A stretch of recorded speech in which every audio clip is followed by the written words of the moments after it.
Hi, welcome back guys. This is your friend, Lettuce Head Fanfics. Back with amazing fanfiction. This is the series of What If Deku's Quirk Froze Time. Now before starting, please give this video a like and subscribe to the channel if you want more videos like this. Now let's get into the fanfic. Midoriya Izuku was a kind-hearted child, known for wearing his emotions on his sleeve and dreaming of becoming a hero. In a world filled with quirks, he didn't seem to stand out much at first. But with his fluffy green hair, matching emerald eyes, and freckles that resembled constellations, he was undeniably adorable. His smile could rival the brightness of the sun, melting even the coldest hearts. Izuku's kindness knew no bounds. He offered it to everyone no matter who they were or what they looked like. But despite his best efforts to always do good, the world had a way of dealing him a harsh hand. It's all right now. For I am here.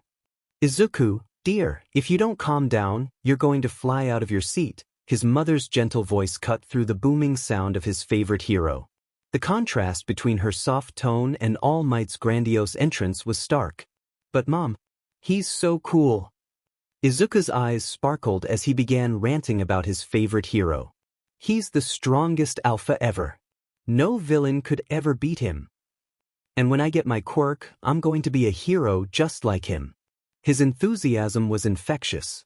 With a tight grip on his All Might toy, he raised it high above his head and swung it side to side, mimicking the hero's trademark laugh.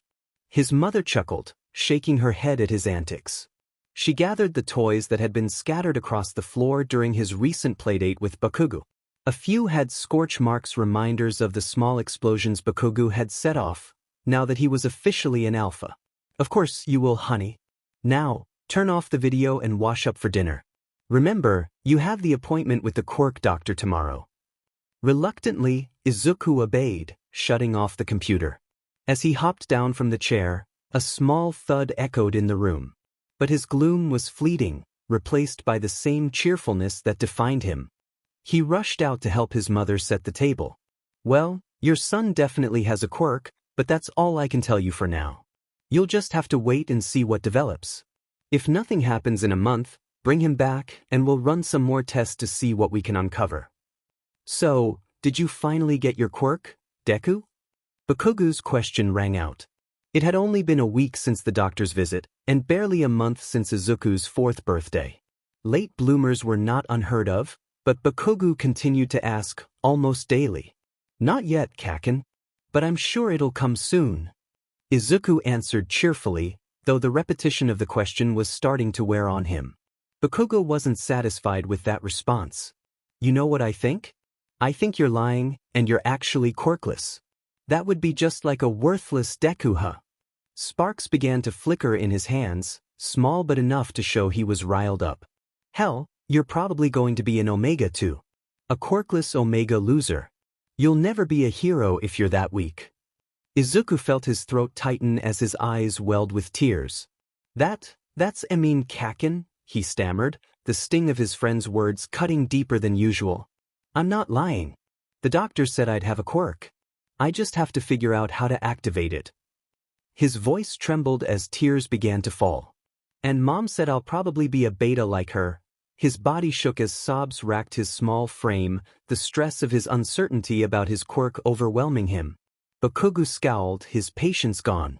Whatever, he muttered, turning his back on Izuku and storming off. Izuku tried to follow, his heart heavy and his vision blurry from tears. Kaken, he called, but his voice cracked as he struggled to wipe his eyes. Bakugo didn't stop. Not until the screech of tires filled the air. Izuku froze. The sound of the car braking too late reached his ears. His eyes cleared just enough to see the car speeding toward him. He knew somehow that it wouldn't stop in time. Stop!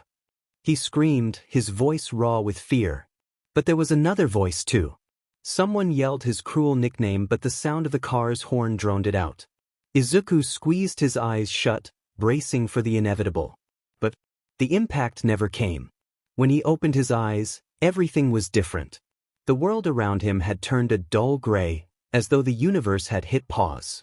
The car was only inches away, the driver frozen in panic, still trying to brake. Above him, birds hung suspended in midair. Around him, people stood motionless, their horrified expressions locked in place. Izuku stumbled back, away from the car, his legs unsteady. He couldn't comprehend what was happening. As he moved toward Bakugo, his head spun, and dizziness washed over him. He didn't make it far before his legs gave out, and he collapsed onto the asphalt. Pain shot through his stomach like he'd been punched, and a dull throb pressed against his head. His vision blurred again, but this time, he was certain it wasn't from crying. He realized dimly that he had somehow moved out of the car's path. But the pain was too much for him to focus on that. In the distance, he heard a voice screaming, but it was muffled and indistinct. Hands shook his shoulders urgently, pulling him upright. They were small and warm like Bakugo's hands had been when he first received his quirk. The last thing Izuku remembered was being lifted and laid onto something hard and flat. Then, everything went dark. Waking up was the hardest part.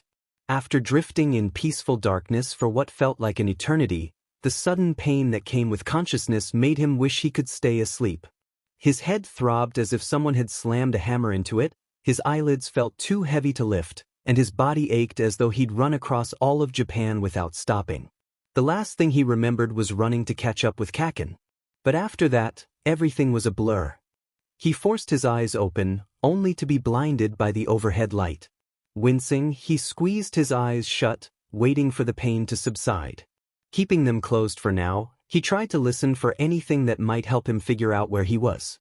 Gripping the rough covers beneath his hands, he realized it wasn't his all-might comforter. He wasn't in his room at home. The only sounds were the occasional footsteps passing by, and considering how many he heard, he must have been in a place with a lot of people. With little else to go on, he let out a quiet groan of frustration and slowly raised one hand to shield his eyes. It took far more effort than it should have, but the small bit of shade helped him open his eyes just enough. A plain white room came into focus. He lay in a small white bed with metal bars on the sides, likely to keep him from falling out. A small TV was attached to the wall across from him, and a chair sat next to the bed, with what looked like his mother's purse on it. At least I'm not alone, he thought with a quiet sigh of relief before continuing to scan the room. There wasn't much, just a single window across from him, but the view was blocked by a building. Still, the sunlight streaming through told him it was day. The faint smell of disinfectant filled the air, and he noticed the hospital gown he was wearing. He didn't question why that hadn't been the first thing he'd noticed. Before he could think much more, the door swung open. The moment Inko saw her son was awake, she practically threw herself at the bed. "Izuku, you're awake. How are you feeling? Do you need anything? You were out for so long." She paused, catching her breath. "Oh, I should get the doctor now that you're up." Izuku blinked, surprised at how much his mother was talking. He had always thought that habit came from his absent father, but it seemed that wasn't the case. "Mom, I'm please calm down," he croaked. His voice was rough, dry, and cracked in places, but it was enough to snap Inko back to the present. "Oh, let me get you some water, then I'll call the doctor," she said, rushing off to fetch it. Moments later, she returned with a clear plastic cup and carefully handed it to him. Gratefully, Izuku took the water and drank deeply, realizing just how thirsty he was. The cool liquid seemed to ease some of the soreness, and a small smile tugged at his lips. Once he finished, Inko took the cup from him and sat down in the chair next to his bed. They sat in silence for a moment before Izuku gathered the courage to ask, "Mom, what happened?" Inko tilted her head, seeming to consider his question before answering. "There was an accident at the park. Or, there was almost an accident." Her voice wavered slightly. "You almost got hit by a car. The driver didn't see you coming. Katsuki said you somehow teleported out of the way. But then, you collapsed." Tears welled up in her eyes, and Izuku's chest tightened with concern as he watched her wipe them away. But I'm okay now, right? The car didn't get me and I got my quirk." He forced a wobbly smile, trying to comfort her. Inko returned a fragile smile of her own before letting out a small laugh. "Your quirk is amazing, honey. I'm sure it's something special." Her tears slowed as she spoke. Izuku's smile grew more confident. "Yeah, I bet I can be a great hero with a teleportation quirk. He shouted with excitement. Inko's smile faltered, and she hesitated. Before she could speak, the doctor finally entered the room. "Good morning," he greeted, closing the door behind him with a small smile. He was a plain-looking man with short black hair and purple eyes, holding a paper packet at his side. "I'm glad to see you up and moving around already. You gave us quite a scare. Fortunately, you only came in with bruised knees and some quirk exhaustion," the doctor said. Izuku gave a sheepish smile and lowered his head. "Sorry for the trouble," he mumbled. The doctor gave him a patient smile. "There's nothing to apologize for. Just remember to look both ways before you cross next time, all right?" After Izuku nodded, the doctor continued. "Now, I'll be your doctor for the rest of your stay. My name is Koizumi Ijiro, and my quirk allows me to check people's vital signs, but only if they have water on them." Izuku's eyes widened as the doctor flipped through the papers in his hands. "Now, I'm sure you've been dying to know about your quirk. We had a chance to look into it while you were unconscious, and I think we've got a good idea of what it might be. I just have a few questions to confirm things." Izuku eagerly nodded, his excitement making his head spin. "Okay," he exclaimed, nearly bouncing in his bed. The doctor cleared his throat and continued. "Can you tell me how you activated your quirk? What happened around you when it activated? I know it was a stressful situation, but even small details might help." Izuku furrowed his brow in concentration, puffing out his cheeks as he tried to recall the event. The memory was blurry, and it made his head ache just thinking about it. But his excitement pushed him through the discomfort. "I don't remember much. I think I screamed something." His face lit up suddenly, and he clapped his hands together. "I yelled, 'Stop!' And the car did. But then everything else stopped too. My head got fuzzy, and my stomach hurt." The doctor nodded thoughtfully, glancing at Inko, who had been quiet throughout the conversation. "Well, looks like I owe Ms. Tomiko lunch," he muttered, butterfly white writing something briefly on the chart in front of him. "Excuse me," Inko said indignantly, looking about ready to scold the doctor. Seemingly realizing that he'd spoken aloud in front of a patient, he quickly cleared his throat. "Oh, what I meant was, it seems Ms. Tomiko's theory was most likely correct. You didn't teleport, you stopped time." He regained his composure, still avoiding Izuku's mother's eyes, as she clearly wasn't too pleased with him. He continued, "That's an incredibly powerful quirk, young man, even if it only lasts a couple of minutes. I'm sure it'll grow stronger with time." Izuku's face broke into a huge grin. "That's so cool," he shouted. His mind raced with ideas about how he could use his new ability to be a hero. So many ideas filled his head that he started mumbling them aloud, though too quietly for anyone to understand.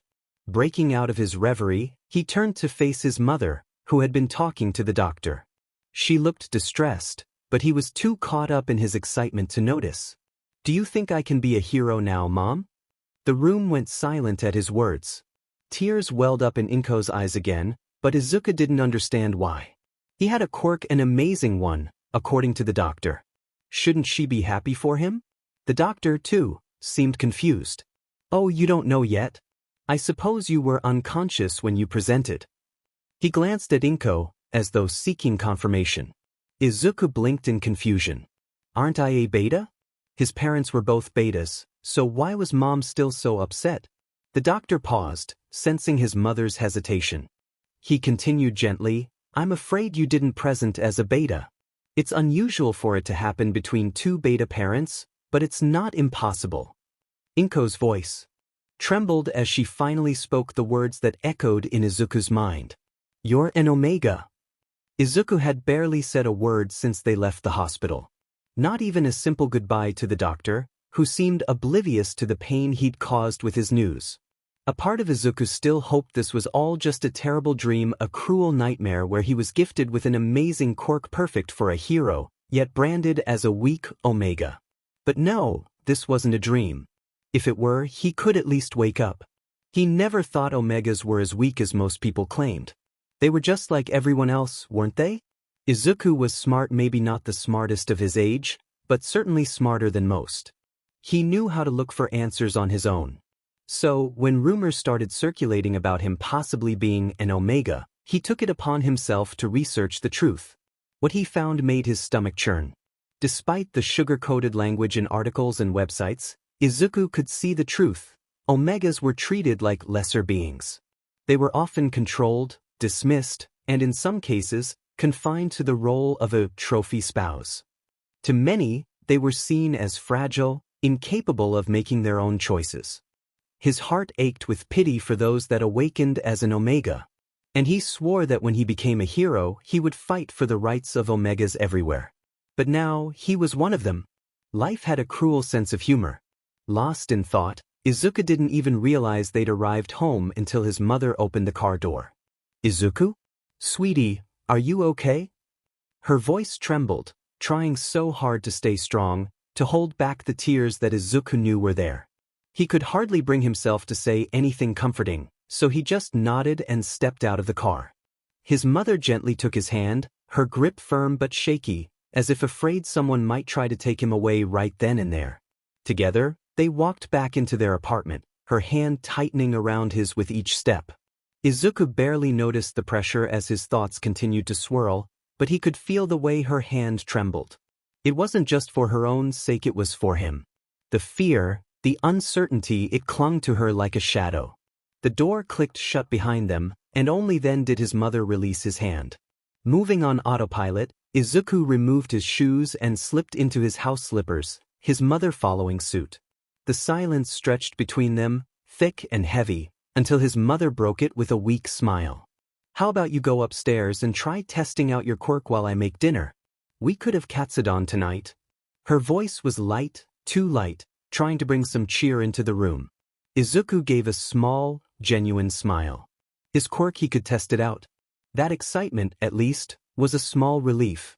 "All right." He responded quickly, eager to retreat into the familiarity of his room. With her son gone, Inko finally let out a shaky breath, tears slipping from her eyes. She pressed her hand to her face, muffling her sobs before moving into the kitchen. She had to keep going, keep pretending things were okay, at least for Izuku's sake. But her mind raced, reminding her of the conversation she couldn't delay for much longer. Meanwhile, Izuku had already pulled out the fresh notebook he'd saved for just this moment. Despite the weight of everything, a small spark of excitement filled him as he wrote down his findings. Name: Midoriya Izuku. Quirk: freeze frame. Description: can stop time. His handwriting was messy, but legible. A satisfied nod followed his quick entry. He moved to stand, ready for his first test. First things first. He opened the notebook to the next page and continued. Activating it. It felt awkward to recall the moment he first activated the quirk, but he knew it worked with a command, stop, spoken aloud. Maybe it's voice-activated, he mused, already adjusting his plan. Taking a deep breath, he raised his pencil above his head, counting down silently. As the pencil dropped, he shouted, "Stop!" Time seemed to flicker, the world turning dull and gray for just a split second before it snapped back into color, the pencil clinking softly to the floor. Izuku's pout was barely visible, but he sighed and bent to pick it up, scribbling down what he'd learned. Well, that was a good first try. He added a quick note to the page. 30 minutes later, his mother called from the kitchen, pulling him from his thoughts. "Dinner will be ready soon, Izuku." "Okay, Mom," he called back, barely stopping to think. He eagerly scanned his notes once more before heading downstairs. Back in the kitchen, Inko had set the table, and the smell of katsudon filled the air. Izuku bounced happily in his seat, his earlier anxiety pushed aside as he dug into his food. "Thanks, Mom," he said with a wide grin, his spirits lifted. A small smile curled at the corners of Inko's lips as she watched him, but her own bowl sat untouched. She nodded and hummed occasionally, trying to keep up with his excited chatter about his quirk experiments. But as the conversation slowed, Izuku suddenly grew quiet, his brow furrowing. "Mom? Is everything okay?" Caught off guard, Inko hesitated before speaking. I need to tell you something." She couldn't bring herself to lie, couldn't pretend everything was fine when it clearly wasn't. "Do you know what happens when children present as Omegas?" Izuku shook his head slowly, unsure what she meant. He opened his mouth to ask, but no words came. Omegas are taken to special facilities, she continued softly, her voice cracking as she explained. They'll be safe there, away from harm. People don't think Omegas are strong enough to be out on their own. So, the government places them in facilities until an alpha or beta comes to claim them. Her heart broke with each word she spoke. She never wanted this for Izuku. He had just gotten his quirk, his chance to grow into the hero he dreamed of being, and now it was all threatened. Izuku's breath hitched. I don't want to go. His voice trembled, and tears welled in his eyes. I want to stay with you, Mom. Inko stood up quickly, wiping her own eyes before pulling her son into a tight embrace. I know, baby. I know. But you don't have a choice. By the end of the week, they'll take you. But you'll be able to come home once you're claimed. It'll be okay. I'm sure you'll make lots of friends at the facility. Think of it like a really long sleepover.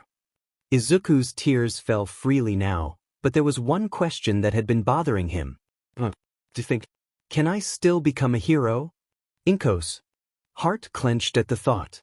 Her mind screamed no, but she refused to say it aloud. Izuku needed hope, even if it was fragile. She met his eyes and forced a smile. Izuku, look at me. Hesitantly he did. I won't lie to you. It's going to be really hard. But if anyone can do it, it's you. So don't give up, okay? She swallowed the lump in her throat before adding, promise me, no matter what, you won't let anyone alpha, beta, omega tell you who you have to be. Your dreams might change, and that's okay. But never let anyone take away who you are. Izuku nodded, trying to hold back the tears that threatened to fall again. I promise, Mom. I won't let you down. I'll show the whole world that Omegas are no different than anyone else. Inko laughed through her tears, and soon both mother and son were sobbing, holding each other tightly. No matter what, she whispered into his hair, I'll always believe in you. Maybe one day, she hoped, that would be enough. The Midoriya household settled into peaceful sleep that night, exhaustion from the day's chaos weighing heavily on everyone.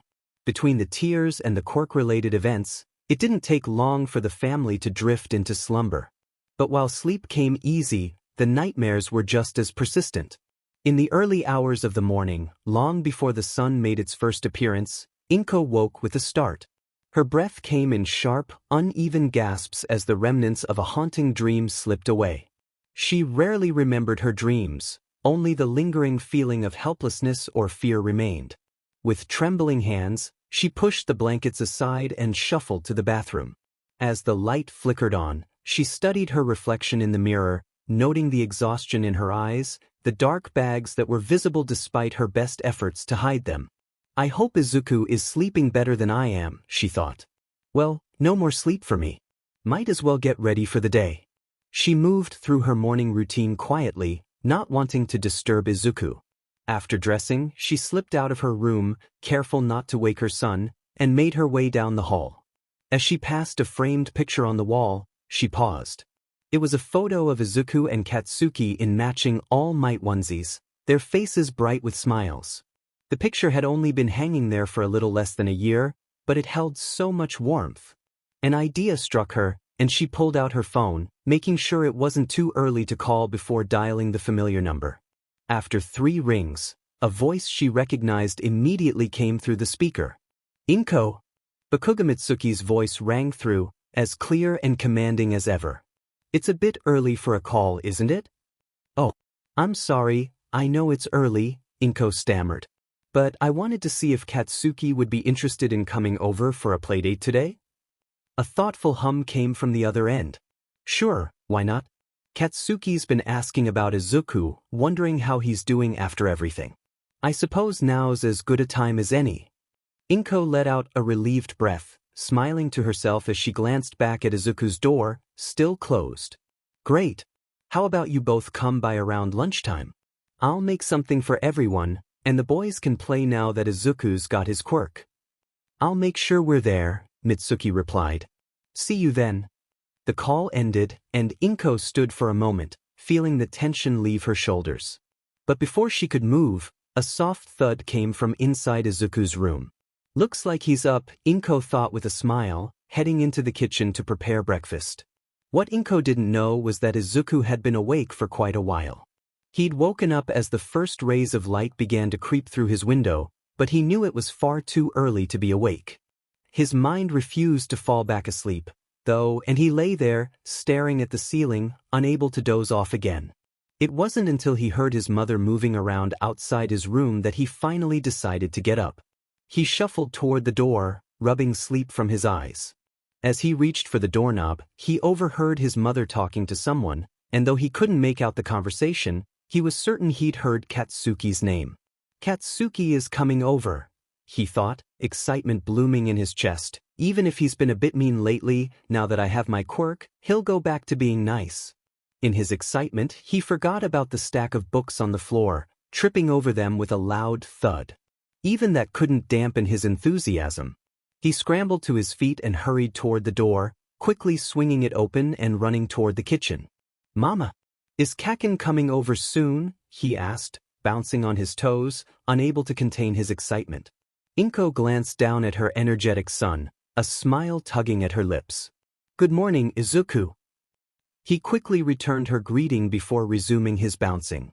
"Did you hear that through the door?" she asked, raising an eyebrow. "That's very rude, you know." Izuku looked sheepish. "Sorry, Mom." "It's fine," she said, shaking her head. "Katsuki's coming over today around lunchtime to play. But first, help me get the table ready for breakfast. Then we'll clean up a little before they get here."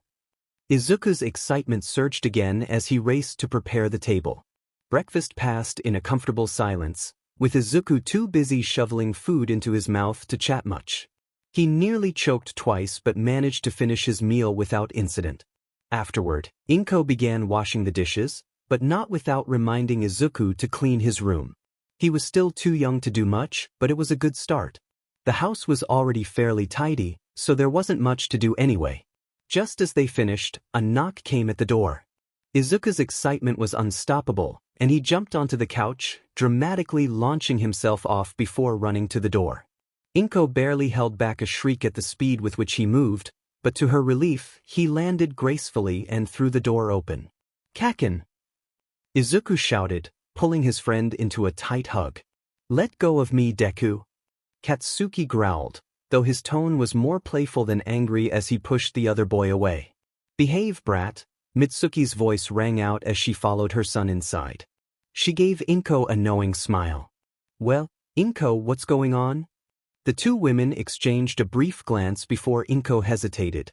She took a deep breath, then met her friend's eyes. "Izuku presented as an Omega. And I need you to talk to Katsuki. I need you to convince him to be his mate." "Come on, Kaken. I finally got my quirk," Izuku exclaimed, his eyes shining with excitement. Katsuki frowned at the mention of the quirk. Though he'd never admit it, he had been terrified when Izuku had almost been hit by that car, only to somehow teleport out of the way before collapsing afterward. He never wanted to see that happen again. "I know, stupid Deku, I was there. You're not just going to pass out again, right?" Izuku beamed, quick to reassure him. "Don't worry. I practiced a bit yesterday, so I should be okay now." Katsuki didn't look convinced, but he didn't voice any more concerns. Izuku rushed to demonstrate his quirk, excited to show off. "Actually, my quirk is even cooler than teleportation. It's not as great as yours, though," he added quickly. He grabbed a ball and tossed it to Katsuki. "Throw it somewhere random and I'll catch it before it hits anything." Katsuki shrugged and tossed it in the air. "Stop!" Izuku shouted, and the ball disappeared. When it reappeared, Izuku was standing right in front of him, holding the ball.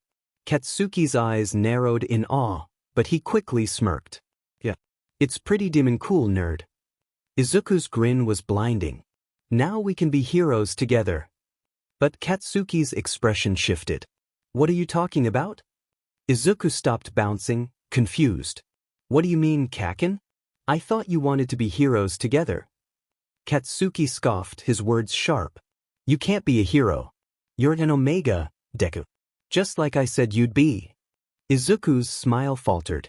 Even as a young child, he could feel the exact moment his heart shattered. Mitsuki wasn't particularly surprised to learn that Izuku was an Omega. The boy certainly matched the typical characteristics: smaller than most boys his age, a bit meek, overly emotional, and an absolute sweetheart. However, she was taken aback when Inko asked her to have her son claim Izuku. Without hesitation, Mitsuki agreed. Sure. Inko blinked at her in surprise, as though expecting more resistance or at least some questioning. But honestly, Mitsuki had always adored Izuku, and she thought the boy would be good for Katsuki. Perhaps having someone to care for would help mellow him out a bit. Really? Just like that? Inko asked, her voice uncertain. Mitsuki gave a shrug, her tone light, almost casual. Sure, why not? Izuku's good for my brat. He'll keep him grounded. And Katsuki will take care of him. He may be rough around the edges, but he's not cruel. At least not to people he cares about. But you even know what facility he'll be sent to? Inko pressed, her brow furrowed in concern. Omegas were divided into 5 facilities based on their quirks. Facility A for the strongest, Facility E for the more common, less powerful. The better the Omega's quirk, the higher the price tag to claim them. The children of pro-heroes or politicians often claimed from Facility A. If an Omega wasn't chosen within a year, they moved to the next tier, lower in price and status. And if they remained unchosen for 3 years, the consequences were unclear, though no one was brave enough to ask what happened to them in Facility. Not yet, Inko responded, her voice steadier now that Mitsuki had agreed. I'll drop Izuku off by the end of the week. I'll give them my details, and then they'll contact me with more information. Her gaze dropped to the floor. I just don't want him to end up with someone who'll hurt him. Mitsuki, understanding the fear behind her words, gave her a soft smile. Don't worry, Inko. I'll make sure Katsuki treats him right. She paused, a teasing glint in her eyes. Although, from what Katsuki's told me, Izuku's got a pretty rare quirk. He might end up in Facility C or something.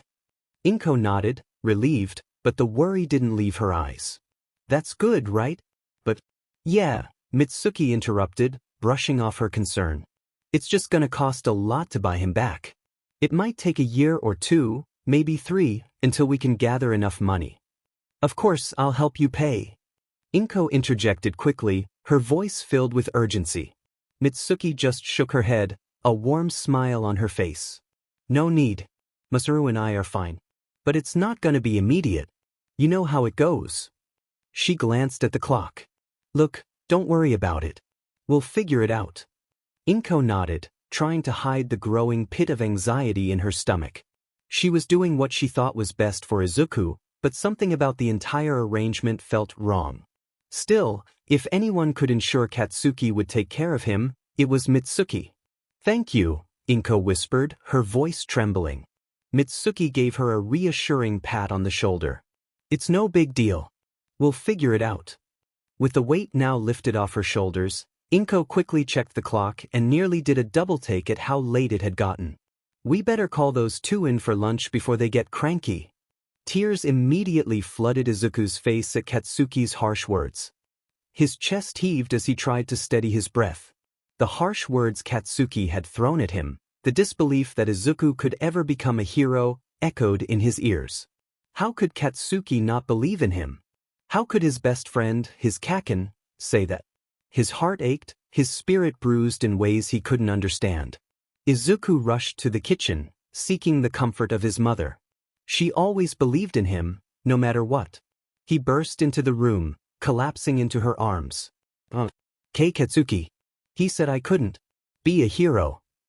The words tumbled out in a disjointed mess, barely coherent through his tears. Inko's heart broke hearing his pain. She knelt to comfort him, brushing his hair out of his face. Her own panic, her own anxiety about what was coming next, didn't seem to help him calm down. Sweetie, it's okay, Inko said gently, her voice shaking. Katsuki. He's just worried about you getting hurt. You're strong, Izuku. You'll show him, won't you? Izuku took a shaky breath, his sobs slowing, but doubt lingered in his eyes. Yeah, I'll show him how strong I am. I'll make you both proud. Inko smiled weakly, though her own worries clouded her expression. She kissed the top of his head. I know you will. You'll be a great hero, Izuku. But in her heart, there was a nagging fear. She didn't want to see Izuku's dreams shattered. She didn't want him to lose everything before he even had a chance to fight for it. She gave him a weak smile, her own worries lingering behind her expression. I believe in you, Izuku. I know you'll be a great hero. She stood up, attempting to change the subject. Do you think you're ready to see Katsuki again? Izuku froze, shaking his head. Frantically. He might have been eager to prove his worth, but he knew himself well enough to understand that seeing Katsuki right now would only lead to more tears. Inko sighed but nodded understandingly. It's okay, dear. Why don't you go wash up for lunch? You can see Katsuki another time. With a shaky nod, Izuku walked past his bedroom and into the bathroom. Though his door was shut, he could still hear the shouting between his best friend and his mother from inside. There was no way he was getting caught in the middle of that. Later, when Katsuki stormed out, shouting and pouting, Inko's heart twisted again. Some time apart will do them both good, Mitsuki said, her voice almost too casual.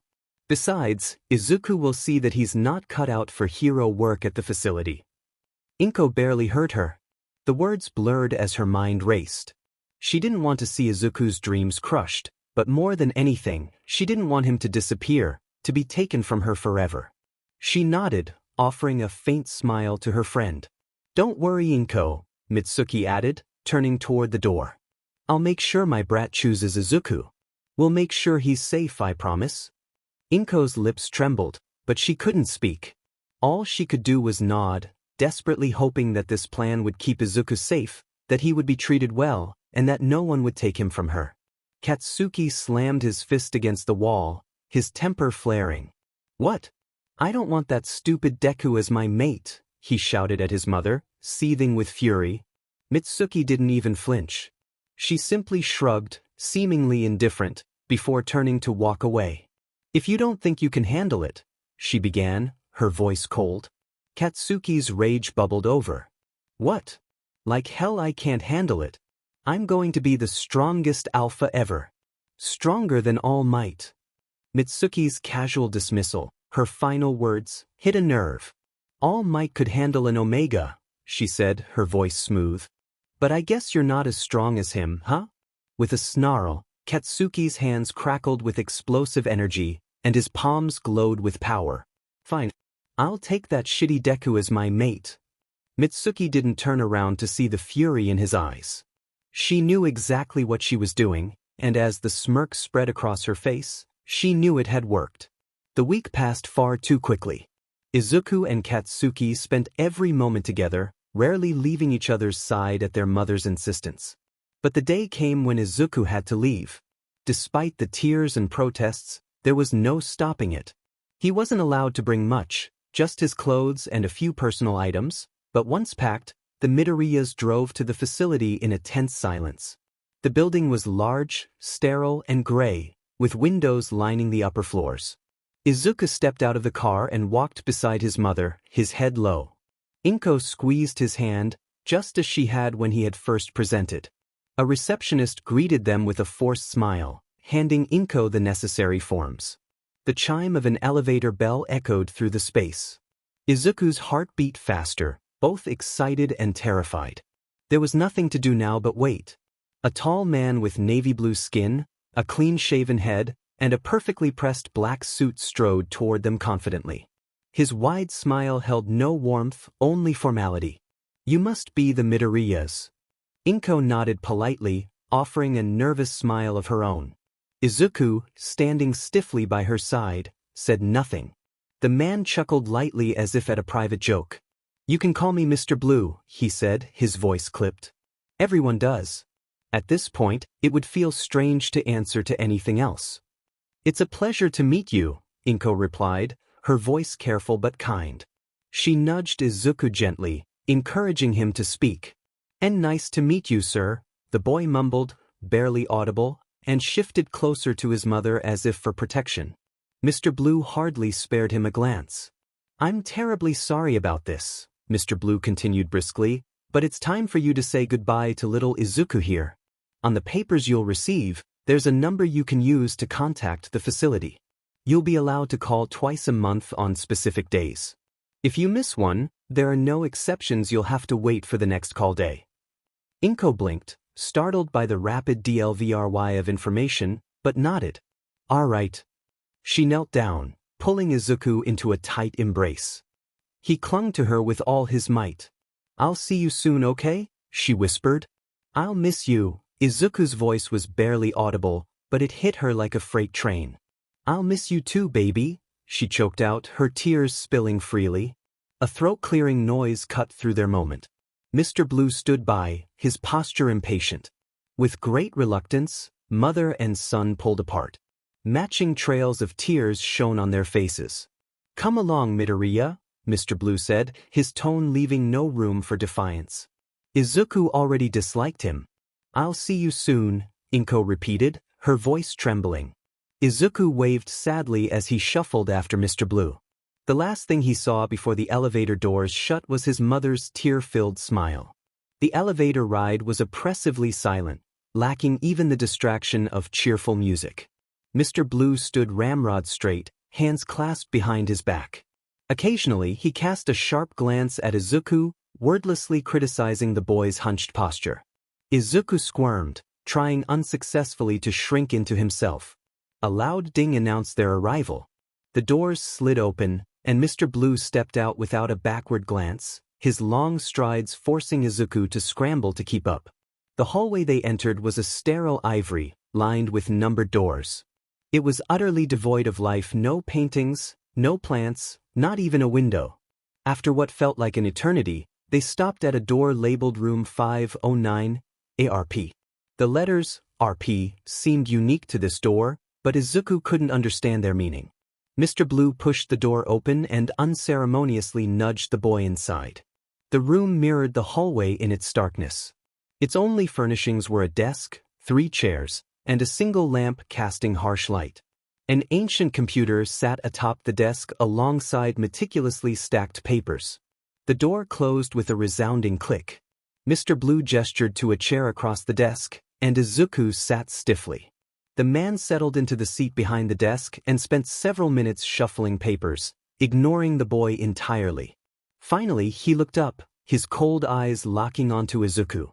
His smile was as plastic as the ones on mannequins. Welcome, Mr. Midoriya, he said smoothly. Mentioned earlier, I am Mr. Blue. I oversee Facility A, where you will be staying. Think of me as the principal of this establishment. Izuku nodded mutely, but Mr. Blue's expression darkened. From now on, you will respond with, yes, sir. Understand? Why, sir, Izuku stammered. But now, there are a few rules you must know before you're taken to your room. Most are common sense. Behave as you would at school or home. Disobedience, however, will result in punishment. Do you understand so far? Why, sir. Mr. Blue nodded in approval and launched into a seemingly endless list of rules. An hour later, Izuku's head was swimming. He had barely managed to stay awake through Mr. Blue's monotonous recital. If there was one thing Izuku had learned, it was that Mr. Blue loved rules almost as much as Izuku loved heroes. The sudden slam of hands on the desk jolted him upright. Mr. Blue stood abruptly and strode to the door without looking back. Follow me, he barked.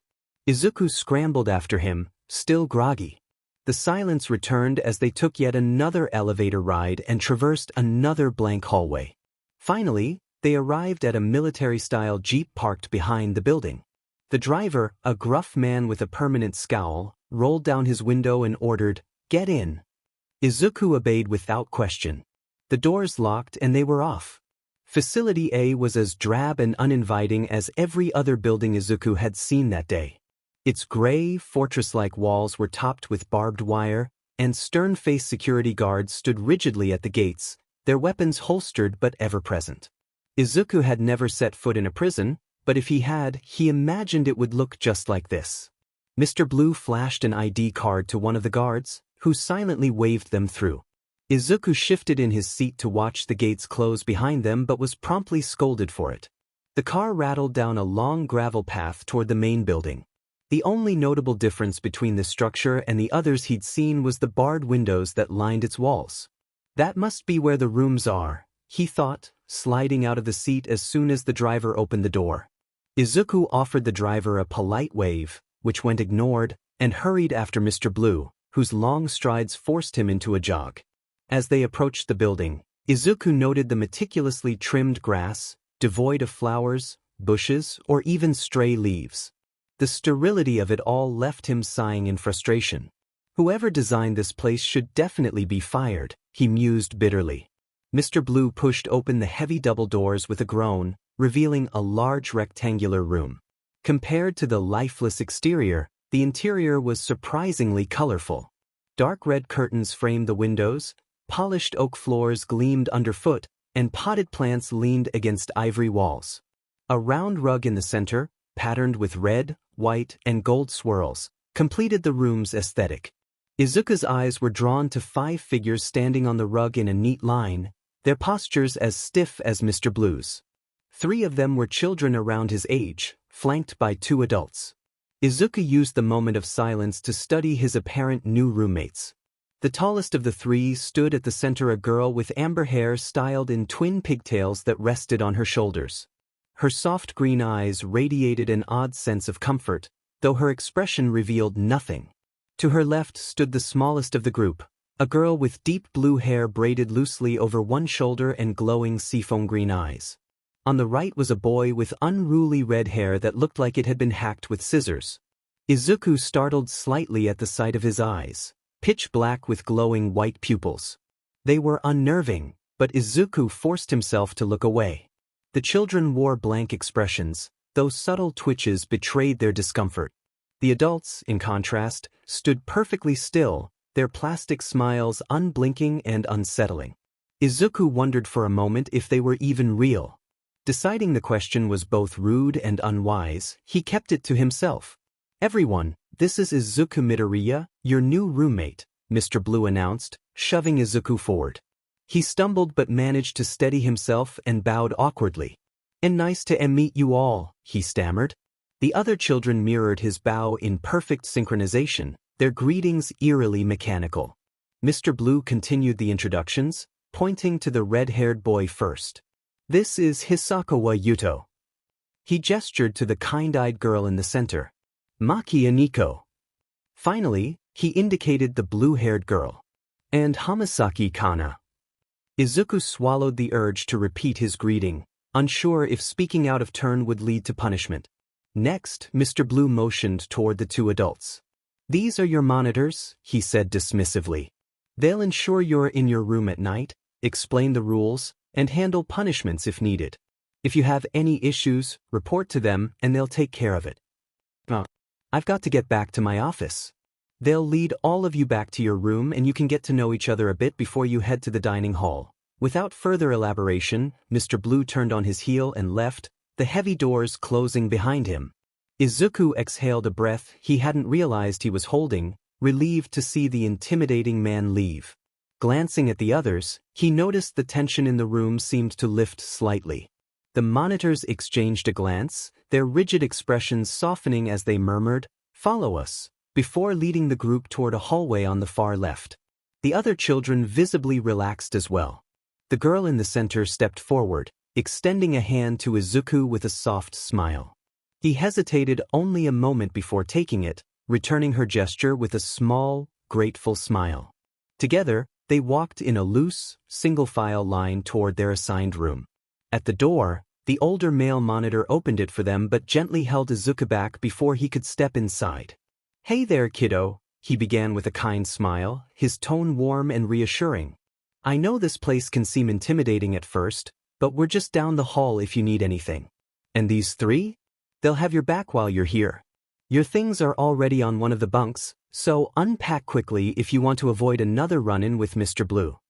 The man's voice softened further, his previously formal demeanor slipping away into something more human.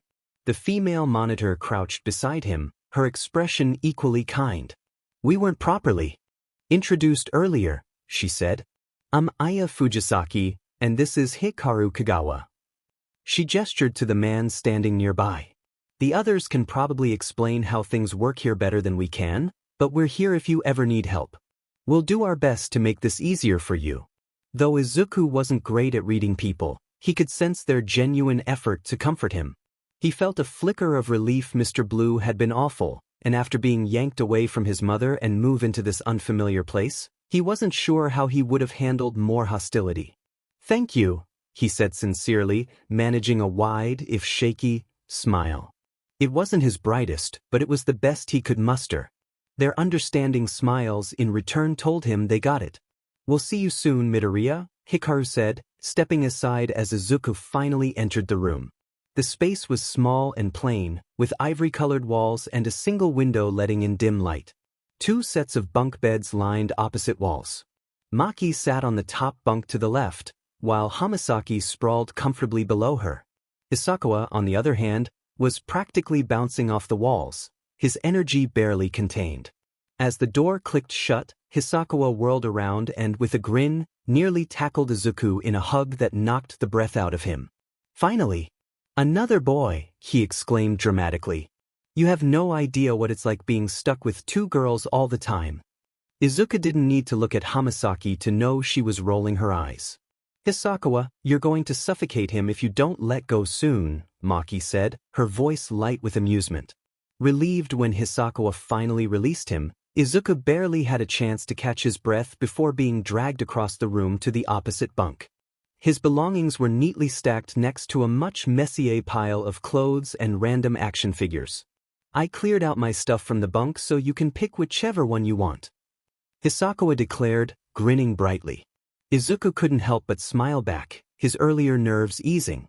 He hadn't been sure what to expect from having roommates, but this stranger's efforts to make him feel welcome filled him with unexpected happiness. He glanced over at the 2 girls. While he didn't know them well yet, they seemed kind enough. Maybe this wouldn't be so bad. A light tap on his shoulder pulled him from his thoughts. He turned to see Hamasaki and Maki standing together. For the first time, Hamasaki spoke, her voice steady but slightly awkward. "This place is sometimes," she admitted, "but you're one of us now. So, we've got your back and stuff." Maki grinned, throwing her arms out in a dramatic gesture. "Welcome to Facility A," she proclaimed, her voice light and welcoming. Izuku's chest tightened at their words. He didn't want to be here. He didn't want to be an Omega, separated from his mother and move into this strange facility. But their small gestures clearing out a bunk, offering words of reassurance were enough to chip away at his despair. They were trying and they were going through the same thing he was. Maybe, just maybe, things wouldn't be so terrible after all. Tears welled in his eyes, blurring his vision. Without thinking, he mimicked Hisakawa's earlier enthusiasm and flung himself at the group in a hug. They froze for a moment, clearly startled, before tentatively wrapping their arms around him in return. "Thank you," he whispered, his voice trembling. For the first time since he awakened, he felt the smallest flicker of hope. He wasn't alone anymore. He had 3 new friends, and that was a start. Surprisingly, Izuku adapted quickly to his new surroundings. The teachers were kind, most of them, at least, as long as Mr. Blue wasn't around, and they worked hard to make him feel at ease. They were much better than his old teachers, that was certain. For the most part, the other kids were friendly and accepting, but like anywhere, there were always those who felt superior. It didn't take long to identify them after just a few conversations. Maki, who everyone called Big Sis despite being younger than most, made it a point to keep him as far from them as possible. By the end of the first month at the facility, Izuku found himself smiling more often. He missed his mom, of course, but the monthly calls were something to look forward to. He'd made a lot of new friends too. 3 other Omegas had arrived after him, though his teacher, Ms. Hannah, explained that it was rare for an Omega to be placed at Facility A due to strict Quirk requirements. Izuku didn't fully understand what that meant, but there wasn't time to dwell on it as class was about to start. Life at the facility wasn't perfect, though. Mr. Blue remained an ever-present shadow. His unpredictable comings and goings struck fear into everyone. Teachers always reacted the same way when they sensed him approaching. They grew pale, their faces blank. It didn't matter where they were, hallways, classrooms, or even the cafeteria. The moment Mr. Blue neared, the teachers would lose all color and life. It was like they turned into walking corpses. Izuku found it terrifying, and so did many of the other kids. Yet, no matter how hard he tried, he couldn't figure out the nature of Mr. Blue's quirk, and whenever he asked the teachers, they refused to answer. The first time Izuku truly witnessed the effect of Mr. Blue's quirk was during his first week in Ms. Hana's class. Ms. Hana was easily one of the kindest teachers at the facility. She seemed to radiate warmth and sunshine, always smiling and bringing positivity to the classroom. Her short, pixie-cut hair was a soft golden color, and her lilac eyes shone with warmth. Freckles dotted her sun-kissed skin, and she often joked that her cheerful attitude came from the angel kisses she believed were sent from above. If angels loved her, she saw no reason to be sad. Ms. Hana was an Omega, and like many of the teachers, she had a nurturing, almost motherly presence. Izuku often looked forward to her class, sometimes more than even Quirk training. She supported his dream of becoming a hero and even encouraged him to explore broader interests. When he mentioned his habit of jotting down notes about heroes and their quirks, Ms. Hana brought him a notebook the next day, its cover adorned with a rose print. It was one of his most treasured possessions, a tangible sign that someone believed in him. That day, the class had been working on basic math, simple addition and subtraction. With some extra time on hand, Ms. Hana decided to teach the kids how to make flower crowns using her quirk, Blossom.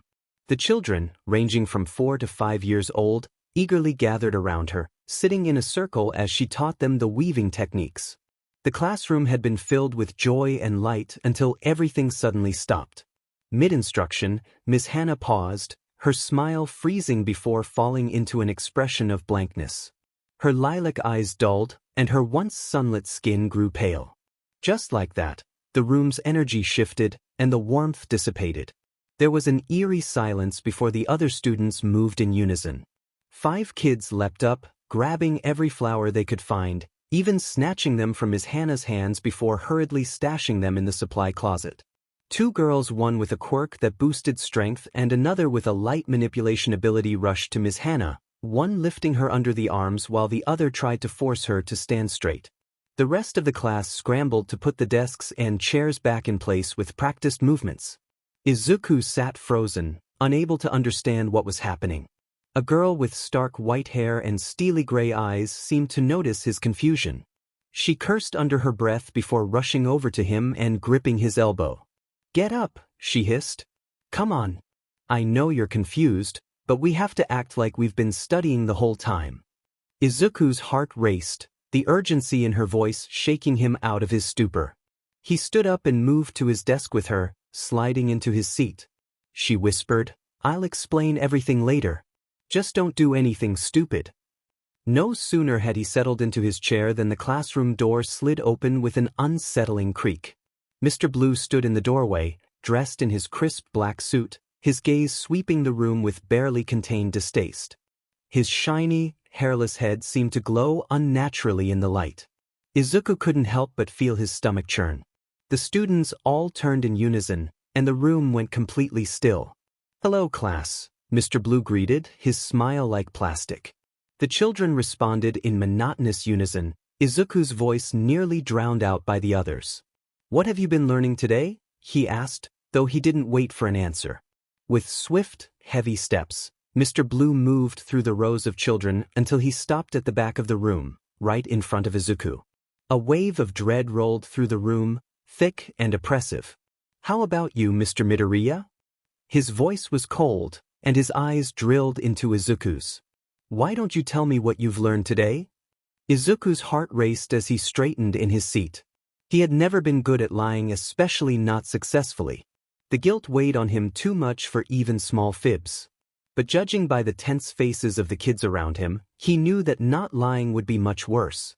He glanced around, meeting the frantic gazes of his classmates, then looked at Ms. Hana, whose expression had gone completely blank. He recalled a line from a TV show his mom used to watch. "Tell the truth, but not the whole truth." It was the only thing that came to mind. We learned how to add double digits," he stammered, his voice trembling. He couldn't make eye contact, but he was proud that he hadn't burst into tears. Maybe it was a small victory. Mr. Blue's eyes narrowed, his smile stretching wider. Did you now? Have you been learning that the whole time? His voice was dangerously quiet. Izuku swallowed, hands shaking. Why, sir? The silence in the room was suffocating. Then Mr. Blue nodded curtly and turned on his heel, heading for the door. Keep up the good work, children, he said with that same plastic smile before stepping out. The door clicked shut behind him. For a long moment, no one moved. Then, 2 minutes passed. 5 minutes. Finally, Miss Hannah blinked, color creeping back into her cheeks as the spark of life returned to her eyes. She ruffled the hair of the closest students, giving them a small, albeit pained, smile. I'm all right, everyone. No worries. The class breathed a collective sigh of relief. Suko, the girl who had pulled Izuku away earlier, nudged him again. Hey, we haven't talked much, she said. I'm Suko Kubota. But call me Suko. Or Frosty. Everyone does. A voice from across the room muttered, no one calls you that, but was quickly silenced by a sharp glare. Izuku smiled at her. Now that the chaos had settled, he could finally take a good look at his classmate. Her white hair was styled in 2 braids, and she wore a long-sleeved azure dress with a white belt. I'm Izuku Midoriya, he introduced himself. Call me whatever you want. Suko nodded, then turned to their teacher. We've got some explaining to do. She beamed at Izuku. This dummy over here was sitting like a log when you went all limp.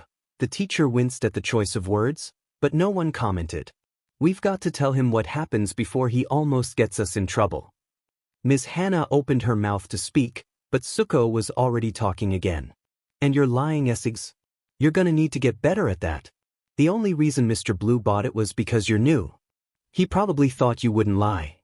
She paused, noticing Ms. Hannah's warning glare. All right. I'll stop.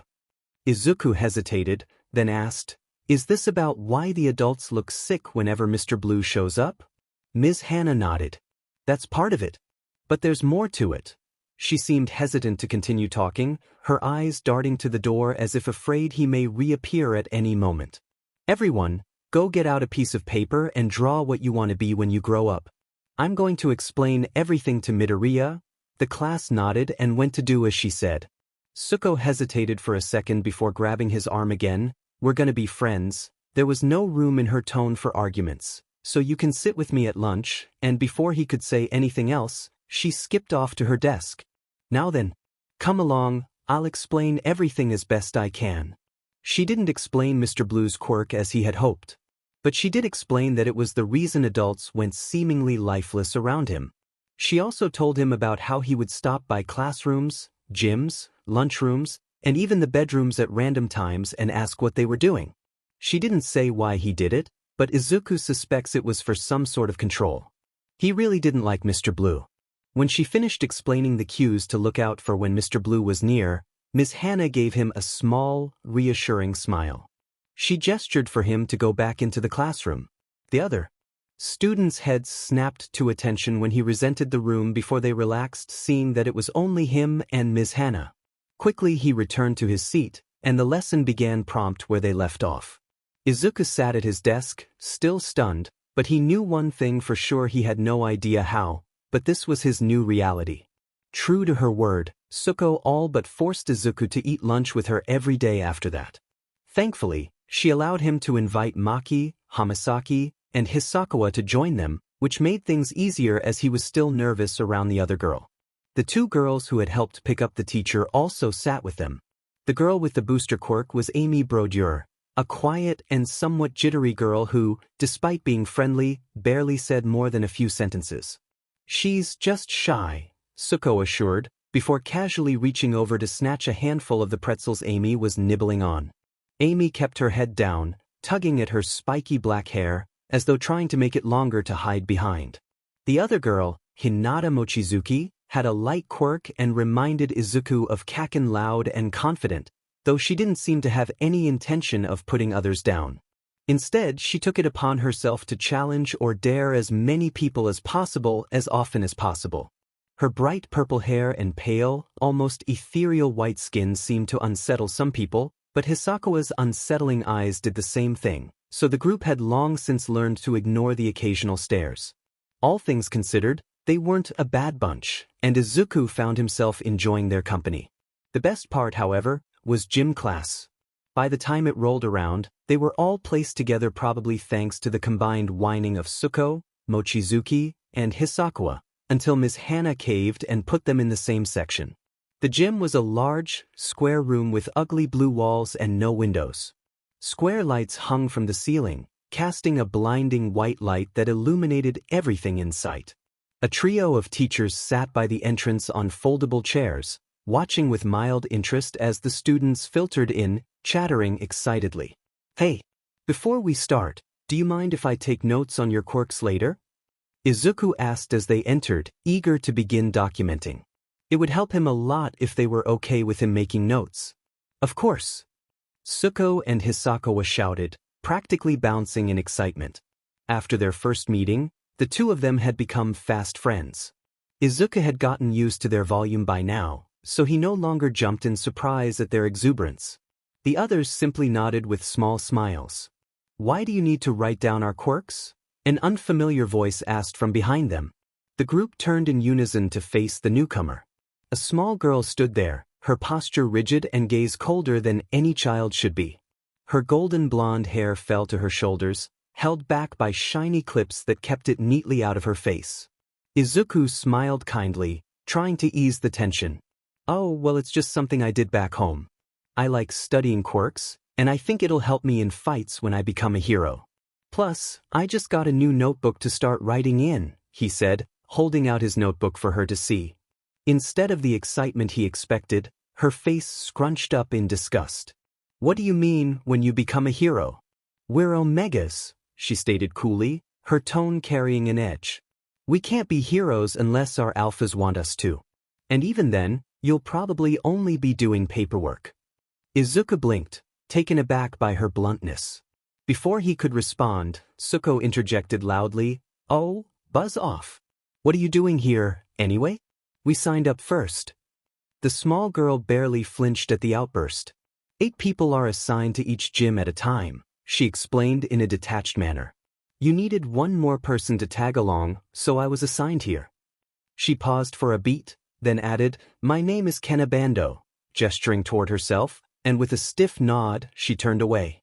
Izuku smiled awkwardly, and one by one, the others introduced themselves. Suko looked like it physically pained her to even speak to the girl, but she managed a forced greeting. At that moment, a teacher called their attention, bringing the group back to the task at hand. "All right, everyone," the teacher said, her voice commanding. "Get into pairs and head off into one of the sections. You'll work together to come up with ways to use each other's quirks, but until you've got a better grasp on them, I suggest you wait before using them on or with another person. Understood?" The group nodded in agreement, excitement building as they split into pairs. Izuku and Mochizuki quickly teamed up and headed to the far back of the room on the right side. Suko and Hisakuwa, their bond now inseparable, only needed a glance before they were sprinting to the back left. Maki and Hamasaki nodded to each other, then moved to the front left corner, while Bando, without a word, walked toward the only empty space left. Amy, trailing behind, followed her hesitantly. "All right, guys." Suko's voice rang out as they left the gym after what could only be described as a chaotic free-for-all where they all messied around with their quirks instead of just practicing like they were supposed to take part in. "Since we're all best friends now, we need to come up with nicknames for each other." Despite their exhaustion, the group perked up, trying to shake off the fatigue. Izuku, though, was feeling the effects of pushing himself too hard and had ended up with a nosebleed after his 30-minute limit. Thankfully, the time freeze in the gym meant no one had noticed, and he used the downtime to scribble some quick notes. Hisakuwa, ever eager to tease, asked with a grin, "Do you want us to call you So-chan or something?" Suko, however, just shook her head with a frown. "No way. My nickname is Frosty. It's what my older sister calls me because of my hair and quirk." "But you don't make ice or snow," Mochizuki pointed out, her voice full of confusion. "True. But I still freeze things." Suko replied cheerfully, clearly not bothered by the contradiction.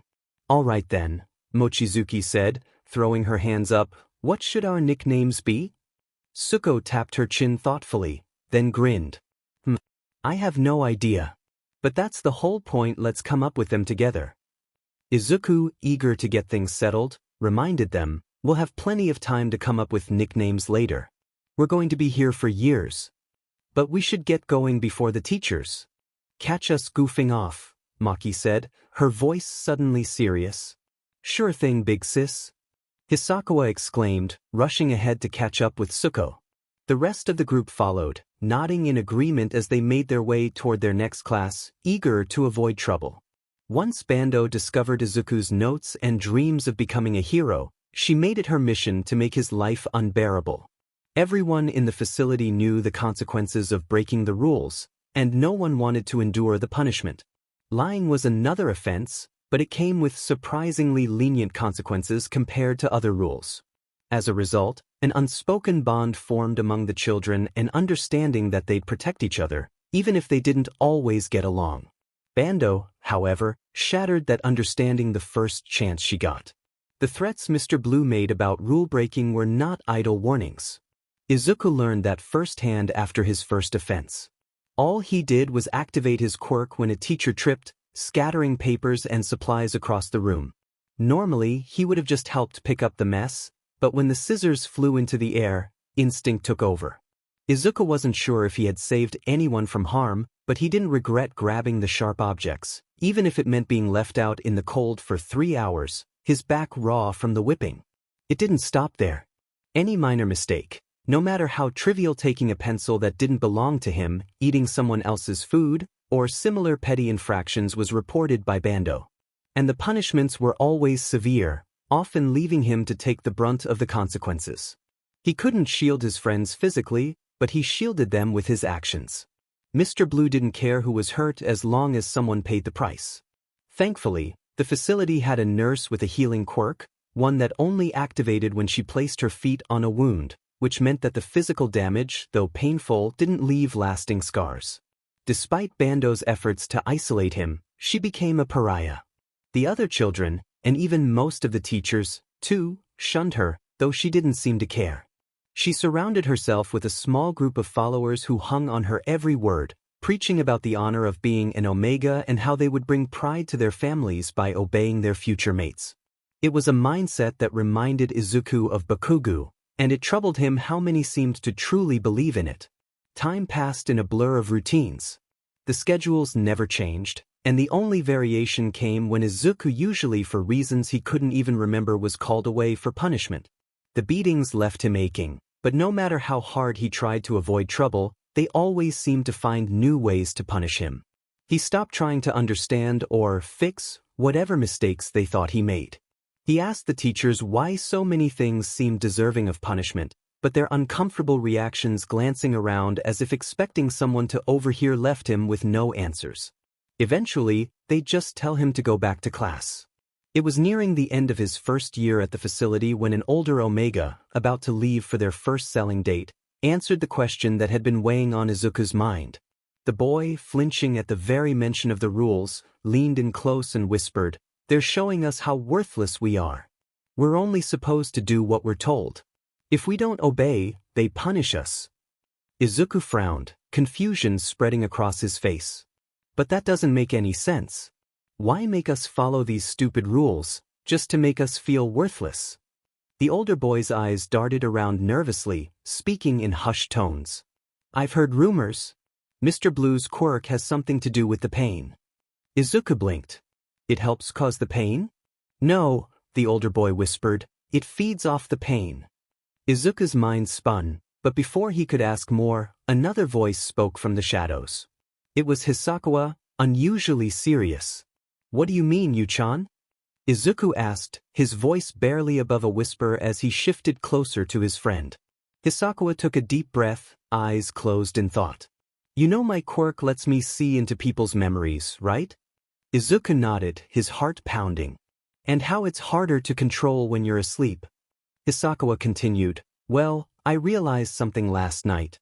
When I was walking past Mr. Blue's room, it was like a vacuum, pulling me in. It was stronger than ever before, and I couldn't help myself. I ended up in his memories his quirk exam when he was 4. He looked mean even then. Izuku shuddered, but Hisakawa pressed on. His quirk isn't just about controlling bodies, it's controlling the mind. He can manipulate people, but he gets more control when he causes pain. He clenched his fists. It's slow, but the more pain he inflicts, the more power he gains. Izuku's blood ran cold as the implication hit him.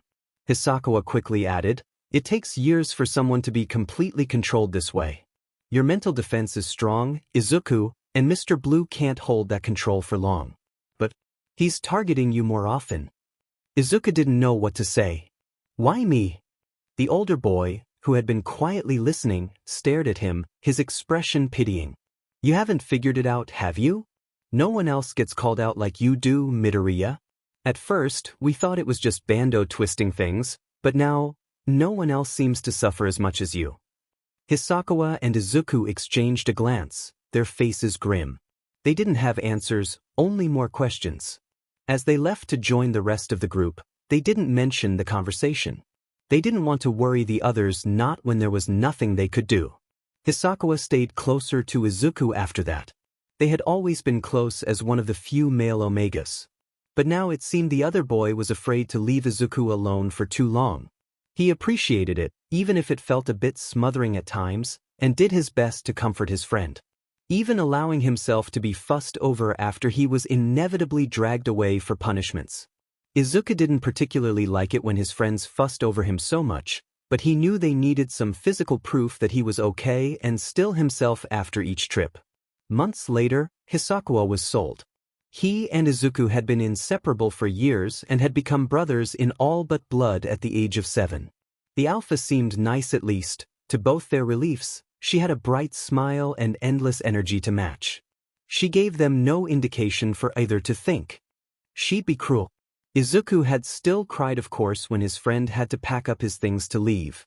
But when they both approached her, Izuku still in tears, she had happily given Izuku and Hamasaki. Maki had already been sold 3 months prior, her mother's phone number as a way to keep in contact with Hisakawa when he eventually got out. Izuku promised that no matter who he was sold to, he'd find a way to keep in touch with the other boy. They had never discussed Mr. Blue's quirk after their first conversation. But Hisakawa's pained expression whenever the man came around showed that he never really forget about it, even if his constant fussing had been proof enough. Leaving meant he couldn't watch over his friend any longer, and even if he'd never been able to stop all the pain before, at least he'd been there. He was clearly afraid of what would become of his friend without him.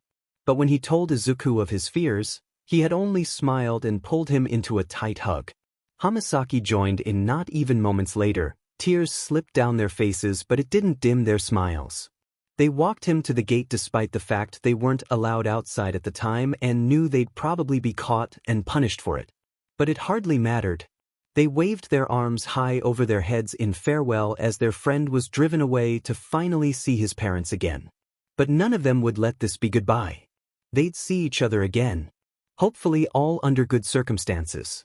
Izuku had learned a lot during his time in the facility. Not all of it was academic. He'd gotten better at lying at Tsuko's request, although still not the best.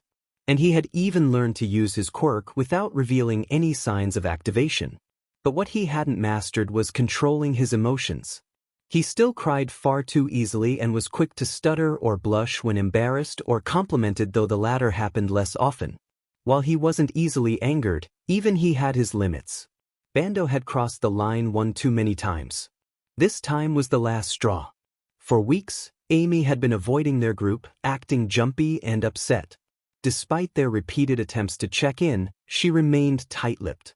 It wasn't until Izuku asked her for what felt like the 100th time if she was okay that she finally broke down in tears. She practically threw herself into his arms, clinging to him like he was about to leave. "I'm sorry. I'm sorry. I'm sorry," she sobbed, over and over, and no matter how much he or the others tried to comfort her, she couldn't stop crying. Amy had always been fragile. She let others walk all over her, and Izuku understood that all too well. He was the same way when it came to himself. He rarely stood up for himself, but when it came to his friends, he would put himself in harm's way without hesitation. Amy, however, was different. She couldn't say no to anyone, even when she desperately wanted to. It bothered her, but they always made sure she knew that they weren't mad at her for freezing up or stepping aside when someone bullied them. It didn't make her any less of a friend. There had been times before when they'd gotten punished for things that didn't make sense, especially when Bando and her group weren't around. Izuku had assumed there were hidden cameras watching them, but now everything was starting to make sense. His footsteps were light, barely making a sound as he moved toward the library, where he knew Bando would be. Anger radiated from him, so strong that anyone else walking down the hall with him would have felt it. He kept his pace calm, mindful of the cameras. Running was strictly prohibited, and survival instinct kept his steps measured. The sound of Amy's broken voice echoed in his head. Her tears had slowed enough for her to confess what had been eating at her. She admitted that she had been the one feeding information to Bando, explaining why they'd been getting into so much trouble. Amy was always around and included in everything they did, which made it hard not to feel betrayed. And he wasn't the only one who felt that way. "You were selling us out to Bando?" Suko had yelled, ready to lash out at Amy. "What the hell, Amy? You're supposed to be our friend." Amy let out a pathetic squeak and tried to hide behind Izuku. Aniko and Kana quickly grabbed Suko by the elbows, pulling her back with practiced ease. This wasn't the first time Suko had been ready to fight, and Aniko and Kana were the reasonable ones, always stepping in to stop things before they escalated. "Knock it off," Aniko scolded in her older sister tone. "Let her explain."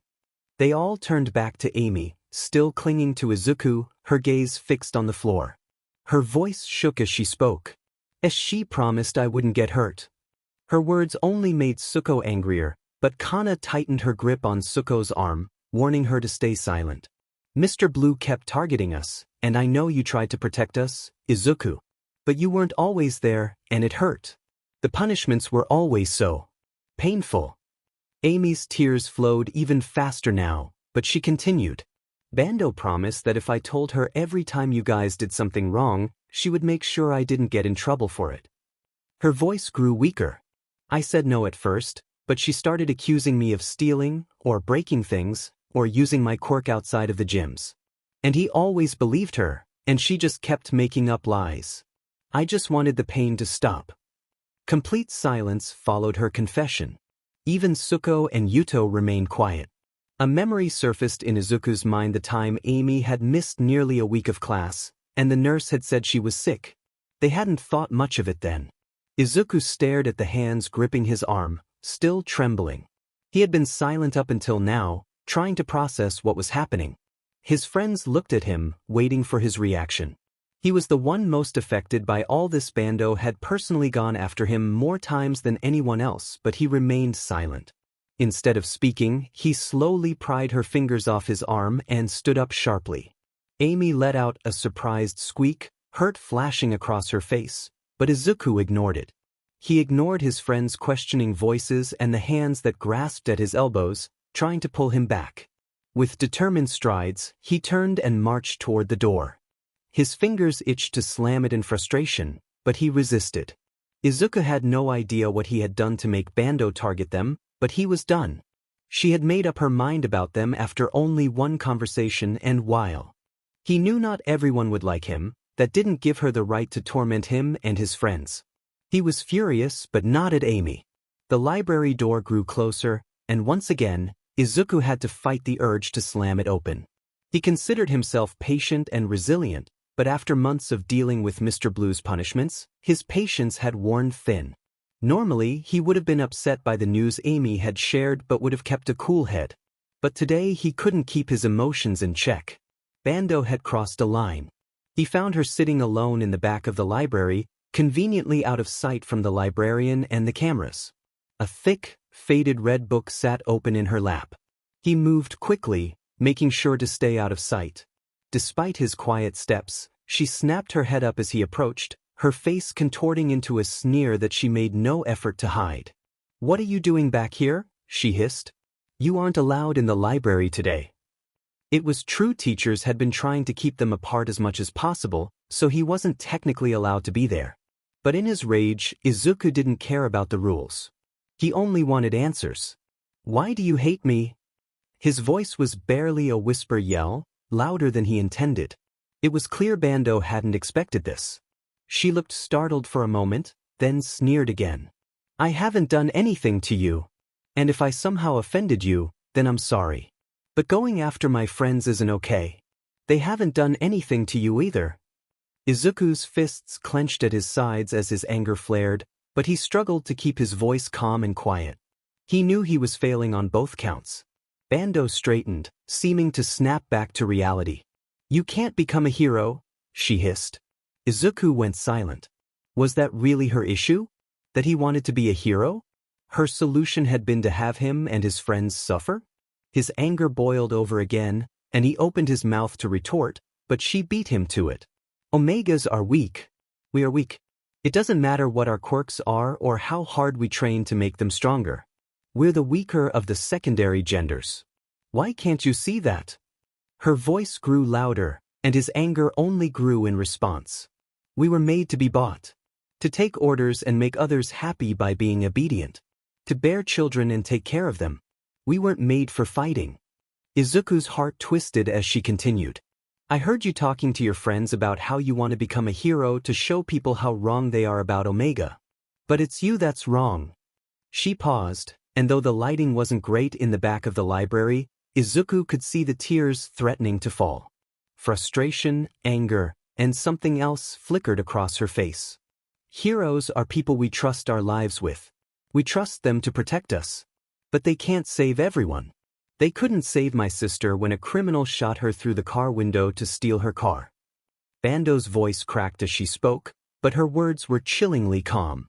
Izuku's heart ached, but before he could say anything, she cut him off. People die, Midoriya. Good, innocent people who haven't done anything wrong except be in the wrong place at the wrong time. If by some miracle you find an alpha who'll let you become a hero, do you really think you can do it? Alphas and betas alike have all failed before, and they're stronger than we ever could be. She wiped at her eyes, trying to clear the tear tracks. I don't think you're a bad person, Midoriya. I know you just want to help people, especially Omegas. But you can't be a hero. With that, Bando pushed past him, leaving the library without another word. Her book was left behind. The next day, both Izuku and Bando were punished. Mr. Blue seemed indifferent to the fact that he was also harming his informant. Neither of them spoke a word to each other, not that they could, as both were forced to wear muzzles as punishment, speaking loudly in a place they weren't meant to. If you both can't use your voices appropriately, then you shouldn't get to use them at all, Mr. Blue chided. Months passed before either of them spoke again. Izuku's punishments, however, remained frequent.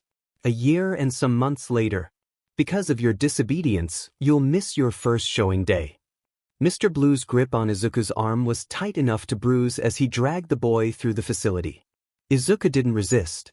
Walking was pointless. Mr. Blue always moved too fast, and speaking back would only make things worse. Blood continued to drip from his untreated broken nose. A shame, really, Mr. Blue sneered. I'd love to be rid of you already.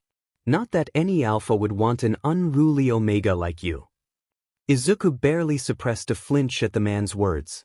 He despised the system that treated him like an object to be bought and sold, but deep down, his desire to be useful, loved, and wanted had become clear.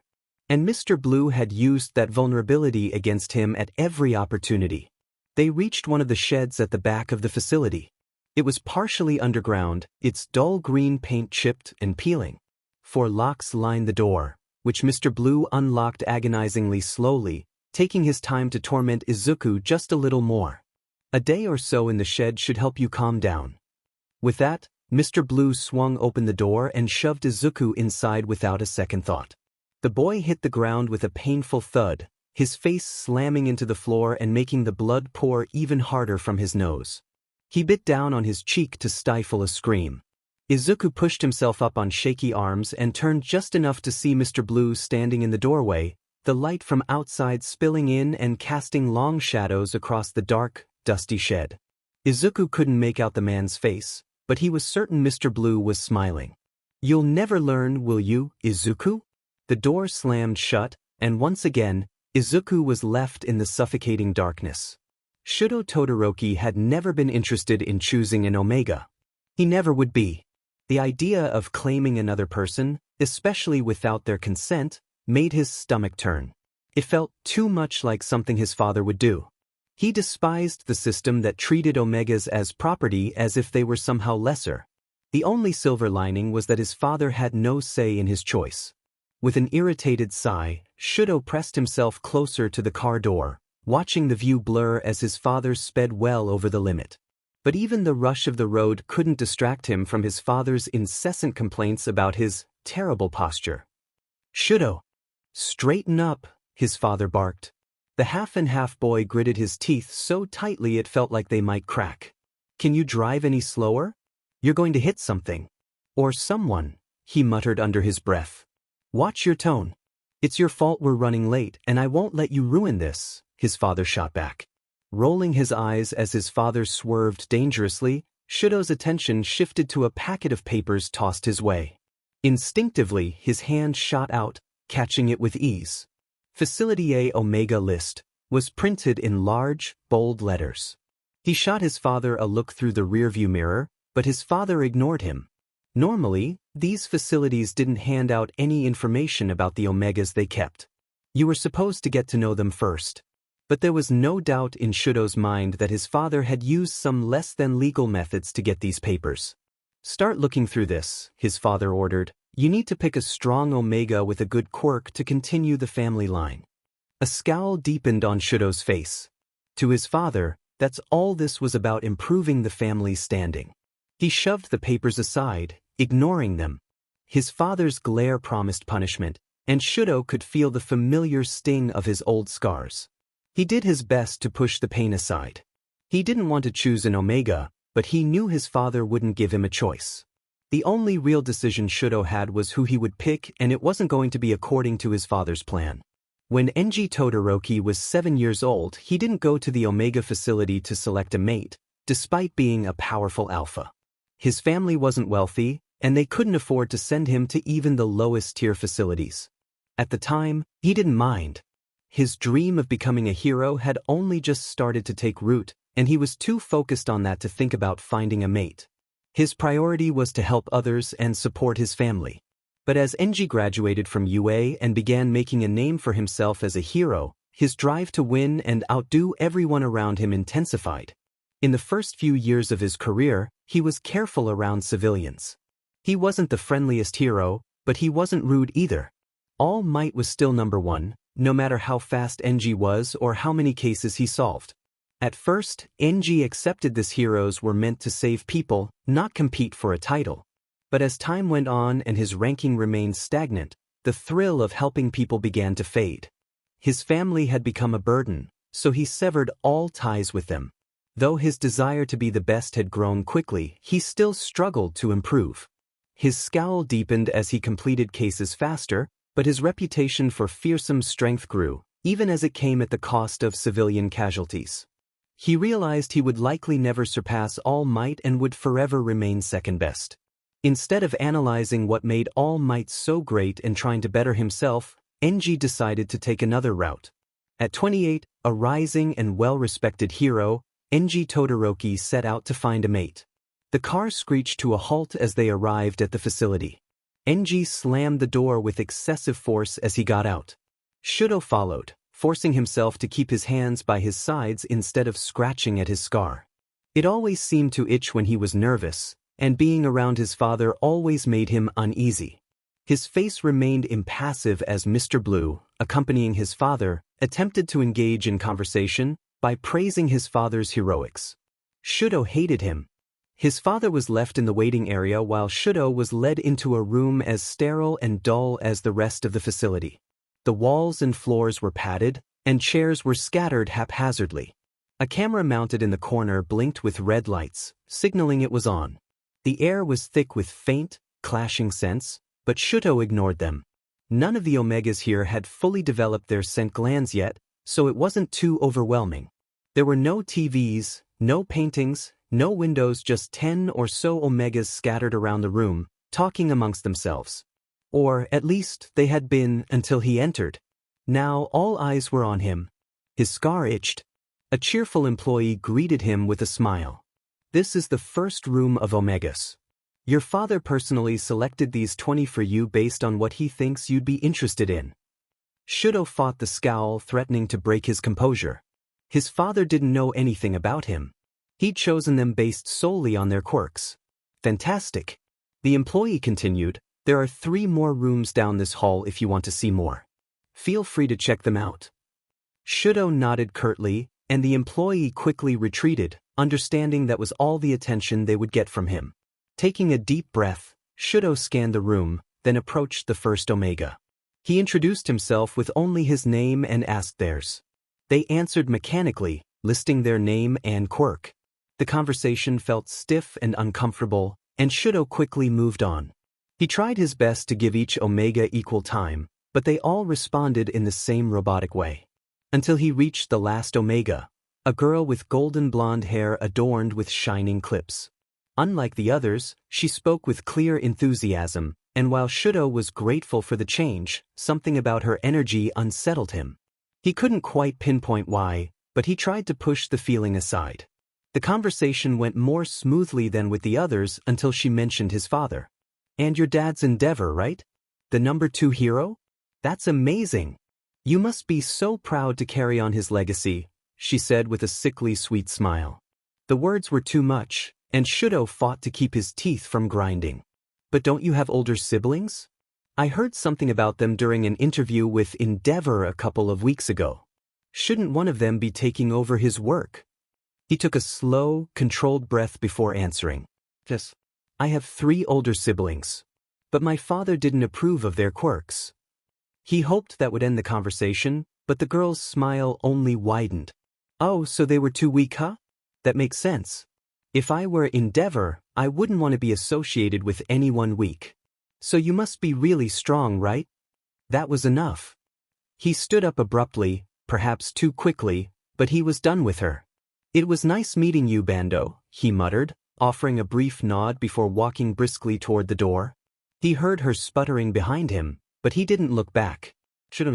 That not everyone realized just how awful his father was, and he expected whoever he chose wouldn't know until they inevitably met the man. But that didn't give her the right to talk about his siblings like that. He remembered the small, good moments with them, Tuya sneaking into his room with candy or teaching him how to play cards. Fuyumi patched him up after a tough training session. Natsuo tried to deflect their father's attention with sarcasm, even if it never lasted long. It was small things, meaningless in the grand scheme of things, as none of this ever stopped the brutal training and overbearing presence of their father. But it was something, and he was willing to cling to anything that brought light to his small dark world. And that meant no one got to talk poorly about his lights in the dark. And no one got to talk about his siblings like that. When Rei was 7 years old, she was chosen, just like so many Omegas before her. Her Alpha's family wasn't wealthy, they were modest. At first, she'd been wary of him, even if she hadn't shown it. His parents were strict, and once he was old enough, he had to work to support the family. That kind of environment could change a person, not always for the better. But as time passed, she grew to love him deeply. He was hardworking, rarely complaining about their struggles. For 17 years, he worked tirelessly to make her happy, even if they didn't have much. She never asked for much she didn't feel the need, but that didn't stop him from showering her with flowers or extravagant gifts they couldn't afford, all just to see her smile. He never forced her to do anything she didn't want to do. When she expressed a desire to become a nurse, he supported her wholeheartedly. Despite her parents refusing to pay for her schooling, he worked a second job to help her pay for it. She studied relentlessly, hoping for a scholarship to lighten the load. Instead of being marked and claimed at 18 as was customary, she had asked to wait until after marriage. Her Alpha had struggled to understand her reasons, but he loved her deeply and wanted to see her happy. After all, she rarely asked for anything, and he believed fulfilling her request wouldn't hurt. So, he accepted her wish without question, working tirelessly to afford the dream wedding she had envisioned. By the time she graduated at 23, she had secured a modest job at a small clinic that, while not lucrative, helped support them both. When she turned 24, he took her to their favorite spot in the park, dropping to one knee to propose. Though proposals weren't common in their time, especially since Omega had no right to refuse their alphas, she hardly cared. Overcome with emotion, tears of joy streamed down her face as she accepted. For a short time, everything felt perfect. She had never been happier, despite the wedding planning stress. But none of that stopped Enji from challenging her alpha for ownership of her, nor did it stop him from winning. Despite her desperate pleas, her alpha was torn from her, and she was forced to go with Enji. Her heart shattered as her once perfect life crumbled. If only she had allowed herself to be claimed at 18, if she had married sooner like most did. But she hadn't anticipated a challenge for her hand. Her quirk was weak, and she never considered herself particularly beautiful, so she hadn't worried. Now, she regretted letting her guard down. Her mate, though kind and loving, was physically weak and lacked strength in his quirk.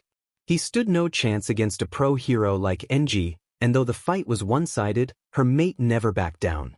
Trembling with fear, he fought until he could fight no longer. Enji didn't hesitate, and it was only when Rei intervened, throwing up a fragile wall of ice in front of her mate, that he stopped. The ice melted almost instantly from Enji's searing flames, but it had given Rei enough time to beg for mercy. Though duels occasionally resulted in fatalities, it wasn't the norm, and Rei's desperate pleas prevented any lethal outcome. Enji reluctantly allowed an ambulance to take her mate away, but she never saw him again. Enji forbade any further contact, but she managed to leave a note for her mate, apologizing for not letting him claim her sooner and assuring him that her love for him had never waned even though he lost. Barely a month passed before Enji marked her. She wept uncontrollably, despite his harsh orders to stop. She had grown accustomed to her old mate's gentleness. He had never been commanding, and their relationship had been peaceful. But Enji was violent and demanding, a reality that left her with bruises and broken bones. Still, she couldn't deny that she was responsible for her fate. As miserable as her new life was, she loved her children deeply. There was a constant ache in her heart that nothing could heal, but she carried on, ensuring that her children would never view Enji's abusive control as acceptable in a mate. Shouto moved through a couple more rooms, but each one offered no luck.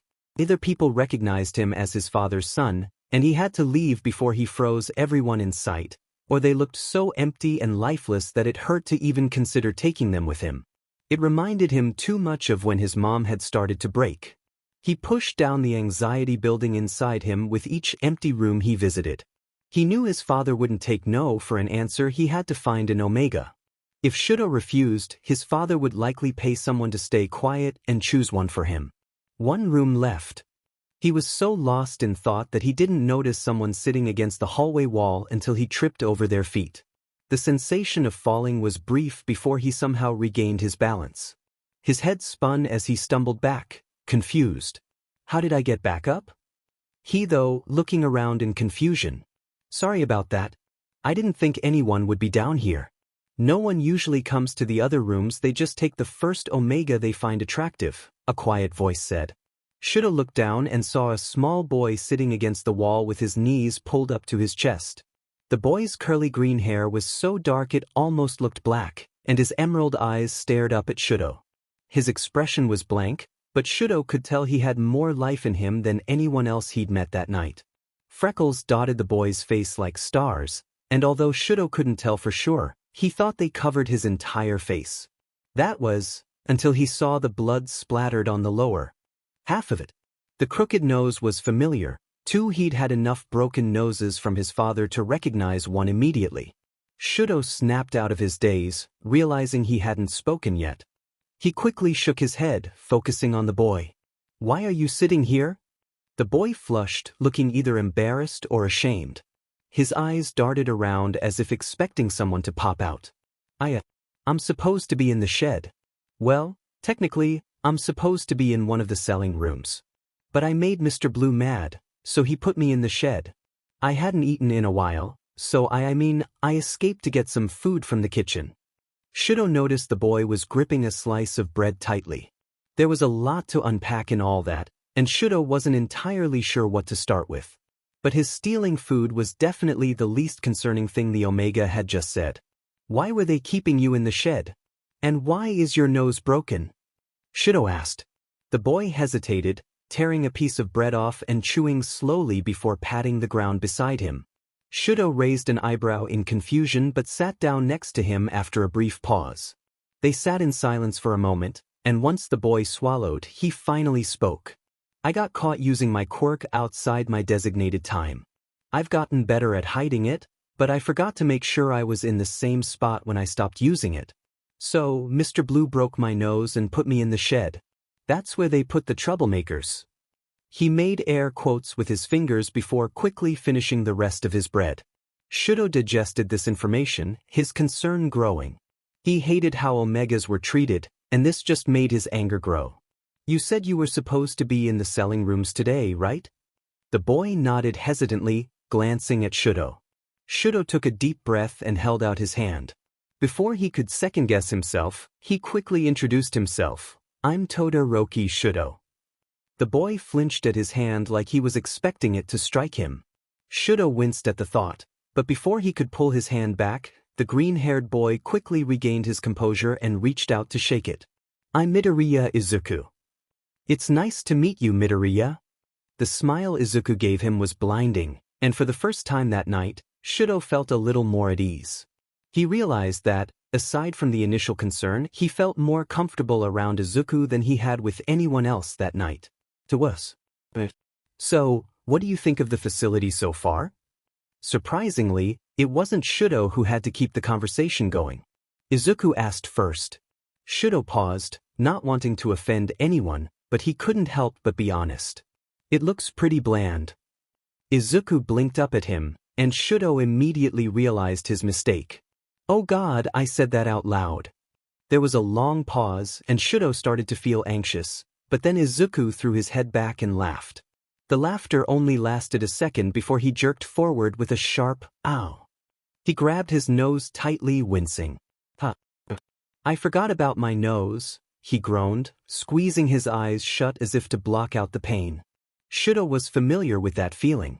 Without thinking, he gently took hold of Izuku's hands and pried them away from his face.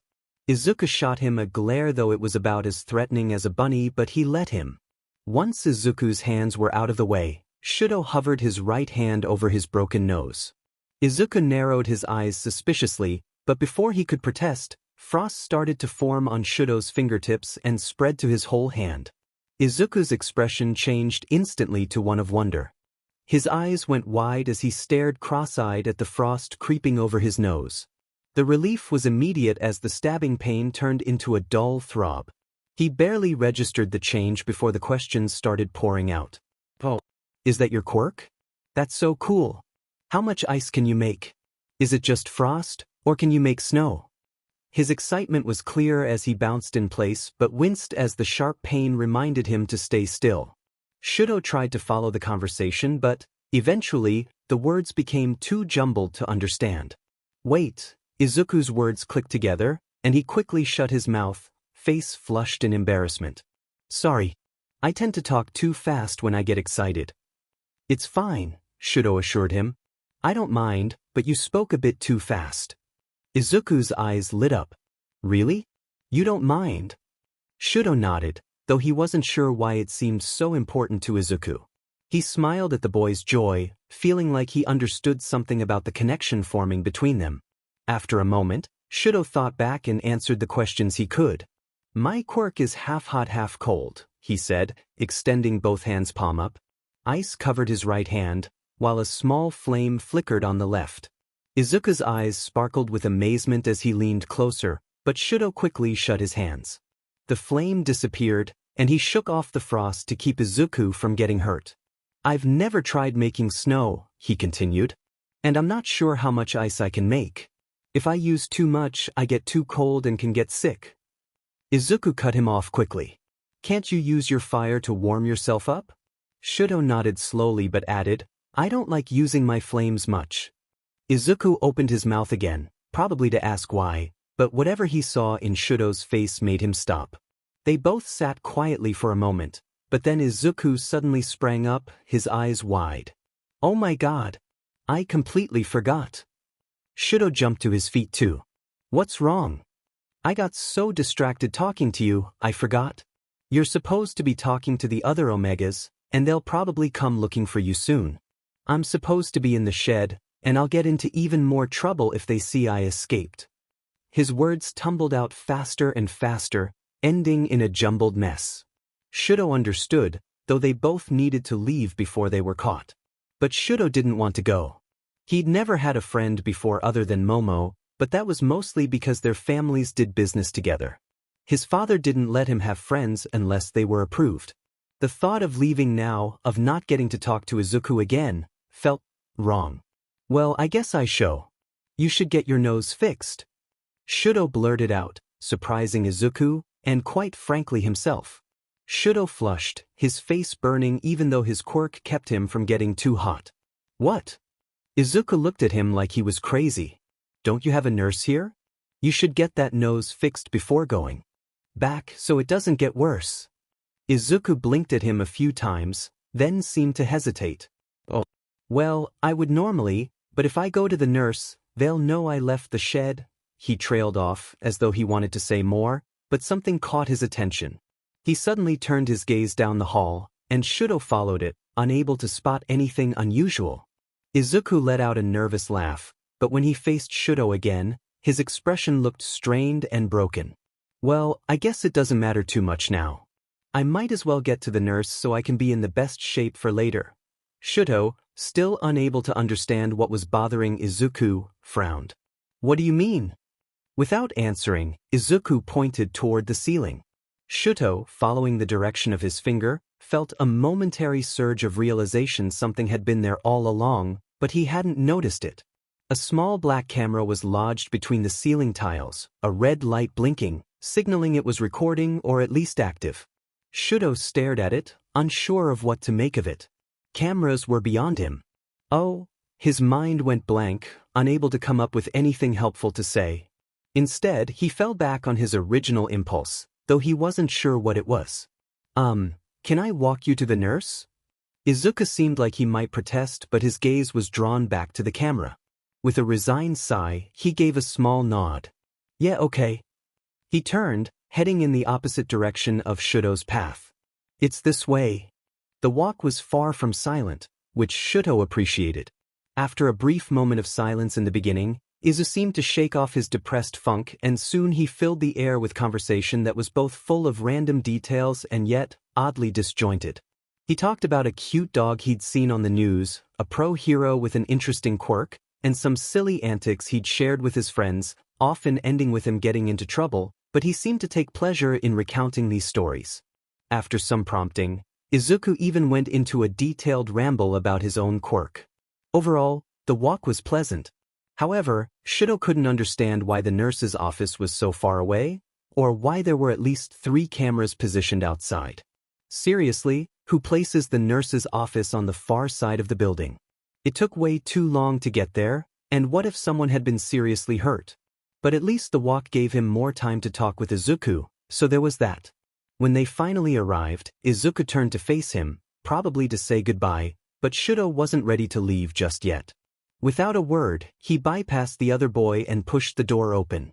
Inside was a small, rectangular room with the usual bland walls, though a few potted plants had been shoved into corners.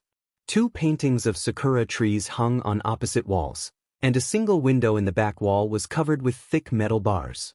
A small white desk by the entrance was cluttered with tongue depressors, band-aids, and an abandoned stethoscope, though it had no personal touches.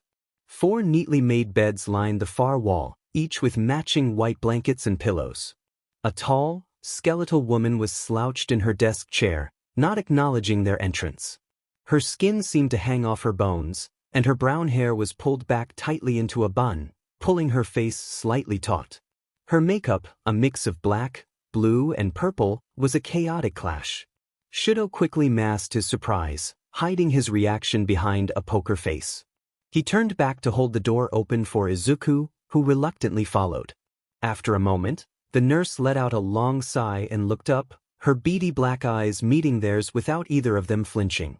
Izuku was used to the sight, and Shouto had seen much scarier things at home. Still, the woman was unsettling.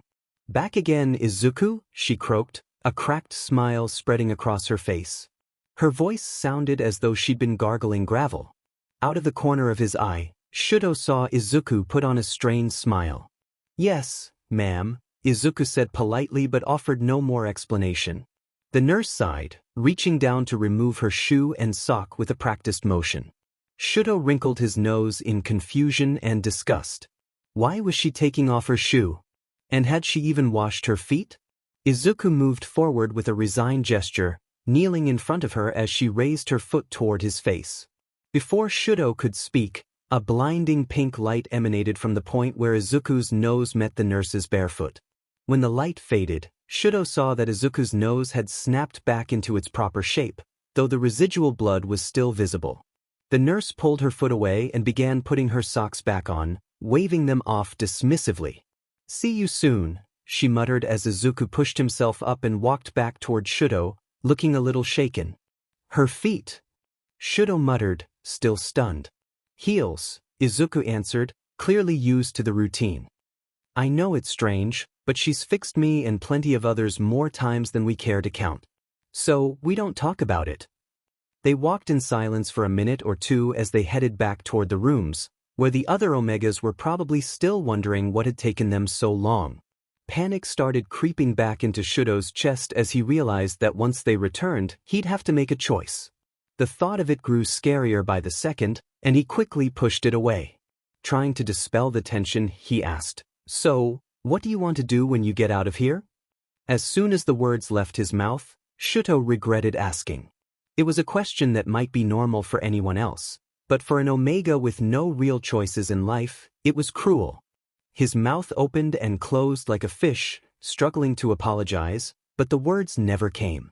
Izuku had already tensed in front of him, visibly debating how to respond.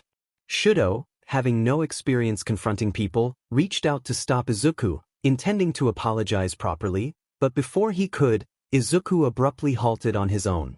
The sudden stop almost caused Shouto to bump into him. Finally, Shouto managed to speak. "Midoriya, wait, I'm sore." "A hero," Izuku cut him off, his voice firm. "Huh?" Shouto asked, completely confused. Izuku turned to face him, his posture shifting as if trying to seem taller and more confident, though his eyes betrayed his uncertainty. "I'm going to be a pro-hero," he said, this time with more conviction, as if daring Shouto to question him. "Why?" Shouto blurted before he could stop himself. Izuku's posture immediately became defensive, his brows furrowing, as if bracing for a scolding. Not wanting to make things worse, Shouto quickly added, "I mean, why do you want to be a hero?" Izuku's expression shifted, caught off guard by the question. He seemed to pause, gathering his thoughts, before answering quietly, "I want to save people, protect them, and help them feel safe. But it's more than that. I want to help Omegas. I want people to see us as real people." There was more that Izuku seemed to want to say, but he fell silent, his gaze dropping to his shoes. Shouto felt his throat tighten, but he managed to say, "I think you'll be a really cool hero. I hope whoever picks you lets you live your dream." The words came out more quietly than intended, and from the way Izuku's shoulders slumped, Shouto knew it wasn't enough. "I want to be a hero too," Shouto murmured, his voice barely audible. "But I don't want to be like my father." Neither of them spoke again as they continued walking, but Shouto had the feeling that Izuku understood exactly what he meant. As they neared the hallway where they would part ways, both seemed to realize their time to talk was running out. "Hey, Midoriya?" Shouto started, and Izuku glanced at him, offering a hum of acknowledgement. "Yeah," Izuku replied, raising an eyebrow. Shouto fumbled with his words for a moment. "You know how you want to be a hero?" He began awkwardly. Izuku gave him an amused look, as if he didn't quite understand where this was going. We did just talk about it," Izuku teased. Shouto let out a breath, still struggling. But would you like to be my partner?" he asked suddenly, practically shouting the words. Izuku blinked in confusion. "Huh?" Shouto's face turned pink, and he quickly elaborated, "Do you want to be my hero partner?" He hoped Izuku understood, but it seemed to click instantly. The green-haired boy's face lit up like a Christmas tree. "Really?" You want to be my partner? Izuku bounced in excitement, a huge smile spreading across his face. But then Izuku hesitated, and his smile faltered. I'd really like to, but what if they don't let me be a hero? Or what if we don't end up at the same hero school? Before Izuku could spiral into further worries, Shouto cut him off. Midoriya. Izuku jerked, startled. He looked up, about to apologize, but Shouto wasn't about to let him continue down that path. I'm sorry. I don't think I was clear, he said, feeling his anxiety surge. When I asked if you wanted to be my partner, I meant, I want to choose you. Izuku froze, slack-jawed. Silence filled the air, and Shouto's heart raced in his chest. But Izuku snapped out of his shock, his voice barely a whisper. Why you want me to be your mate? No, Shouto answered quickly. Izuku flinched, looking hurt and confused, and Shouto hurried to explain, I don't want to control you. I want you to make your own choices. I want us to be friends, and maybe partners one day. My father always says friends will slow you down, but if we're going to be heroes, we need to have each other's backs. Shouto looked down, feeling embarrassed, but he forced himself to continue. I'll look out for you if you look out for me. There was no silence this time. Yes. Izuku cried out, and Shouto looked up, startled. To his surprise, Izuku's face was wet with tears, but his smile was wider than ever. He wrapped his arms around Shouto, and for a moment, Shouto didn't know what to do. Tentatively, he returned the hug, gently patting Izuku's back. Not even a moment later, Izuku pulled away and started bouncing on the ball of his feet. We're going to be the best hero duo ever. He balled his fist and threw it high over his head as if declaring it to the heavens above before coming to a complete halt. His excitement didn't fade, but he lowered his voice a bit, as though remembering where they were. Turning back to face Shouto, he grinned. And we're going to be best friends. No one will stand a chance against us as long as we have each other's backs. Okay? And well, Shouto couldn't say no to that. Okay, he replied, extending his hand out to the Omega once more. I'll be in your care. The walk back toward the entrance was completely silent, filled only with the tension Izuku couldn't shake off.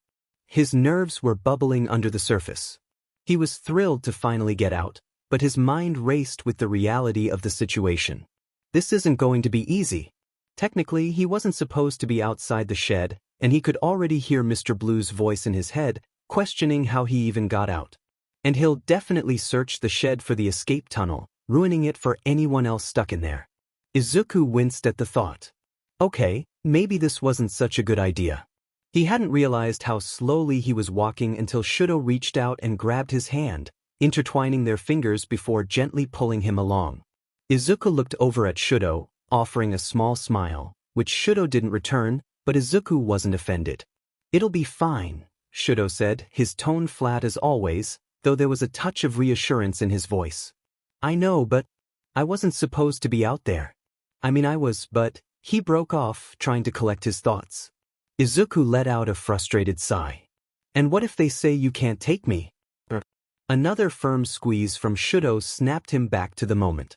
Even if you were punished, Shouto added with a scrunched expression that made it clear how much he hated their methods of punishment.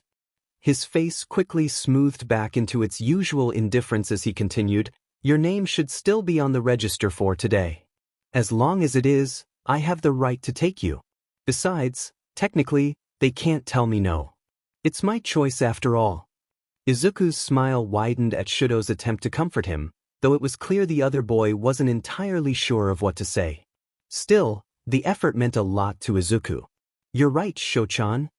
Shouto froze in place, and Izuku bumped into him before he could stop. What? Shouto stuttered, turning to face him. His face flushed pink, a hint of frost clinging to his right cheek. Oh, I called you Shouchan. Is that okay? I mean, I thought since we're best friends now, best friends give each other nicknames, right? Izuku's face was burning too, but he couldn't help it. Shouto was silent for a long moment. Izuku's heart sank at the thought of having already ruined things. Yeah, that's okay. It just surprised me, Shouto finally replied, his eyes briefly looking away in a mix of embarrassment and indifference. Izuku sighed in relief, nearly laughing from the tension that had built up. "Oh, sorry. I didn't mean to surprise you. I just have this habit of giving nicknames to my friends. Is it really okay? I don't want to make you uncomfortable." Shouto's frost started to melt off his right cheek as he visibly relaxed. "No, it's okay really. I don't mind. I've just never had a nickname before." He paused as if pondering. "Do I have to come up with one for you too?" Izuku quickly shook his head. "No, you don't have to. You can just call me Izuku, or whatever you feel comfortable with. Really, it's fine." Shouto's mouth twitched upward just the slightest, a faint smile that made Izuku relax. It felt like a small victory. From what he had gathered, Shouto kept most of his emotions buried behind a poker face, only letting glimpses slip through. A far cry from Izuku's open, heart-on-his-sleeve nature. "Okay, Izuku," Shouto said softly, a blush staining his cheeks as he turned away. Izuku couldn't help but grin, feeling lighter than before. They started walking again, but this time Shouto let go of his hand. The large doorway at the end of the hall came into view, and Izuku's nerves started to creep back in. "Stay calm," he reminded himself, drawing strength from Shouto's earlier words. Then a voice from behind them made them both freeze. "Well, there you are." Izuku's heart leaped into his throat. Did Mr. Blue already find out? He thought, panic flooding him. To his surprise, though, Shouto instinctively stepped in front of him, one arm raised protectively. Izuku was touched, though part of him felt a little offended by the implication that he needed defending. "He doesn't know what you're capable of," he reminded himself, pushing the feeling aside as he turned to see who was approaching. He immediately relaxed when he saw it was only the secretary who normally sat at the front desk. How he could have mistaken her for Mr. Blue, he wasn't sure. She was a woman, after all, and had a completely different tone of voice. Shouto dropped his arm when he saw who it was, stepping aside. The receptionist caught Izuku's eye, her face freezing in recognition. "I see you've," she trailed off, her gaze flicking to Shouto before returning to Izuku. "Chosen who you're taking with you then?" Izuku saw Shouto's eyes narrow slightly as if daring her to comment negatively on their choice. The receptionist tensed, but then forced a smile, her voice syrupy sweet. "That's wonderful. Well, we should get going then. Don't want to keep your father waiting too long." Without another word, she started walking, leaving the two of them to follow, still shaken by her insincerity. Shouto reached for Izuku's hand again, offering one more comforting squeeze before they both stepped through the entryway. And came face to face with Mr. Blue and Endeavor. Yuma Anno wasn't sure what she expected when she was forced to apply for a job at one of the Omega Care and Holding facilities, but it certainly wasn't this nightmare. It hadn't been long since she herself had been in a facility like this, though she'd been much older when she was bought 17, an age when most Omegas were deemed too old to be useful. Now, at 30, it was hard to believe so much had changed, but the rules were stricter, and the punishments harsher. It seemed like the stronger the kids were, the worse things got. At least, that was how it felt to her. She had been placed in Facility E, the lowest tier facility. Her calming quirk was weak and barely functional, activated only by cherries, and even then it wasn't very reliable. Maybe that was why things were harsher for the kids who had powers like Endeavor or his kids, though she hated that thought. Her boss's quirk was a nightmare. It drained her and left her feeling helpless and lifeless. He always had it activated, and it took everything in her to ignore the sensation of his power inching into her head. She didn't notice it at first. She hadn't been aware of how it worked. But once she did, it was too late to do anything about it. That was when she learned what really went on in Facility A. The things they did to the kids there. It made her sick. But she knew there was nothing she could do. As an Omega, she was ignored and dismissed. No one cared about her, and certainly not about the children. No matter how much evidence she had, no one would believe her. It was a terrible reality. But it was one you learned to live with. An hour passed, and she started to grow worried. Todoroki was supposed to be back soon with an Omega, but when she checked, he wasn't in any of the rooms. She began to panic. How bad would it be if she lost the number 2 hero's son? The answer, very, very bad. But Yuma didn't have the courage to face the consequences yet. Instead, she wandered the halls, searching for him. Then she saw it, the flicker of red and white up ahead. Her heart leaped in her chest. She was relieved to find him still within the building and not run off like some kids tend to do. Well, there you are. It was a good thing she spoke up when she did, considering how quickly the two turned to face her. They likely saw her as a threat, something that often happened when an alpha first chose their omega. Both of them tended to be a bit more jumpy than usual in that initial phase. I see you've, she began, eager to move things along now that she had located the young Todoroki. Her heart skipped a beat when her eyes met Facility's infamous Omega. The poor boy had somehow caught the attention of Mr. Blue, making him the most abused of everyone at the facility. Even the teachers had suffered less than this child. With a shaky breath, she forced herself to relax before continuing, "Chosen who you're taking with you then?" The boy nodded in confirmation, sending a shiver of dread through her. She had to push it aside. She reminded herself that there was nothing she could do about it. With practiced ease, she pasted a fake smile onto her face. "That's wonderful." She noticed the children cringe, but it was easy to ignore them. Alphas expected their omegas to be cheerful and ready to serve at a moment's notice, so she'd grown accustomed to acting the part, regardless of who was around. "Well, we should get going then," she added, already feeling the weight of Mr. Blue's quirk bearing down on her. "He must be getting closer. Don't want to keep your father waiting too long." Without a second glance, she marched ahead, guiding the children along. As she moved forward, she was met by none other than her boss and the number 2 hero. Ms. Anno. Has young Todoroki finished yet?" Mr. Blue asked, his voice laced with a smirk that suggested he knew something she didn't. She hated that look. Not that she'd ever dare speak her mind about it, especially when frozen under his quirk. "Yes, he has," she replied almost mechanically, her mind clouded by a thin fog. She was only vaguely aware of what was happening around her, too disoriented to have any real control. The two men's gazes dropped to the children standing by her feet. Mr. Blue's posture stiffened, and a furious expression overtook his face. "What do you think you're doing out here, Midoriya?" He spat the boy's name with enough venom to make even her flinch. The two alphas seemed unaffected, though, with the younger one even squeezing the Omega's hand in a gesture of comfort. "I'm afraid there's been a mistake," Mr. Blue continued, his tone deceptively calm, though his eyes burned with rage. His focus shifted to the young Todoroki. "You don't want this Omega. They're nothing but trouble, not worth your time. I'm sure we have much better options." The boy didn't hesitate. "They're the only one here that interests me. I want them."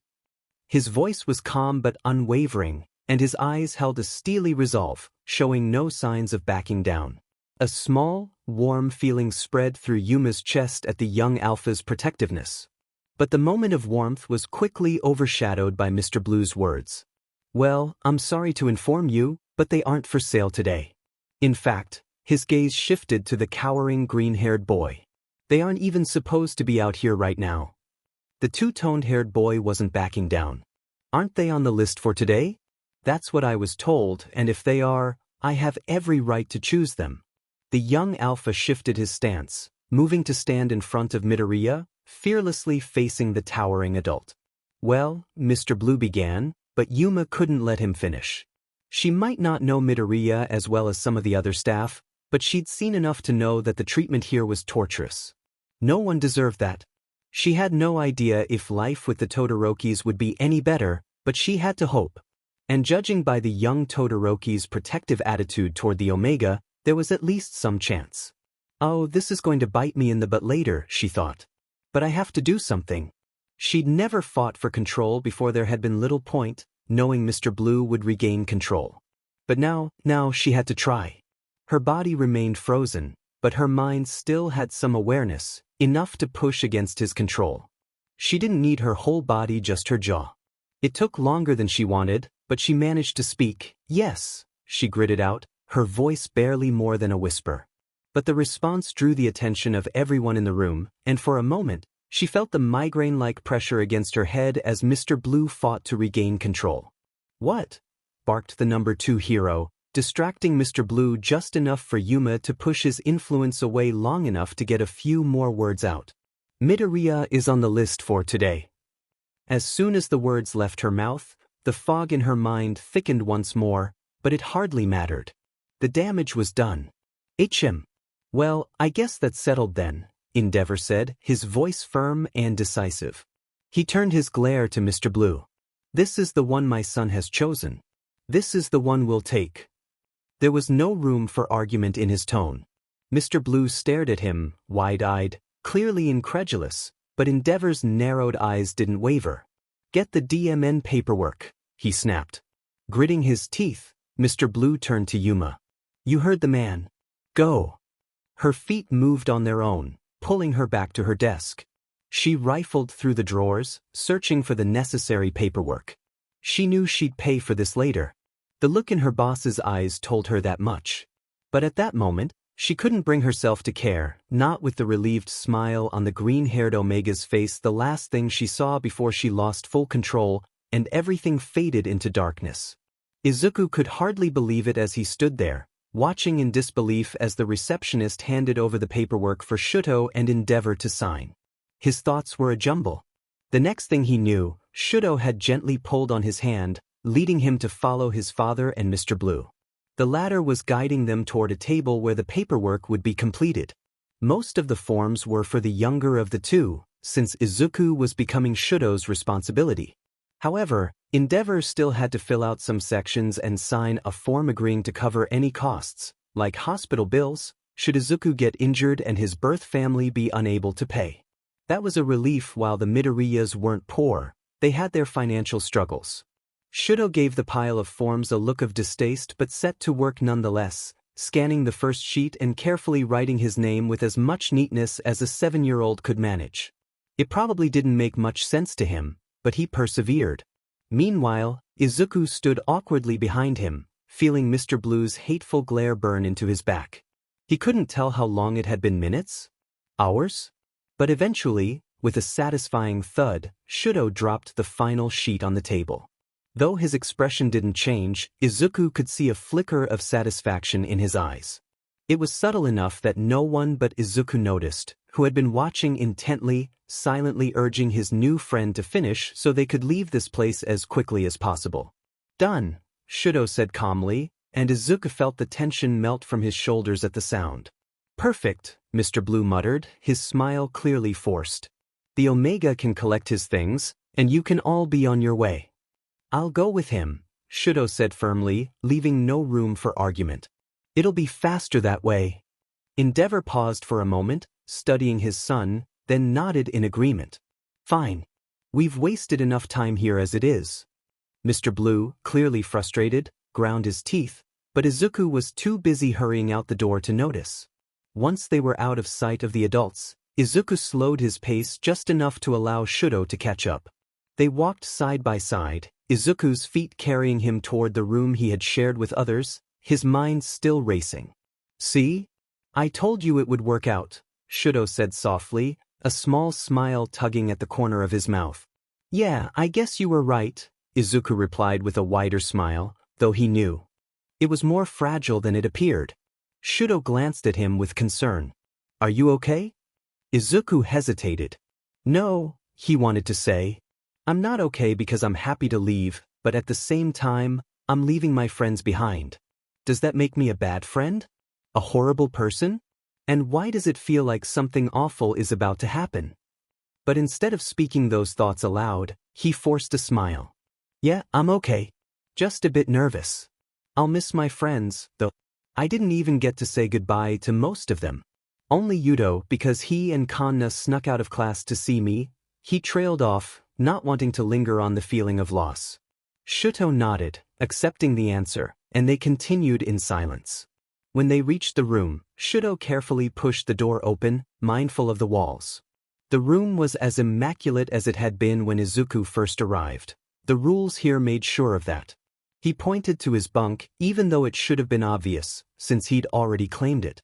He pulled his suitcase from under the bed, setting it next to him on the mattress. The bed dipped slightly as Shouto sat beside him. Need help? Izuku nodded, heading for the drawers under the bunks. He pulled out 2 of the 4, feeling a pang of sadness as he sorted through them. The colorful hero merch he'd once proudly worn was gone. All his clothes were faded, dull-colored, oversized hand-me-downs that hung off his frame. It was ridiculous. He knew they had clothes that fit him, but complaining wouldn't do any good, so he just made do. Shouto stood and came over to help. Together, they packed up the clothes, the soft hum of Izuku's tune filling the silence as they worked. After a few final efforts, Izuku managed to zip the suitcase shut. All done, he declared proudly. Shouto gave a small, understanding nod and reached for the bag. We should get going. Izuku quickly stopped him. Oh, you don't have to do that, Shouchan. I can carry the bag. He reached for it before Shouto could protest. After a brief moment of hesitation, Shouto handed it over, and Izuku's body sagged under the weight before he adjusted himself. You ready? Yeah. Wait, there's one more thing. Do you think I could have one of your parents' numbers? To give to my friends here? Shouto paused, his face thoughtful. It might be better to give them my sister's number. My dad probably wouldn't want random omegas calling him to get in touch with you. Izuku raised an eyebrow. And she'll be okay with that? Shouto shrugged. It should be fine. At least until you get your own phone. Well, if you're sure it's okay. Izuku slipped the paper with the number into Kanna's pillowcase, making sure no one would spot it. He zipped the suitcase up again. All right, let's go. And with that, they left the room behind, ready to start their new journey. Midoriya Inko hadn't expected much from today, just another quiet weekend in her home. Ever since Izuku left, it felt as though life had drained from the house itself. Or maybe that's just how she saw it. She hadn't ventured outside unless she absolutely had to. No, she had to stay home and make sure everything was perfect for when Izuku returned. Mitsuki was coming over for some girl time, but Inko knew her well enough to understand it was more of a checkup. It was no secret that she'd become more reclusive since Izuku's departure, practically living for their once-a-month calls. So her friend liked to visit, talk about their savings progress, drag her out for walks, or try to get her to go shopping. It was nice in its own way. And Inko was grateful for her friend's persistence. Mitsuki arrived around 3 as usual, with her bold personality as unshaken as ever. She marched into the house as if she owned it, and after exchanging pleasantries, Inko led her to the kitchen, where she already had tea prepared for them both. She wasn't in the mood to go out today, and she knew the tea would be enough to distract her friend from bringing up anything too personal. They settled in their usual spots in the living room, cups in hand, as Mitsuki ranted about the idiots she had to work with and the drama surrounding her temperamental son. They hadn't been sitting for more than 15 minutes when Mitsuki's phone rang. Excuse me for a second, she said, already standing and walking back into the kitchen, leaving her cup behind. Her cell phone buzzed and lit up from where it sat on the counter, but Inko wasn't in any rush to answer it. It was probably just a telemarketer. Hello? This is Midoriya Inko speaking. Really? What's the address? Inko grabbed the nearest napkin and, using her quirk, launched a pen from the table towards her. She scribbled furiously on the napkin, trying to keep her voice calm. Right, thank you. Goodbye. The call ended with a click, and Inko tossed the phone aside, rushing into the living room with the napkin clenched in her hand. Mitsuki, she practically screamed, making her friend jump in surprise, her cup clattering onto the table. What? Inko, is everything okay? Who was on the other line? Mitsuki's words were cut short as Inko finally managed to catch her breath. Someone bought Izuku. The car ride to the Todoroki household was filled with heavy silence, broken only by the roar of the engine as Endeavor pushed the car far beyond the speed limit. Shouto gripped his new friend's hand in an attempt to comfort him, his own anxiety rising as he noticed the panic in his expression. Of course, this gesture remained out of sight from the rearview mirror. Any sign of weakness, especially something as innocuous as holding hands, would be intolerable to his father. Not even with the Omega he had chosen. The vehicle skidded to a halt in front of the house, and without a moment's hesitation, Endeavor yanked open the door and practically leaped out before the car had even come to a full stop. He slammed the door shut with such force that the car shook. Once outside, the flame-haired hero ignited his fiery quirk once more and marched toward the front door, his steps loud and purposeful. Izuku remained frozen in the back seat, unsure if he was safe to move or if Endeavor would suddenly rev the engine again. But Shouto, unfazed, unbuckled and immediately began helping Izuku out of the car, whispering assurances that the car wasn't going to start again and that they hadn't hit anyone. The young Omega was grateful for the quiet reassurance, though he remained tense, his heart still racing.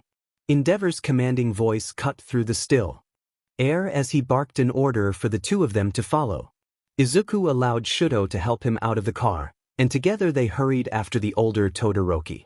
As they approached the Todoroki home, Izuku's eyes widened in awe. The house was nothing short of a mansion. The exterior, with its grand walkway and meticulously manicured lawn, carried an air of perfection. The house, traditional in style with its clean lines and neat shrubbery, felt both impressive and oddly unnerving, its flawlessness making Izuku itch with discomfort.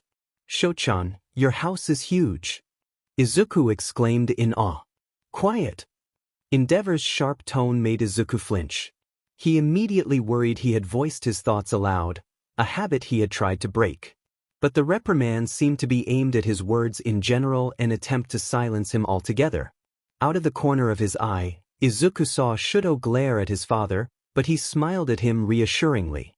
After all, he was used to being yelled at and knew arguing wouldn't help. Sometimes, being yelled at was the least of one's concerns. The front door slammed open, and Endeavor's commanding voice boomed, "Fuyumi." A young girl looking to be about 16, quickly emerged from the hallway. Izuku studied her closely, noting that her white hair, tinged with red at the ends, matched her father's and youngest brother's. Her gray eyes, however, looked tired and filled with an unease that mirrored the tension in the air. "Get the others into the living room now," Endeavor ordered. Fuyumi, without a word, nodded and dashed down the hallway. "Come," Endeavor barked, not bothering to check if the others were following as he continued his march through the house. Izuku and Shouto followed wordlessly, Izuku taking the opportunity to absorb as much as he could of the unfamiliar surroundings. Inside, the house was as traditional as the exterior. Tatami mats lined the floors, and the decor was simple, yet the coldness of the space made it feel impersonal, almost as though the Todorokis were merely staying there temporarily. There were no family photos, no personal touches to make the place feel like a home. It felt more like a showroom, pristine but lacking warmth. Endeavor finally spoke again, his tone flat. "Sit." They had reached the living room, though Izuku hadn't realized they were there already. They took a seat on the long couch against the far wall, and Endeavor, clearly displeased with something, took out an expensive-looking phone and a piece of paper. "Wait here. When the others arrive, have them sit as well," Shouto, Endeavor instructed, and with that, he stormed out of the room, his steps loud and unyielding. The silence that followed was thick, though it was a welcome break from the tension. Izuku took the opportunity to scan the living room more closely. A low chibuta table sat in the center of the room, surrounded by zabuton cushions. Across from it, a large television dominated the space. Everything about the room felt excessively expensive, too much so compared to anything Izuku had ever seen. It made him feel out of place, like an outsider who didn't belong. Not long after Endeavor's departure, a young boy with bright white hair appeared in the doorway. He seemed a few years older than Shouto, perhaps 15, and had a nervous grin plastered across his face, trying too hard to mask his unease. "Father said to take a seat." "He's making a call," the boy said softly, his voice betraying his discomfort. Shouto nodded and muttered to Izuku, "It's fine." "He's not angry. Just a bit tense." The boy, clearly trying to lighten the mood, plopped down next to Izuku, his smile more genuine now as he extended a hand. "Hey there. I'm Natsuo, Shouto's older brother." Izuku, still feeling shy but excited, accepted the handshake. "It's nice to meet you, Natsuo. I'm Midoriya Izuku, but you can call me Izuku. I'm Shouchan's friend." "Friend, huh?" Natsuo raised an eyebrow. "Well, you treat my baby brother right, okay? He has a tough time making friends." Shouto, slightly embarrassed, scowled. "It's not my fault," he muttered, though he quickly added, "and I'm not a baby." Natsuo's smirk widened as he ruffled Shouto's hair. "Ah, you're still my baby brother." Izuku laughed quietly, watching the playful exchange. It was nice to see Shouto so relaxed. It was the first time he realized just how tense Shouto had been before. I'm 4 years older than you, Natsuo continued, grinning. And Fuyumi and Tuya are 8 years older than you. That makes you the baby. Izuku, suddenly understanding the age gap, grinned at the playful banter. Oh, so Shouto's the youngest then, he thought to himself. Just then, Shouto playfully shoved Natsuo, sending him sprawling onto the floor. Izuku giggled at the dramatic fall, watching Natsuo mock his brother's betrayal. But the moment was broken when a sharp voice called, Natsuo. Fuyumi's voice carried a mix of concern and reprimand as she entered the room, accompanied by a tall boy with bright red hair. He seemed even more uncomfortable than Natsuo, though he followed Fuyumi into the room. You can't let father see you messing around, Fuyumi said, her voice tinged with worry. Natsuo, sensing her anxiety, stood up, his earlier playfulness fading as he retook his seat, his smile turning more nervous. It's fine. Just having a little fun before the flaming BSTRD returns. Fuyumi sighed, her shoulders sagging in relief. I just don't want anyone to get in trouble. We know, Fuyumi, Natsuo reassured her, offering a shaky smile. Izuku, feeling like an outsider, observed the siblings' interactions with a quiet sense of longing. He didn't fully understand what was happening, but he felt the tension thickening around them. He wanted to offer comfort, but he wasn't sure how. Finally, Fuyumi turned her attention to Izuku, offering a hesitant smile. Sorry about all this, she said quietly. I'm Fuyumi, Shouto's older sister. Before Izuku could respond, the red-haired boy spoke up, his voice a mix of annoyance and affection. I can introduce myself, Fuyumi, he said, flashing a half-smile at Izuku. Sup, squirt. I'm Tuya, Shouto's oldest and coolest brother. Hey! Natsuo protested, but Tuya only shrugged. Izuku couldn't help but laugh at the exchange. For the first time since entering the house, the tension seemed to ease, and even Fuyumi allowed a small smile. But the moment didn't last, as the sound of loud footsteps echoed through the house, signaling Endeavor's return. In an instant, the room fell back into an uncomfortable silence as the siblings scrambled to arrange themselves, bracing themselves for their father's entrance. The couch was larger than anything the Midoriya family had ever owned, but with 5 people crammed onto it, they had to squeeze together to make room. Fuyumi and Tuya sat at the ends, with Natsuo pressed against his sister, and Shouto next to his eldest brother. Izuku found himself wedged in the middle of them all. No sooner had they settled than Endeavor stormed into the room, his hair still burning bright and a cell phone gripped tightly in his hand. His eyes quickly scanned the children, sharp and judgmental as if looking for something to reprimand them for. Finding nothing, he let out an exasperated huff before marching to the center of the room, looming over them. All right, now that you're all here, he started, sounding as though they had been late and he'd been the one waiting. Izuku noticed Natsuo tense beside him, his jaw clenching, fighting the urge to say something. Tuya, however, had no such reservations. Yeah, thanks for finally making it to the meeting you called us for. Decided it was time to grace us with your presence.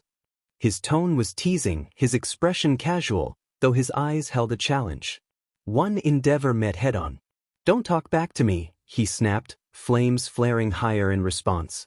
The entire couch tensed, except for Tuya, who only gave a smug grin. Perhaps it was a small victory, but Izuku couldn't help admiring his brother's refusal to back down. He himself had trembled with fear in situations like this, and even now, he couldn't ignore the discomfort of being caught in such a volatile atmosphere. It reminded him of Mr. Blue in a way. Both commanded respect through fear, their authority unquestioned, their intimidation a tool used on those weaker than them. Father, Fuyumi interjected, her voice shaking, trying to diffuse the tension. Why have you called us here? Endeavor's gaze snapped to his daughter, the flames on his head flickering before they settled back down. As you've all noticed, there's someone else here. Tuya opened his mouth to retort, but Fuyumi's pleading glance shut him up. Shouto has chosen an Omega. He extended his hand toward Izuku, who awkwardly raised his hand in greeting, despite their prior introductions. The boy's mother will be here soon to collect him, and I thought you should know who your brother chose. Tuya, Natsuo, that's all I need from you too. The dismissal was clear, and with reluctance, the two of them got up and left. We'll discuss things like where you'll continue your schooling and other matters when the boy's mother arrives. Endeavor continued as if Izuku wasn't sitting directly in front of him. Until then, Fuyumi, you did the research I asked you to, correct? Fuyumi nodded, keeping her eyes on the floor. Yes. Good. Endeavor's attention shifted to Izuku for the first time. I've asked Fuyumi to handle anything concerning your Omega needs when you visit. Izuku winced at the thought. It must have been difficult for Fuyumi to look up information on Omega care, especially on heat cycles and preheat stages. He remembered learning the basics of it all in the facility, but it was always an awkward subject, usually handled by an Omega family member or a specialist. And why were they bringing it up now? He had years before needing to worry about any of it. It was a bit hard to verify some of the information, but I found some lists of dietary restrictions for Omegas, so I've printed them out in case you stay for meals, Fuyumi said, her voice faltering. I also ordered scent patches for when you're older, and I put some other items on hold. She glanced up at her father, half expecting him to cut her off, but when he didn't, she continued. Izuku tuned her out. A pang of guilt hit him for ignoring her, knowing how hurtful it felt when people tuned him out. He didn't mean to be rude, but he couldn't help it. While he appreciated Fuyumi's efforts, he couldn't help but want to correct a few things she mentioned, especially about supposed dietary restrictions. Omegas ate much the same as anyone else, unless Prgin and T something that applied to any gender that could carry a child. The chime of the doorbell brought him back to the moment, and Fuyumi's ramble stopped. Endeavor shot her a look of irritation before waving her toward the door. That's probably the boy's mother. Get the door, Fuyumi, he ordered, and both Shouto and Izuku quickly scrambled to move away from him, standing in front of the towering figure as he sat down on the couch. Izuku's eyes followed Fuyumi as she went to answer the door. Go, Endeavor's booming voice snapped. Startled, Izuku glanced up to meet the angry turquoise eyes that locked onto him. Go, the man repeated, and Izuku understood. He exchanged a look with Shouto, who nodded, his face unreadable as he kept his eyes on their father. Izuku quickly turned on his heels and walked briskly after Fuyumi, fear and instinct urging him not to run. He reached the front door just as the conversation became clearer. Hello there. I'm Izuku's mother, Midoriya Inko, he heard his mother say. This is the right house, right? This is the address that angry man on the phone gave me, but I wasn't sure if... Her voice trailed off, but Fuyumi's response was swift. Don't worry, you're in the right place. I'm Todoroki Fuyumi, and your son. She was cut off as Izuku rushed forward, and the two women turned to see him. Their eyes met green to green and the recognition was instant. Izuku. His mother whispered his name, and that was all Izuku needed to hear. He ran forward, and Fuyumi stepped aside just in time for him to crash into his mother's open arms. Tears streamed down their faces as they held each other, savoring the long-awaited reunion. Fuyumi watched with a bittersweet smile, remembering her own feelings of longing for her mother. But there was no time to waste. Endeavor was waiting, and nothing good would come of making him wait longer. I'm sorry, Fuyumi said gently, her hand on Inko's shoulder. I know you haven't seen each other in a long time, but my father needs to speak with you as soon as you arrive. Inko looked up at her, tears still in her eyes but a spark of annoyance flickering in her expression. And he can't wait a moment? She murmured, wiping her eyes, though still holding tightly to her son. We'll have plenty of time to talk, but this is the first time I've seen my son in ages. Fuyumi grimaced. She understood, she really did. If it were up to her, she would have given them a week, minimum, before bringing them back for a meeting. But it wasn't up to her. I'm sorry, she repeated, her head lowered in apology as she tried to find a way to move things along without upsetting anyone. Inko opened her mouth to protest again, but Izuku tugged on her arm, smiling at her with wide eyes. If we get it over with now, we can get home sooner, he whispered, and her heart warmed at hearing him refer to their apartment as home after all this time. She relented, squeezing his hand. Well, I suppose we shouldn't keep him waiting, she said, though her tone didn't match her resigned expression. She gave Izuku a reassuring smile, and they stood up, still holding hands as they made their way back to the living room. Fuyumi breathed a sigh of relief. Maybe, just maybe, the afternoon would pass without any more yelling. Endeavor sat impatiently where they had left him, his arms crossed and a scowl etched on his face. Inko froze mid-step when she saw exactly who was sitting on the couch. Despite having distanced herself from the hero world in the absence of her son, even she could tell who the number 2 hero was. His flaming hair, even out of uniform and in civilian clothes, was unmistakable. Thankfully, Izuku didn't allow her to stay frozen for long. Using their connected hands, he gently tugged her further into the room, stopping next to Shouto.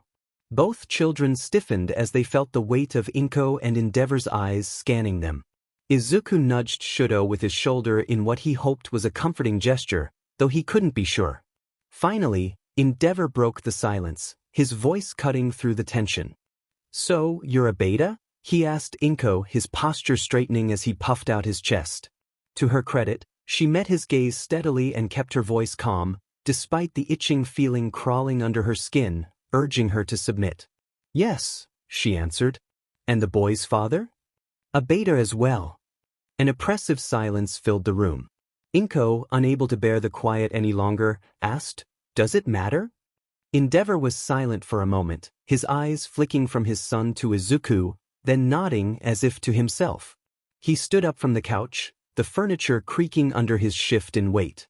"Fuyumi, prepare tea," he ordered, and the girl rushed off without a word. As she left, the fiery hero gestured to the Chibuta table, just a few feet away. "Come, take a seat." Izuku remembered noticing the table when they first entered, but hadn't paid it much attention until now.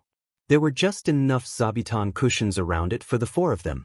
Cautiously, the Midoriya family sat next to each other, their hands still clasped under the table. Shouto sat across from them, leaning as far away from his father as he could without appearing disrespectful. "Now then," Endeavor began, "there are things we need to go over now that your son is Shouto's Omega." At that moment, Fuyumi rushed in with a small tray of tea, her hands trembling slightly as she placed a cup in front of everyone before quickly retreating. No one acknowledged her departure. Steam rose from the cups as Shouto glanced down at his tea, his expression unreadable. He hesitated for a moment before picking up the cup with his right hand, his fingers freezing the liquid with ease. Izuku fought the urge to bombard him with questions. "First, we should exchange contact info until either of them are old enough to have a phone," Endeavor said, grimacing slightly as if the words were hard to say. Despite his reluctance, he handed Inko his phone with a contact screen open. With wide eyes, she entered her number, then slid her own phone across the table. Endeavor gripped it with unnecessary force, nearly cracking the screen, before returning it to her. Inko, eager to move things along, finally asked, "What needs to be discussed?"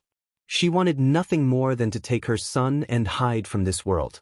The way he had said, "go over," as though everything had already been decided for her son, left her uneasy. But if the law didn't give her a say in her son's future, she'd still fight to give him as many choices as possible. Visitations. A silver key slid across the table, stopping in front of Izuku. He stared at it wide-eyed. "Shouto has requested you be allowed to visit whenever you'd like. This key is yours to keep." Endeavor's voice turned dark. "Don't even think about losing it." "Understood." Izuku nodded quickly, gripping the key with his free hand so tightly his knuckles whitened. "As long as you don't disturb Shouto's studies or training, I have no issue with you visiting," Endeavor continued. "But make sure to call ahead." Shouto's face darkened at his father's words, but he remained silent. Inko raised an eyebrow, wondering why it was his father speaking instead of him. But she dismissed it, assuming it was just because Shouto was shy. "Well, I suppose that's fine," Inko said. "Just remember, you have chores and homework to finish as well, sweetie," she said, looking at her son, who nodded and offered a small smile. Endeavor snorted, rolling his eyes at her words, but she ignored him. The discussion continued much like this, Endeavor laying down the rules while Inko interjected when she could, and the children remained awkwardly silent. Occasionally, Shouto would speak up, but only when he was directly asked. They both wanted to say more, of course, but they had long learned that speaking without permission from the adults never ended well. All they could do was exchange uncomfortable glances and shrugs as their parents argued in a passive-aggressive manner. Now, Shouto, what have you decided for the boy's future? Isn't it a little early to, Inko started, but was cut off by Shouto. A hero. Both adults turned to him. Inko's eyes widened, clearly stunned. Endeavor raised an eyebrow, gesturing for him to continue. He's got the perfect quirk for a support hero, Shouto continued, glancing briefly at Izuku, who nodded slightly to signal it was okay. It would help me get to areas quicker and contain villains I take down. Endeavor gave Shouto a thoughtful look, then turned to Izuku. Your quirk is called Freeze Frame, correct? It lets you freeze time. Izuku nodded. Yes, sir. I can freeze time for about 45 minutes a day now. It used to be 30, but I've been able to extend it a little. A tense silence followed as Endeavor stared at him, the pressure of his gaze almost unbearable. Finally, Endeavor spoke again, his voice low. What's your reset PRD? My quirk resets at midnight. Izuku stuttered, looking down at his hands, hating his nervousness. Food or rest doesn't work? Endeavor pressed. No, sir, Izuku replied. Fine. If Shouto wants you as his sidekick, we'll get you on a diet plan to get you in shape. But you'll need to find your own way to train. I'll test your progress monthly, but I expect that time limit to be up. Izuku's heart swelled with hope. He didn't want to be anyone's sidekick, but this was Shouto's way of helping him get closer to his dream without stepping on anyone's toes. Wait a minute. Inko's frantic voice cut through the air, and everyone turned to her. Izuku's hope flickered. Isn't it a little early to be deciding all this? They're just kids. Every kid wants to be a hero at first. What if they change their minds? Her words seemed to falter, but no one commented on it. Izuku wasn't sure he wanted to know. These things can be changed later, Endeavor said dismissively before moving on. Inko seemed to deflate, but the hero paid no mind. Now, the last thing. We need to discuss his education. Specifically, where he'll go to school. There's a private Omega school, though it's far away and he'd only be able to visit on holidays. Or he can attend Shouto school. Endeavor turned to Shouto for the final word, clearly unconcerned with what the others thought. We can't afford either of those, Inko interrupted before Shouto could speak. She didn't back down when Endeavor turned his steely gaze on her. I think you'll find I can more than afford it, he said smugly. Inko didn't give in. He should be able to see his old friends again. He can make new friends at Shouto school. Besides, what matters more, education or friends? Endeavor retorted. Of course his education matters. But children need to socialize. Why take him away from his friends? Inko fired back. The argument continued, each parent clashing over what they thought was best. The children shrank back, and Izuku couldn't remember the last time he had seen his mother so angry. It was clear to him now she would fight for him, no matter the cost. Shouto, who had been silently watching, finally stood up. Father! His voice cut through the argument, drawing the attention of both adults. He shrank back under their gaze. He can go to his old school, he stammered, his voice barely above a whisper. Inko opened her mouth to protest, but Endeavor spoke first. Fine. He can stay at his old school until the end of the year, but it'll be at your expense. After that, he'll transfer to Shouto school. Fine, Inko agreed reluctantly. That should be enough time for Katsuki to defeat the other kid.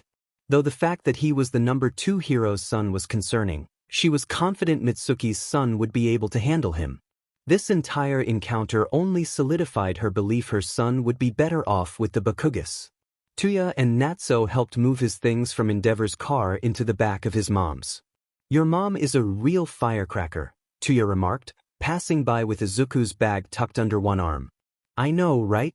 I've never seen anyone yell at the old BSD like that, Natsuo said, his voice full of excitement. The two exchanged a look of mutual disbelief, still processing the scene. Can't believe Fuyumi almost passed out when she heard them arguing. I can, Izuku muttered under his breath, already tired of the conversation. It wasn't really directed at him anyway. His mom was in the doorway, chatting with Fuyumi and exchanging contact information with her. Shouto stood silently beside him, both of them observing the scene without speaking.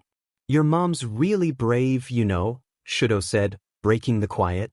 Izuku's head snapped up to meet his friend's gaze. "Not many people would have the guts to stand up to the number 2 hero," Shouto added. Izuku smiled brightly, grateful for the compliment directed at his mother. "Yeah, she's the bravest person I know. Although, I'm not sure I could handle it if she starts yelling again." Shouto nodded, his expression softening. The two fell into another comfortable silence. After a moment, Shouto spoke again. "I don't think she likes me very much." Izuku turned to look at his mom, as though he could read her mind and determine the truth. "Well, how could she not like you if she doesn't even know you yet?" Shouto shifted uncomfortably, his gaze dropping to his shoes. "I don't think she likes that I was the one who got you." Izuku placed a reassuring hand on Shouto's shoulder, hoping it would offer some comfort. "Well, I don't think she would have liked anyone who got me. But we can show her how great you are. Then she'll definitely like you." Shouto frowned slightly, skepticism in his voice. "You've only known me for a day. How can you know if I'm great or not?" Izuku grinned widely, placing his hands on his hips with confidence. "Because you're my friend and all of my friends are great," he declared with a matter-of-fact tone. Shouto fell silent for a moment, but then the corners of his mouth lifted into a small smile. "Okay." The screen flickered to life with the bold red letters, "Breaking News," scrolling across the top. The camera cut to a newscaster standing in front of a charred and smoldering building. The remnants of a fire still lingered in the air as water from the fire trucks slowly drained into the street behind him. His hair was tousled from the wind, and his expression was strained, as if he had just witnessed something deeply unsettling. He quickly composed himself as the camera zoomed in. "Good evening," the reporter began, his voice steady but tinged with concern. "I'm Katsuhito Fujima, reporting live from what remains of the Todokuni residence here in the heart of the city. Approximately 4 hours ago, fire crews were dispatched to the scene of a massive fire. Thanks to their swift and heroic actions, the fire was brought under control before it could spread further." The reporter stepped aside, gesturing toward the fire truck parked nearby, where firefighters continued their work in the background. However, in a tragic and unexpected turn of events, authorities have confirmed the discovery of 2 bodies within the ruins of the home. Police have cordoned off the area with yellow tape, and officers are still investigating the scene. The camera panned briefly to the scene behind him before returning to the reporter's face, now more somber. At this time, officials are still piecing together the details of what transpired here, but sources indicate that this was not an accidental fire. Police believe the victims a beta man, Tadakuni Nishimura, and his omega wife, Koharu Tadakuni, were likely attacked by villains. The reporter's expression tightened. Tadakuni Nishimura, a well-known and respected figure in the community, is confirmed as one of the deceased. He is believed to have tried to protect his wife during the attack. While he managed to fight off one assailant, it appears he suffered fatal wounds in the process. A truly heroic man, who gave his life to defend his loved one. He paused, glancing down at his notes before looking back into the camera. In an even more disturbing development, the body of Koharu Tadakuni has not yet been located, raising concerns that she may still be alive. Authorities are treating this as a potential kidnapping.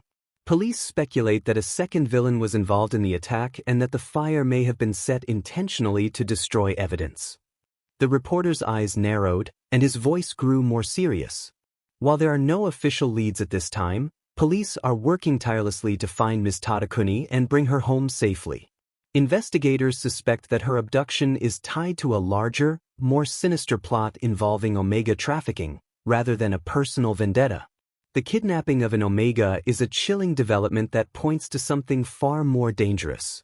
The reporter paused once again, raising his hand to his ear as he received new information. His expression shifted to one of controlled professionalism. "It seems we have an update. Police have now confirmed their suspicion that Ms. Tadakuni was specifically targeted for trafficking purposes, abandoning their initial theory of a grudge-driven attack. This case, as it now stands, is potentially linked to a much larger and more alarming network of omega trafficking. The reporter's plastic smile returned. We will continue to follow this developing story closely and keep you updated as more information becomes available. For now, we'll return you to your regularly scheduled programming. This is Katsuhito Fujima, reporting live from the scene. Back to you in the studio.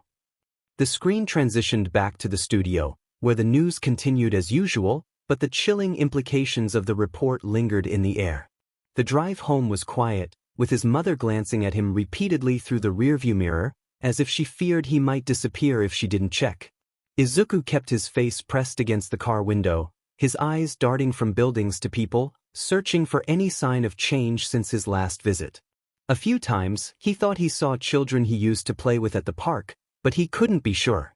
They'd all grown at least a little, and not all of them had their quirks when he left, so they might look different now. The car came to a stop, and his mother quickly shifted it into park. She hurried to help him out, despite his ability to do it himself. Tears welled in Izuku's eyes as he stared at the apartment complex where he had grown up. It looked just as he remembered it, and a warm feeling spread through his chest. The breeze was still a bit chilly, a reminder that winter lingered, though spring was near. He wondered if his mom still kept a box of flowers on the balcony. Maybe this year, she'd let him help plant them. His mother gently pulled him from his thoughts, taking his hand as they walked up the stairs. He counted each door as they passed, even though he knew his address by heart, until they arrived at their door. It had been so long since he last saw it. A part of him worried about what had changed inside, what he might have missed. But when his mother swung open the door with a flourish and led him inside, he found almost everything just as he remembered it. His drawings and old report cards still hung on the fridge, and pictures of his mother with him adorned the walls, freshly dusted. A single photo of his father holding him as a baby stood out among them. Blankets were draped over the couches, the pillows neatly fluffed. And there, on the door, was the nameplate with All Might's Face His Room. Tears streamed down his face. His mother squeezed his hand comfortingly. "Are you all right?" she whispered, her voice laced with concern. Izuku didn't answer right away, still lost in the scene around him. After a moment, he wiped his cheeks, smiling through the tears. "Mom, I'm home." The rest of the evening passed in a blur of blankets and cozy conversation as the Midoriyas tried to catch up on the years they had missed. Monthly phone calls could only cover so much after all. It was nice to finally be together again after so long. The week unfolded similarly, as they spent time at home, adjusting to each other's presence. Inko had grown accustomed to being alone cooking meals for one, sometimes for Mitsuki, and working her part-time job at the library. Izuku, on the other hand, was used to waking up with 4 other children, following a strict schedule that began before the sun and revolved around precise meal times. These habits have become ingrained over the years. Izuku had left when he was just 4, and now, at nearly 9, adjusting to his mother's less structured lifestyle was strange. But they were managing.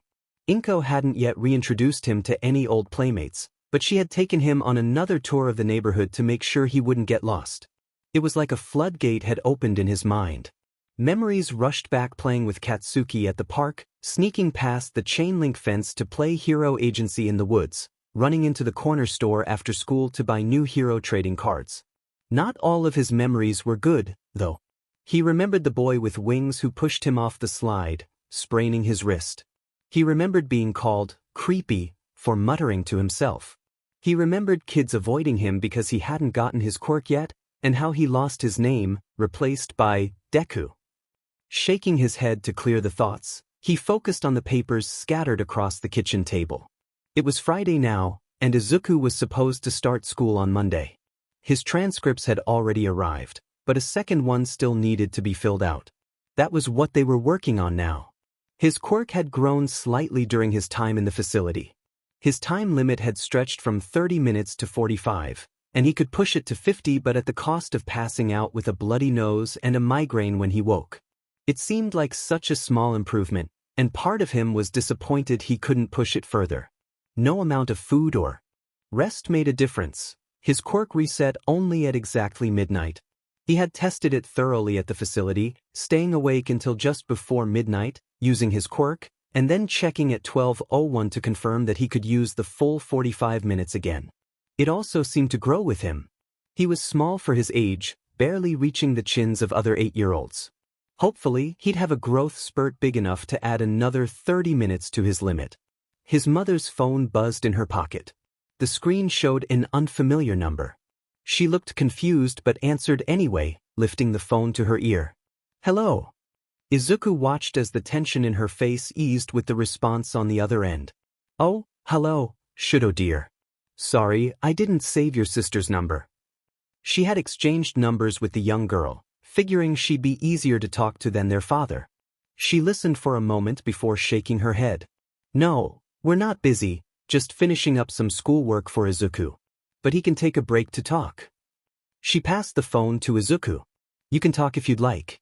I'll finish up the rest." Izuku beamed at her, taking the phone. "Thanks, Mom." He slipped out of his seat and walked to the living room for some privacy. "Hey, Shochan. How are you?" "Izuku," came the somewhat relieved reply. "I'm okay. Just wanted to check in and see how you're doing. And stuff." The awkwardness in his voice was clear. Neither of them had talked on the phone much. "I'm doing great. It's awesome being with Mom again," Izuku said. "She even took me to the old park I used to play at. It's a bit worn down now, but it looks just like I remember it." He would have continued about the park or another place his mother had shown him, but then he heard Shouto mumble, "Never been to one of those." Izuku froze. "You've never been to a park?" he asked, sounding more shocked than he probably should have. There was a long pause before Shouto muttered, "Yeah. Sorry." Izuku winced at how meek Shouto sounded. He couldn't imagine never going to a park. "It's okay, it's not that big of a deal," he said in his most comforting voice. "Hey, I've got an idea. You know how I'm starting school soon, right?" "Yeah. You're starting Monday, right?" Shouto replied. "Right. Well, our schools aren't too far apart. We can meet in the middle, and I'll take you to the closest park." Izuku's voice buzzed with excitement. He really hoped Shouto would say yes. After a brief pause, Shouto's voice shifted to something resembling excitement, but then quickly faded. "I don't think my dad would let me go.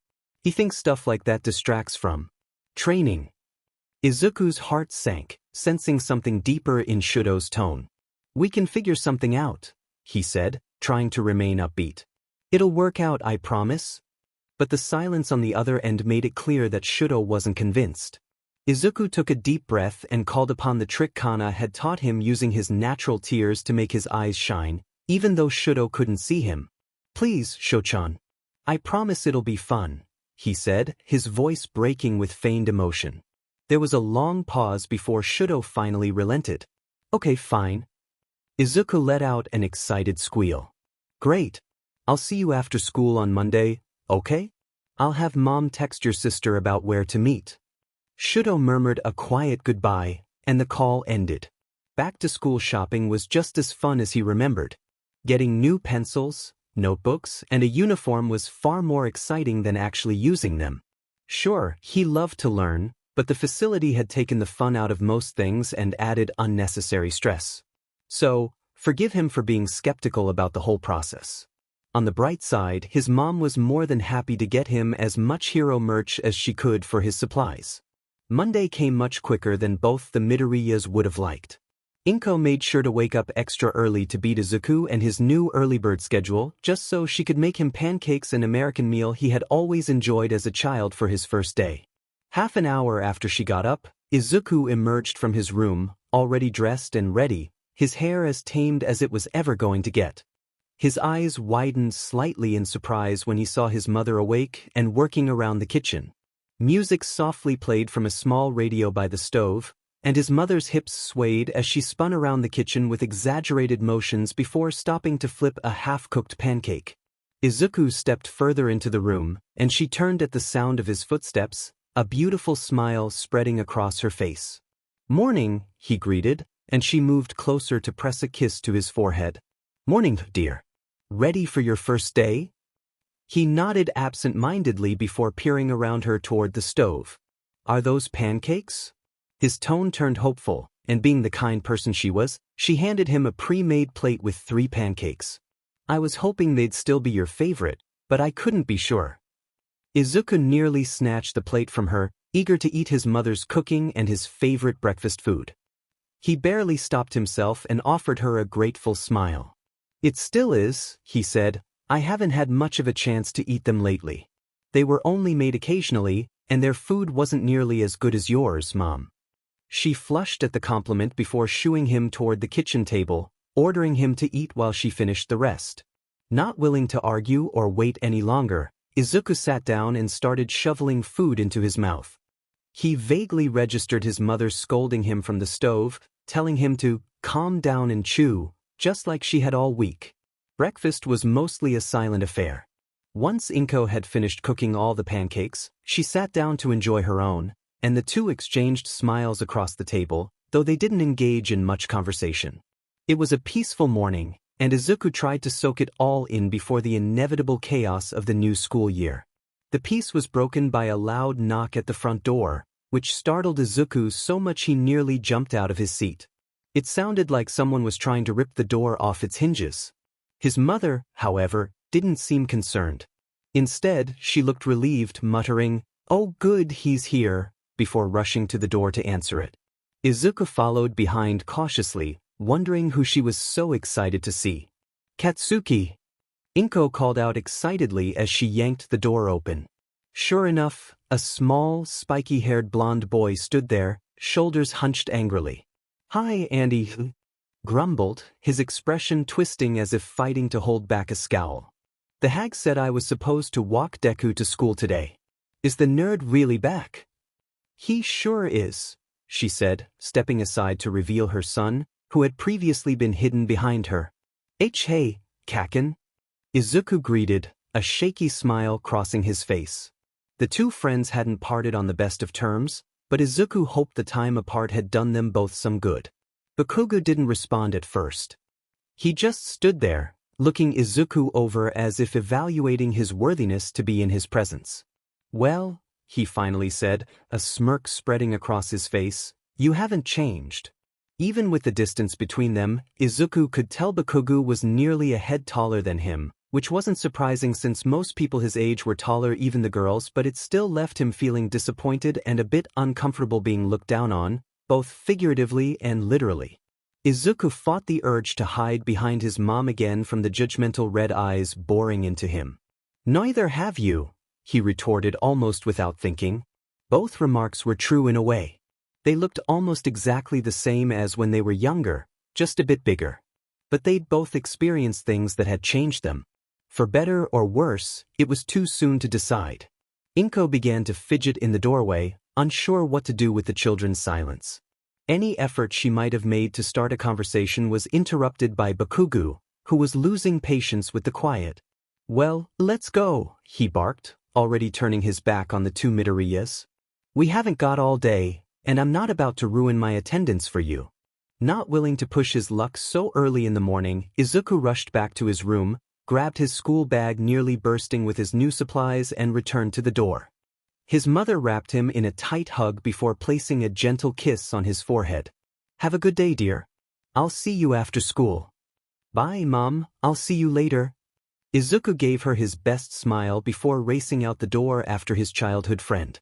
Bakugo had dropped him off at the school office almost immediately after they arrived. Izuku turned to thank him, but the blonde was already halfway down the hall. He still wasn't quite sure how to feel about his old friend, especially since Bakugo seemed so distant. But a small part of him still hoped they could reconnect. He'd learned that friendship had to go both ways, and if Bakugo didn't want to try, Izuku would just have to accept it. The thought hurt more than he would have liked, but the sound of other kids approaching had him pushing it to the back of his mind as he opened the office door. "Hello," he called as he stepped inside, the door swinging shut behind him. A middle-aged woman with dark purple hair and narrow glasses sat typing at the front desk, a phone pressed between her shoulder and ear. She made small humming sounds of confirmation that couldn't have been very helpful to whoever was on the other end. She looked up when he called, her nose wrinkling in annoyance at the interruption. But it softened after a moment, though Izuku wasn't sure why. "Sorry, I've got to help a student now. I'll call you back later. She held the phone to her ear for another second before setting it down with a click and shifting her full attention to him. Hello, dear, you must be the new Omega student, right? A small smile made its way onto her face, but it was only fake warmth, reminding him painfully of the smiles teachers gave when Mr. Blue came near at the facility. He fought the urge to look behind him to make sure they were still alone. Yes, ma'am. My mom said I could get my schedule from the office, he said hesitantly, taking careful steps closer to the desk. The woman nodded and stood up from her swivel chair to grab a sheet from a printer near the back wall. Yes, we've got it right here. She passed the paper across the desk, but before he could grab it and make his escape to map out his route, she spoke again. So who's your alpha, dear? Or is it a beta? It's rare for betas to be with omegas, but I've seen a few couples like that. They're just as happy as any other couple, I assure you, but… Excuse me? What? The confusion must have shown on his face because she immediately began explaining. Sorry dear, I just love gossip. My job can get so boring with nothing to do, she said, though he could see a large pile of unfinished work stacked on her desk. He chose not to comment on it, not that she took a breath long enough for him to do so. But I've never seen an Omega come in without their mate, and I knew you were an Omega the second you stepped in, of course, so I thought I'd ask. You'll have to tell your classes, too, when you're introduced. But I won't hear the teacher gossip until this afternoon. I just hate waiting. Although I suppose I could just wait until later in the week after your files are fully submitted, but… Both of his hands shot up to cover the barely noticeable glands on the sides of his neck. Wait, how could you tell I was an Omega? My scent hasn't come in yet. He would have assumed she had looked at his transcripts, but the wording, the second you stepped in, threw him off. Of course it has, dear. Well, not fully, but you still smell much sweeter than a beta or alpha would. I'm a beta myself, and I've got 2 children, so I'm really good at telling scents apart. That's how your parents find you so easily when you run off, you know? It'll fully develop around your 10th or 11th birthday. That's also when your scents open up, and they'll change with every season from there. Well, looks like you'd better head out now, class is about to start, the secretary said with a shrug, plopping back down into her swivel chair and spinning around in it as if expecting him to be gone by the time she finished her spin. Bye. Izuku waved hastily before quickly rushing out of the office. Is that how I sound when I mutter? He asked himself quietly, suddenly feeling bad for everyone he'd ever rambled to, especially his mom, who had put up with it for years. I hope not. The crowd outside was just as chaotic as he'd feared. He ended up taking a few elbows to the gut, but with everyone rushing to get to their first classes, the halls soon started to clear. He sent a mental prayer to whichever gods might be listening, hoping for a bit of luck as he finally managed to slip his way into his first class. To his surprise, only about 10 students were already seated, including Bakugo, who was talking with a few others. That did nothing to ease his nerves when every single pair of eyes turned to him the second he stepped into the room. It had been a while since he was the new kid, and he had no one to rely on for support here. Fortunately, the teacher saved him from just standing there awkwardly. You're Midoriya, right? The new student, the teacher asked. Izuku turned toward the middle-aged man, who already had too many gray hairs for his age. His posture was rigid, and Izuku's voice cracked despite his best efforts to keep it steady. Why, sir, he stammered. Bakugo snickered from his seat. The teacher leaned against the podium, holding a piece of paper loosely in one hand. There's a seat in the 4th row, 3 desks back. Go ahead and take that for now, and when everyone's settled in, you can introduce yourself. Grateful to avoid standing in the front any longer, Izuku quickly rushed to his assigned seat and practically threw himself into it. A few of the classmates already in the room continued staring at him, and a couple seemed to be working up the courage to approach. But then the bell rang, and the final wave of students rushed in, pushing and shoving to get through the door. Relief washed over Izuku as he realized there was no time for anyone to try and talk to him before class started. Not that he didn't want to make friends, but after being in the same small friend group since he was 5, the idea of trying to make new ones was a little daunting. His relief didn't last long, though, as he remembered that he still had to introduce himself to the class. Grit. The teacher gave him a bland introduction, barely acknowledging him, before waving for him to step up to the front. Izuku made his way to the front, his nerves bubbling up despite the fact that it wasn't his first time speaking in front of a class. He'd always been anxious about public speaking, though, and with Amy's advice to take deep breaths and Suko's confidence to take the spotlight, he usually managed to push past his anxiety. Their voices echoed in his mind as he stood before the class, all eyes on him. "Hi, everyone," he started, keeping his hands firmly at his sides to stop them from fidgeting. "I'm Midoriya Izuku.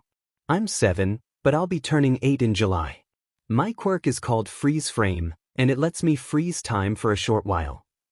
He smiled a little more confidently as he spoke about his quirk. There was a long silence before the teacher piped up, "And who's your mate?" Izuku blinked. The teacher seemed to expect that he'd have mentioned it without prompting. Maybe he should have, since the secretary had mentioned it earlier. "Oh, they don't go to this school," he replied. The teacher's eyebrows twitched, though their voice remained even. "You still need to introduce yourself as theirs." Izuku's irritation flared, but he bit it back. "Excuse me, sir, I don't belong to anyone," he thought, but that was technically false. The government considered him assigned to someone. Still, he found it rude. "Well, as you've probably guessed," he muttered, turning back reluctantly to face the class, "I'm an Omega, and my mate is Todoroki Shouto." He wasn't sure what kind of reactions to expect from his classmates. He didn't know many of them yet, and the ones he did recognize probably didn't remember him. In the past, he was mostly known for being Bakugo's shadow. "Bullshit," came the immediate response, from none other than Bakugo Katsuki, who looked about ready to explode.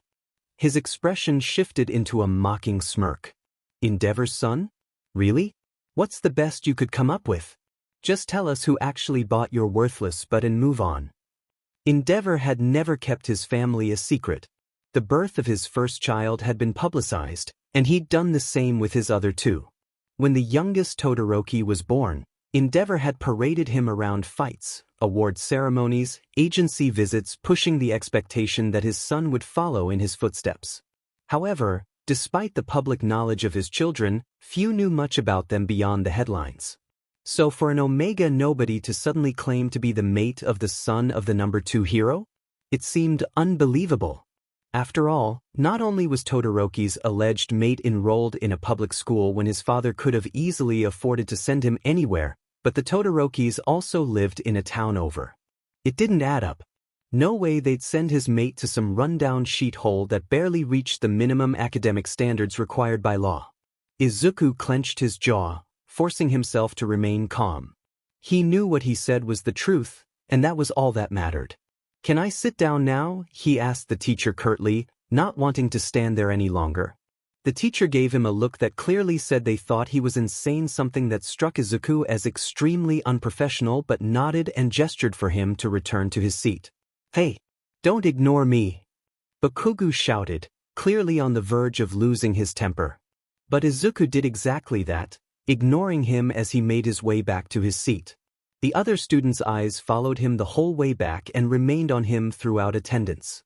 Even once the teacher told them to focus on the board, Izuku could feel their gaze linger, and he dreaded the upcoming passing PRD when there would be no teacher to direct their attention away from him. The school day felt like it was dragging on forever. It was only lunch, but Izuku could already feel the weight of the day.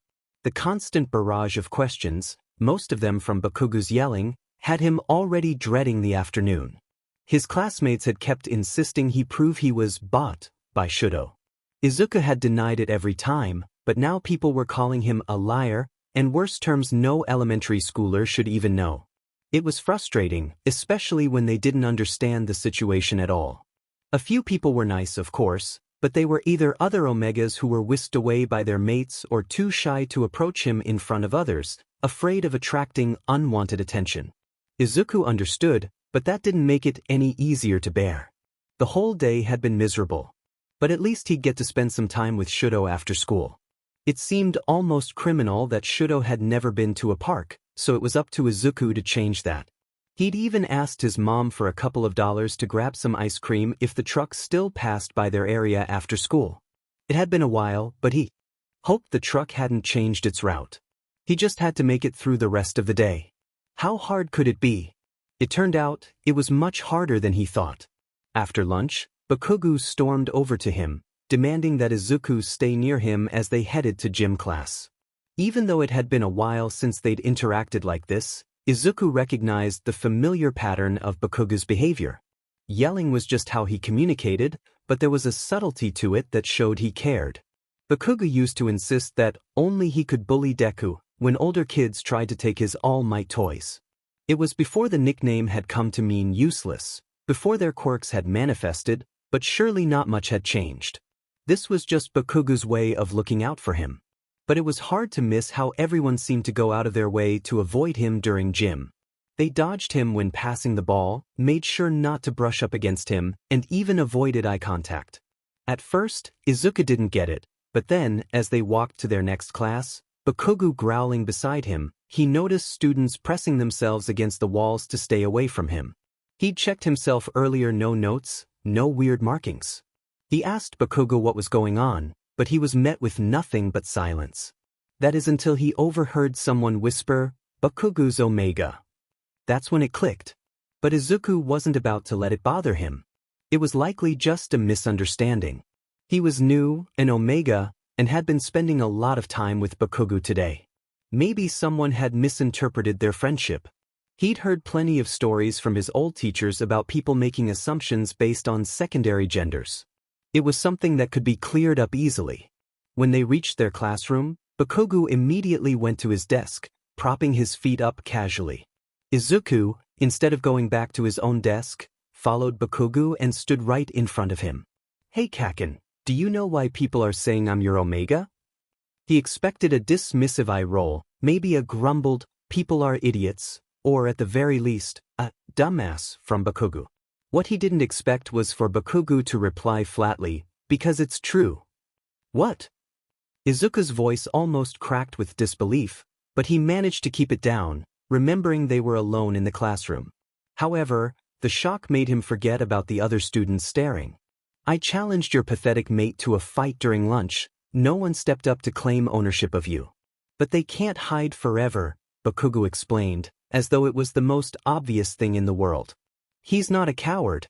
And I told you already, he doesn't go to this school," Izuku retorted, stomping his foot for emphasis.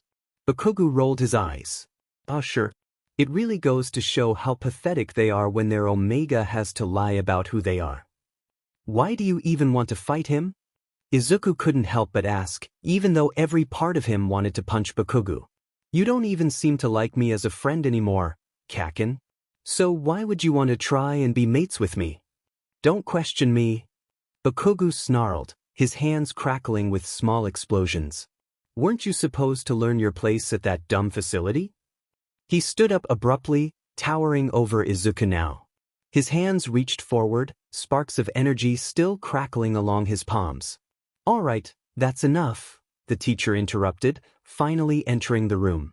Izuku's gaze shifted and he noticed that all their classmates were already seated, watching them intently. The embarrassment of being the center of attention was soon overtaken by his frustration. "Take your seats, both of you. And Bakugo, control your quirk, okay? I know it can be hard to keep it in check when you're upset, but you have to be gentle with Omegas." Izuku's surprise was evident. Bakugo, who had been adored by the whole school for his quirk and his future hero potential, was getting scolded by a teacher? Izuku couldn't remember Bakugo ever getting reprimanded like this. The tension in the room was palpable as Bakugo shot him a look of pure murder before sitting down with a loud thud. Izuku slowly made his way back to his own desk, just wanting this nightmare of a day to end. School was way more exhausting than he remembered. By the time the final bell rang, Izuku had already packed up his school bag, eager to escape the barrage of questions and judgmental stares from his classmates. His mother would undoubtedly be disappointed by his lack of friends, but he'd try again another day once his nerves weren't so frazzled, maybe. The teacher gave them a half-hearted wave as his attention shifted to his phone, but the dismissal was all Izuku needed. He practically had to restrain himself from running out the door, eager to meet up with Shouto. Deku, Bakugo's voice was low and menacing behind him, signaling he still had unresolved thoughts from earlier that day.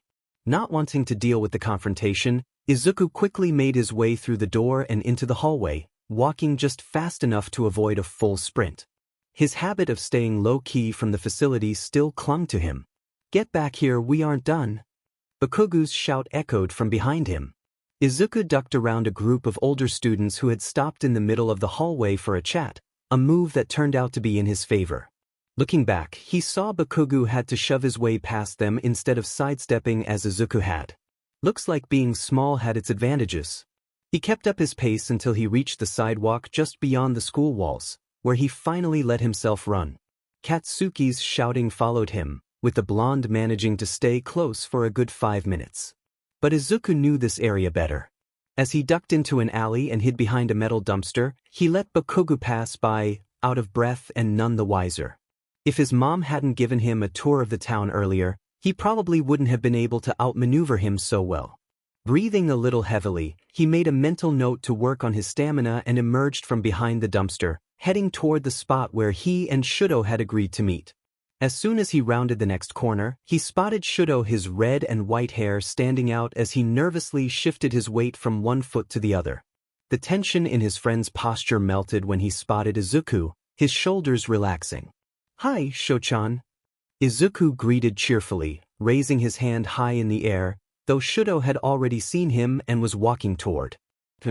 "Hi," Shouto returned plainly, though his subdued greeting didn't dampen Izuku's excitement. "Ready for some fun?" Izuku grinned, grabbing his friend's wrist and pulling him toward the park. "I suppose," Shouto replied cautiously, his expression shifting into something thoughtful. "My sister told me about parks after our call. She said some have playgrounds with slides and swings and ladders." He glanced at Izuku for confirmation. "That's the kind we're going to. It's got a huge play area. You'll love it." Izuku beamed with enthusiasm. The walk wasn't quiet, as Izuku filled the space with stories, some about a movie he'd watched with his mom, others about how he was planning to redecorate his room now that he was older. At one point, Shouto asked how his day at school had gone, but Izuku quickly assured him it had gone fine, before steering the conversation toward a new hero he'd seen on the news that week. Shouto let the subject drop, much to Izuku's relief. The closer they got, the louder the sound of children's laughter became, and Izuku couldn't resist picking up his pace, dragging Shouto behind him. When they reached the park entrance, he released Shouto's wrist and threw his hands into the air, calling out a triumphant "Tada!" Before them lay a simple playground, red and yellow monkey bars, big plastic slides, and a blue swing set, all set on grass that had been trampled down from years of use. Beyond the playground, a dense forest loomed, separated by a chain-link fence, though a small hole near the base looked like it had been made by kids. Nearby, a group of mothers chatted on a bench while their children played a chaotic game of tag, with one kid shouting about catching everyone before running to hug a nearby tree. Izuku was used to being one of the older kids at parks, but there were plenty of younger ones here. He turned to warn Shouto to watch his step but froze when he saw the wonder on his friend's face. "And kids come here to play often?" Shouto asked, wide heterochromatic eyes taking in the scene. "All the time. Well, they have to ask their parents first, but the park is almost always open." "And you just play here? You don't have to train." "Train for what?" Izuku tilted his head, confused. He was still pulling them into the park when a jogger passed by. Shouto tensed, his gaze snapping to the side. He quickly averted his eyes and muttered, "Never mind. Let's just go play." Izuku hesitated but decided not to press. "Okay, so what do you want to try first?" Shouto took his time to look around, as if evaluating the playground the way Izuku did when he found a new quirk to research. He had a lot of questions he wanted to ask about Shouto's quirk, but now didn't seem like the right time. Finally, Shouto pointed toward an orange plastic tube slide with a small twist in it. Two kids, a girl and a boy, came zipping out, laughing and playfully shoving each other. "The slide?" Izuku asked, already moving toward it. Shouto nodded eagerly, following close behind. They dropped their bags under the slide support beams and climbed the brightly colored ladder. At the top, Izuku gestured toward the opening, grinning. Go on. Shouto hesitated, eyeing the slide uncertainly. Izuku wondered if his friend was nervous about going down. After all, when Izuku was younger, he didn't understand how slides worked either and had jumped down headfirst, resulting in a mouthful of dirt and 10 minutes of crying until a kinder kid showed him how to do it properly. Rather than go down with him, Izuku decided to demonstrate. Like this, he said, sitting down inside the tube and pushing off, leaning back to avoid hitting his head. He slid down and landed with a thud, quickly stepping away from the entrance. His hair was sticking out more than usual from the static, but he waved for Shouto to follow. Shouto's feet echoed in the tube, and a moment later, he emerged, eyes wide, looking slightly overwhelmed by the experience. He grabbed Izuku's hand, pulling him away from the slide entrance to avoid a collision with another child. So? Izuku asked, eager to know what Shouto thought. Did you like it? Shouto, breathless, asked, Can I try again? Of course. Izuku grinned, but just then, a familiar voice interrupted. Do you? Izuku's body stiffened before he slumped in annoyance. Bakugo's voice carried through the park, and Shouto turned to see him standing by a tree near the entrance, looking none too pleased. Bakugo didn't seem out of breath, which made Izuku wonder just how long he'd been standing there. After glaring at them, Bakugo's expression cycled through disbelief, anger, and frustration before he yelled, Fight me, Bisudi. Izuku stared at Shouto, who looked back at him in confusion. Is it normal for other kids to challenge each other to fights at playgrounds? Shouto asked, sounding upset by the thought. No. Izuku answered quickly, waving his arms. Well, not that I remember, anyway. Just ignore him. He tried to distract Shouto by pointing back toward the slide. Bakugo wasn't having it. F off, Deku, he yelled, causing a few parents nearby to grab their kids and pull them away, shooting glares at the blonde. Izuku quickly explained, Deku's just a nickname. It's from my full name, but it means useless. It's nothing really. Shouto looked even more concerned, and before Izuku could clarify, Bakugo screamed again. Are you gonna fight me or what? Shouto sighed, slipping into a more indifferent tone. Why do you want to fight me? To prove I'm stronger than you, of course. Bakugo answered eagerly, adding with less enthusiasm, and to claim ownership of the nerd. Shouto's eyes widened before he turned back to Izuku, asking cautiously, Is that what you want? Izuku's frantic shake of his head was enough to ease Shouto's worry. Of course not. Izuku answered, his voice high with distress. Why are you asking him? Bakugo yelled again, but Shouto ignored him, focusing on Izuku. I don't even know why he's doing this, Izuku admitted, and Shouto sighed, resigned. Can we go play on the swings after we're done with him? Izuku nodded, eager to distract his friend. Of course, but you don't have to fight him. Seemingly done with waiting, Katsuki launched himself at the pair, explosions propelling him forward as he reared back to strike at the alpha. On pure instinct, Shouto raised his right arm, ice forming in a protective wall that followed his hand upward, quickly engulfing them both. The ice cracked under the impact of Bakugo's explosions, which bounced off them with a crackling force. Get back, Shouto commanded, just as the top portion of the ice wall shattered, and Bakugo's open palms aimed straight at him. Shouto's stance shifted into a defensive position, clearly showing he'd had some solid training. Izuku quickly obeyed, hopping back, but he didn't stop there. Stop, he muttered under his breath, his voice firm as he stood his ground. He was sure that the alphas were too preoccupied to notice him. Technically, there was no rule against an Omega intervening to help their mate. It had just never been done before, at least not officially. Izuku knew it was about pride, and he couldn't let his friends seem weak by needing an Omega's help. But how could he just watch this happen? The familiar sensation of his quirk overtook him, and the world around him turned a muted gray as everything froze. He scraped his feet along the dirt to mark the spot where he stood so he could return to it later before making his way toward the pair. Nearby, parents stood at the edges of the park, mostly disinterested in the fight unfolding. It wasn't unusual for two alphas to clash over an omega, so they simply kept their children out of the way, waiting for things to settle down. Izuku, however, ignored them, focusing on the battle before him. Bakugo's face was frozen in a fierce snarl, while Todoroki's expression was as neutral as ever, though his eyes radiated determination. Licks of fire danced from Bakugo's open palms and along Todoroki's left arm, warming him as his right hand remained coated in frost. Izuku observed both of them, trying to figure out how best to intervene without causing harm. An idea suddenly struck him. He lifted the edge of his shirt and wiped it across Bakugo's palms, knowing that his quirk depended on sweat. If he removed the sweat, he would remove the fuel. Carefully, he wiped off Bakugo's hands with the edge of his shirt, noting the sickly sweet scent of caramel that began to cling to the fabric. Once he finished, he returned to his original spot, releasing his hold on time. The world rushed back into motion. Bakugo surged forward, but the sparks sputtered and died as Todoroki grabbed his wrist and froze his arm solid. Katsuki tried to blow the ice off with a frustrated shout, but no explosions came. He let out a small, relieved sigh as Bakugo began to rage, slamming his fist into the ice. "What did you do to my quirk?" he howled. Shouto responded coolly, "I haven't done anything. Except win. You can't fight now. Submit." "Like hell I will."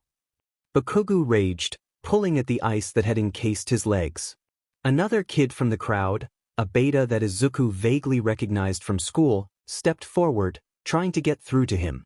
Shouto prepared to freeze him in his tracks as well, but the beta raised both hands in a placating gesture, signaling that he wasn't a threat. "Bakugo, dude, you've got to submit. You can't get out." Bakugo's response was a strained grunt as he continued to struggle.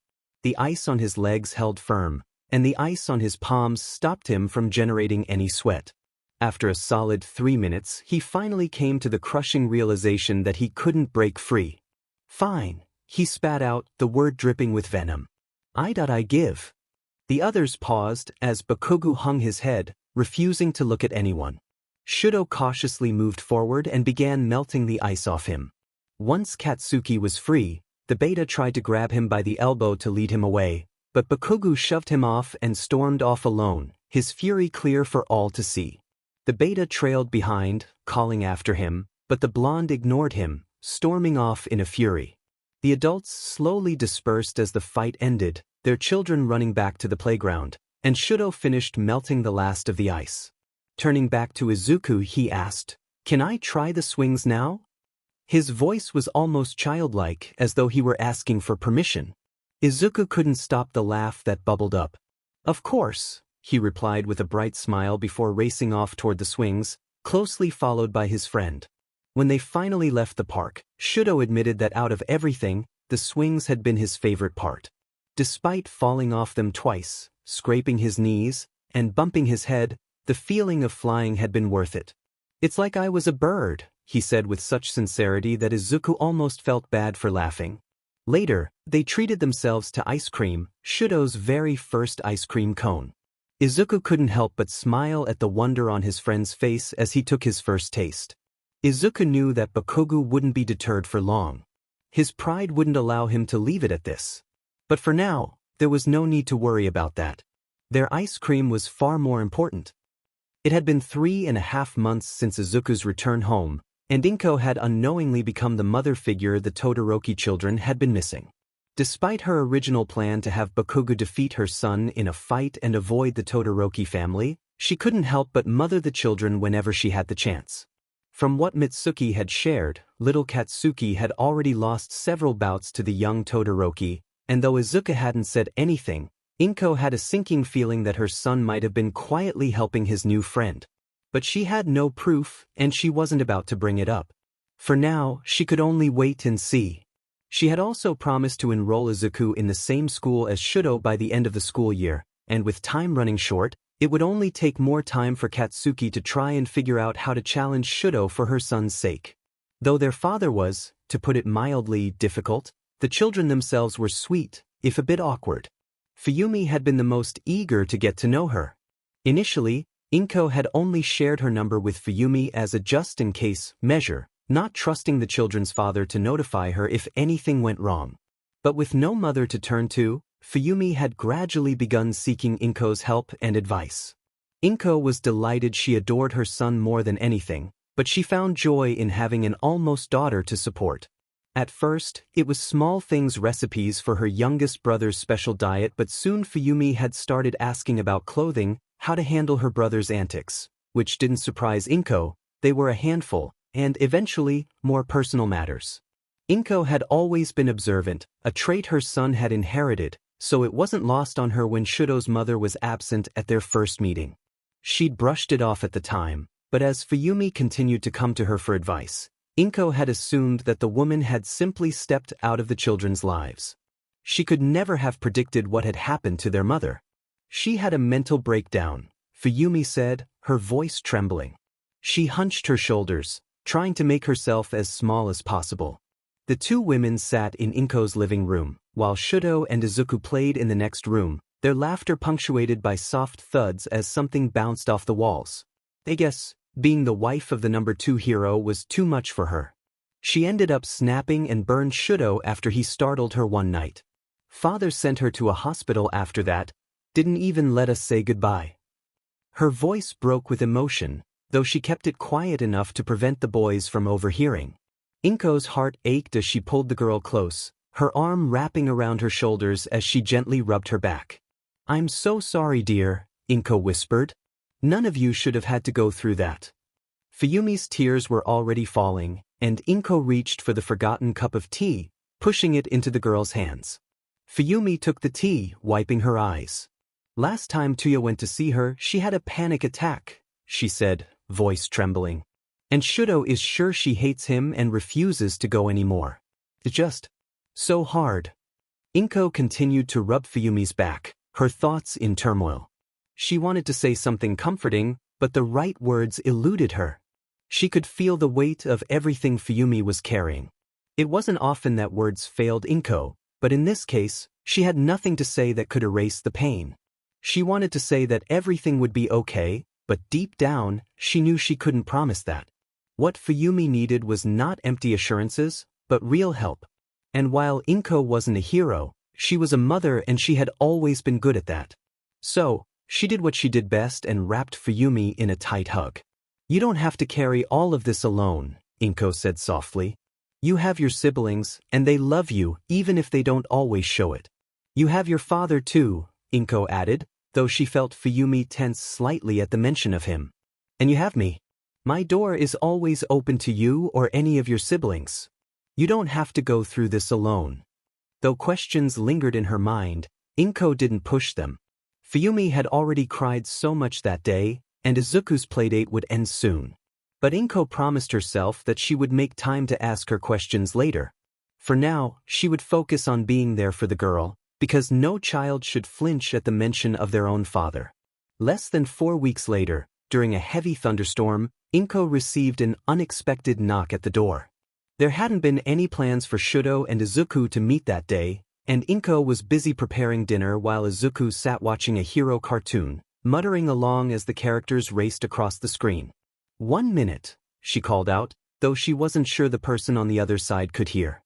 Quickly wiping her hands on her apron, she turned down the stove before heading to the door. As she opened it, the sound of the rain intensified, and the smell of ozone filled the air. "Hello," she started, but then froze when she saw a familiar drenched figure standing in front of her. "Natsuo." The boy hesitated, his feet shifting nervously as he stood there, water dripping from his clothes and pooling on the floor.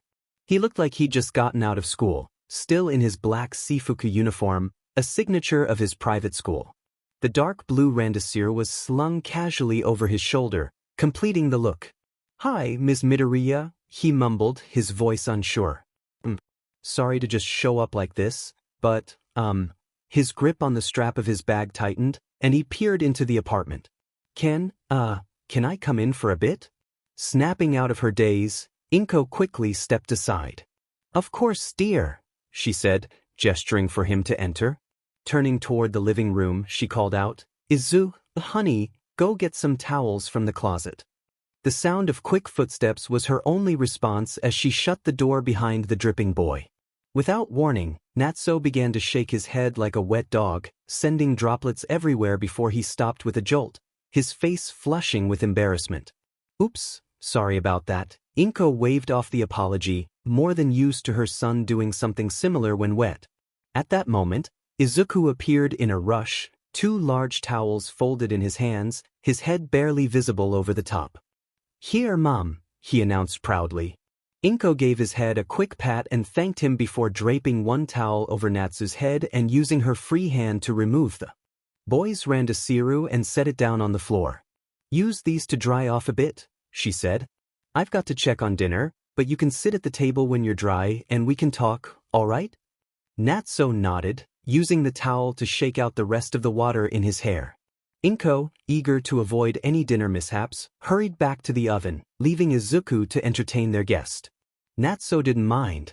He was more than willing to let the energetic Izuku drag him to the living area, the younger boy talking so rapidly that it was hard to keep up with him. Despite the speed, Natsuo nodded along when it seemed appropriate, his gaze lingering on Izuku with something like envy. Inko focused on finishing dinner, trying to put the strange look in the back of her mind. She had to admit, there was something in Natsu's expression that intrigued her, but now wasn't the time to ponder it. "Izuku," she called out when dinner was ready. Immediately, the chatter stopped, followed by the thump of footsteps as her son ran into the kitchen. "Yes, Mom?" "Go set the table, please," Inko instructed, handing him the silverware. Izuku nodded eagerly and scampered off to fulfill the task. Turning back to Natsuo, Inko asked, "Do you think you're dry enough to sit at the table, or should I get you another towel?" There was a brief pause before Natsuo spoke up. "I think I'm good, but I might need a towel to sit on." Before Inko could reply, Izuku dashed past her, calling out, "I'll get it," as he went off to fetch it. Inko sighed at her son's boundless enthusiasm. "You better have finished setting the table, young man," she called after him, but there was no response. "I can finish for him," Natsuo offered, surprising her by his sudden closeness. He stood just a few feet away, his towel still wrapped around his hair as he shook it out, water droplets flying. How had he moved so silently? Inko's startled silence lasted for a moment before she quickly thanked him and handed him the plates that Izuku hadn't set out yet. Just then, Izuku came running in again, holding a fluffy towel in his arms. "I got an extra fluffy one," he announced proudly, offering it up to Natsuo with a big grin. "Awesome," Natsuo replied, giving the boy a lazy smile and a thumbs up. Izuku beamed in response, clearly pleased by the praise. Natsuo spread the towel across a chair and helped Inko carry the food to the table. "Thank you for letting me stay for dinner," Natsuo whispered, just loud enough for Inko to hear. When she glanced over at him, she was taken aback by the emotions flickering across his face, too many to unravel in the moment, especially with her 8-year-old son bouncing eagerly in his seat, waiting to dig in. "You're always welcome here," Inko assured him warmly before gently guiding him to a seat. Tuya had taken a lot longer than the other children to come around. He usually appeared toward the end of Izuku and Shouto's hangouts, only to walk his brother home, adamantly refusing to come inside. Inko understood, of course. The boy had no obligation to spend time around her if he didn't want to. He tolerated her, maybe even respected her a little after she backtalked her father, but it was clear he kept her at arm's length. And though she felt a twinge of disappointment, she respected his space. That was until her front door slammed open with such force she feared the wall might give way. Fearing a robbery, she instinctively grabbed a knife from the kitchen drawer and peeked around the corner to see who was rushing down the hall. "Set him on the couch." Izuku's voice echoed from the door, and a moment later, a man with blonde hair and large red wings hobbled into the living room, Tuya's arm draped over his shoulder, visibly limping. Shouto was close behind, his expression unreadable, but his eyes betrayed panic as he hovered nearby. In the background, Inko heard the bathroom door creak open and someone rummaging through the cabinet. Snapping out of her stupor, she dropped the knife on the counter and rushed to the couch where the winged teen was laying Tuya down. "What's going on?" she asked, her voice sharp, and both teens looked up at her in unison. Out of the corner of her eye, she saw Shouto's shoulders relax, though she was more focused on the injured teen. The blonde opened his mouth to explain but was interrupted by Izuku rushing in with a small first aid kit. "I got it," he shouted.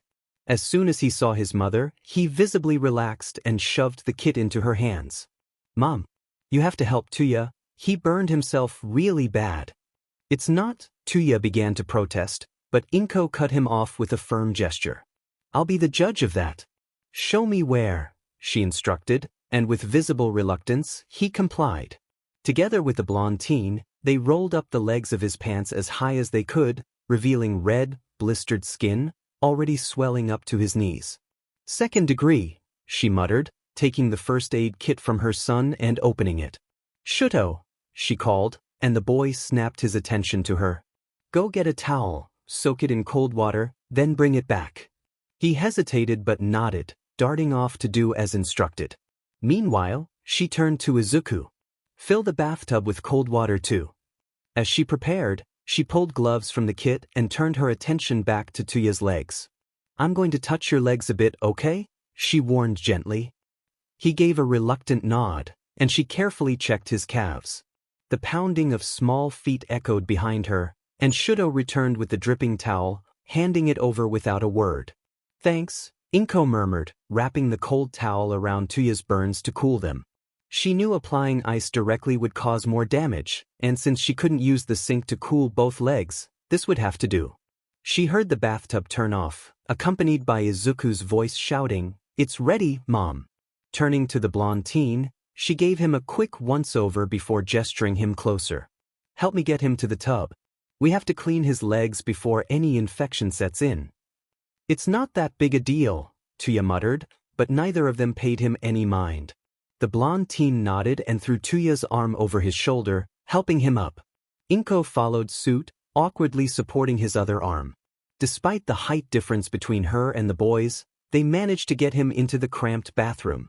They sat him on the tub's ledge, dipping his feet into the cold water. Tuya hissed but didn't speak further. The bathroom, already small, now felt even more cramped with 3 people, 2 boys and 1. With large wings crowding inside. "Boys," Inko said, her attention focused on the water. "Why don't you two go play in Izuku's room for a bit? I'll handle things in here." Reluctantly, the boys nodded, Izuku even grabbing Shouto's wrist to pull him along. "It'll be okay, Shouto," she heard him reassure his friend as the door clicked shut behind them. "My mom's really good, she'll fix him just fine." Inko couldn't help but smile faintly hearing Izuku's soft murmur, "All might," trailing off as they left. Once the door was closed, she turned back to the teen in front of her. "So," she began, her voice calm and steady, "does anyone want to tell me what happened?" As she gently cleaned his burns without popping the blisters, she kept her eyes focused on the task at hand. The room fell silent. The only sounds were the soft rustle of her movements and the steady hum of the bathroom fan. Finally, after what felt like an eternity, Tuya let out a heavy sigh. "My quirk wasn't made for my body," he started, his voice rough. "My body was meant for an ice quirk. Instead, I got fire. So whenever I use it for too long, it starts to burn me." Inko's heart skipped a beat at the thought. Tuya had volunteered to take the boys out to the park while their father was away on a mission. The fear that gripped her was immediate, a villain attack, a need to defend with their quirks. But Tuya had reassured her. "Why were you using your quirk?" she asked quickly, not wanting to jump to conclusions. "Did something happen at the park? Is everyone okay?" Tuya shifted, his posture slouched, and he waved away her concern. "There weren't any villains, if that's what you're asking," he said, his tone defensive but not completely dismissive. "Just some JRK at the park. I got angry and used my quirk without thinking."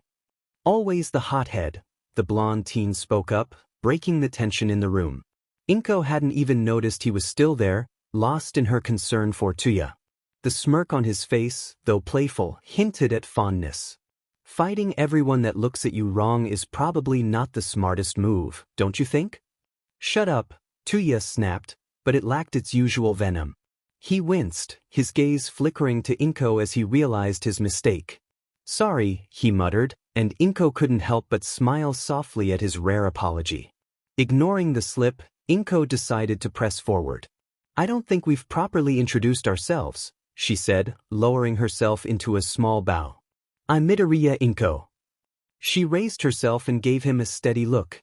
The blonde teen stiffened, a flicker of anxiety crossing his face before he awkwardly returned a deep bow, nearly colliding with the coffee table. Oh, sorry, he exclaimed, straightening up with a nervous chuckle. I'm Takami Kigo. Tuya hesitated, then spoke up in a tone that was almost sheepish. He's my boyfriend. His voice dropped, and his shoulders hunched as if bracing for a reaction. Inko blinked, taken aback. The revelation didn't shock her, it was more the realization that both boys were alphas. She had never given much thought to alpha-alpha relationships. Society wasn't always kind to such pairings, but looking at the two of them, she realized it didn't matter. Well, she began, smiling warmly, I'm sure I don't need to tell you to take good care of him then. She directed the comment to Kigo, who immediately froze, his jaw dropping in surprise. He quickly snapped his mouth shut and nodded eagerly. He was about to bow again when Inko waved him off with a laugh. No need for that, she said, waving her hand dismissively. Now, would anyone like some tea? I heard Izuku mention All Might videos, so I suspect the two of them will be in his room for a while. Inko sometimes felt as though her son was becoming someone entirely new. He was no longer the carefree child who had left her care 4 years ago. Sure, he still displayed his quirky habits, like muttering to himself and his obsession with heroes. But there was something about him that had changed. The way he carried himself now made Inko feel as if there was something he was hiding. Izuku had gotten much better at lying, and though that filled her with a sense of dread, Inko still recognized the subtle signs that gave him away. Perhaps that was why she hadn't confronted him about it. She feared he would learn to conceal those tells, and she wouldn't know when he needed her. She wasn't willing to take that risk. She loved and trusted him, but the years apart seemed to have shifted their relationship. It no longer felt as though he could turn to her with the same ease he once had. Or maybe this was just part of the process when children grew up. She wasn't sure. The change had come suddenly for Inko. One moment, she was caring for her 4-year-old son, so innocent and curious about the world, and the next, she was handed an 8-year-old who looked just like him, but who had changed so much she could hardly recognize him. She hadn't been there to witness his transformation, and it left her wondering what had happened at that facility that had made her son so distant. All she had left was the comfort of knowing he was no longer trapped there. At least now, she could make an active effort to protect her child, something she should have done all these years. No matter how many times he visited, the size of the Todoroki house always left Izuku in awe. But despite the grandness of the home, he couldn't shake the feeling that the halls were empty. The silence was deafening, and the walls seemed cold and devoid of warmth. The mansion, though stunning, felt untouchable. The garden was meticulously cared for, the grass and bushes always trimmed just so. Everything looked perfect, unnaturally so. Izuku often felt as though touching anything would cause it to shatter. It was the complete opposite of his own home. The Midoriya household might have been small and a bit worn down, but it was filled with love, comfort, and familiarity. Izuku missed the chaotic charm of his own place, the half-folded blankets draped over the couch, the faded dents and crayon drawings on the walls from when he was younger. The Todoroki house felt sterile in comparison, its inhabitants standing tall and laughing freely. He always felt happy for his friend when he saw Shouto open up, even if his smiles were small and reserved compared to the Midoriya families. But now, Shouto wasn't smiling. Not that it was unusual, he never smiled around his father.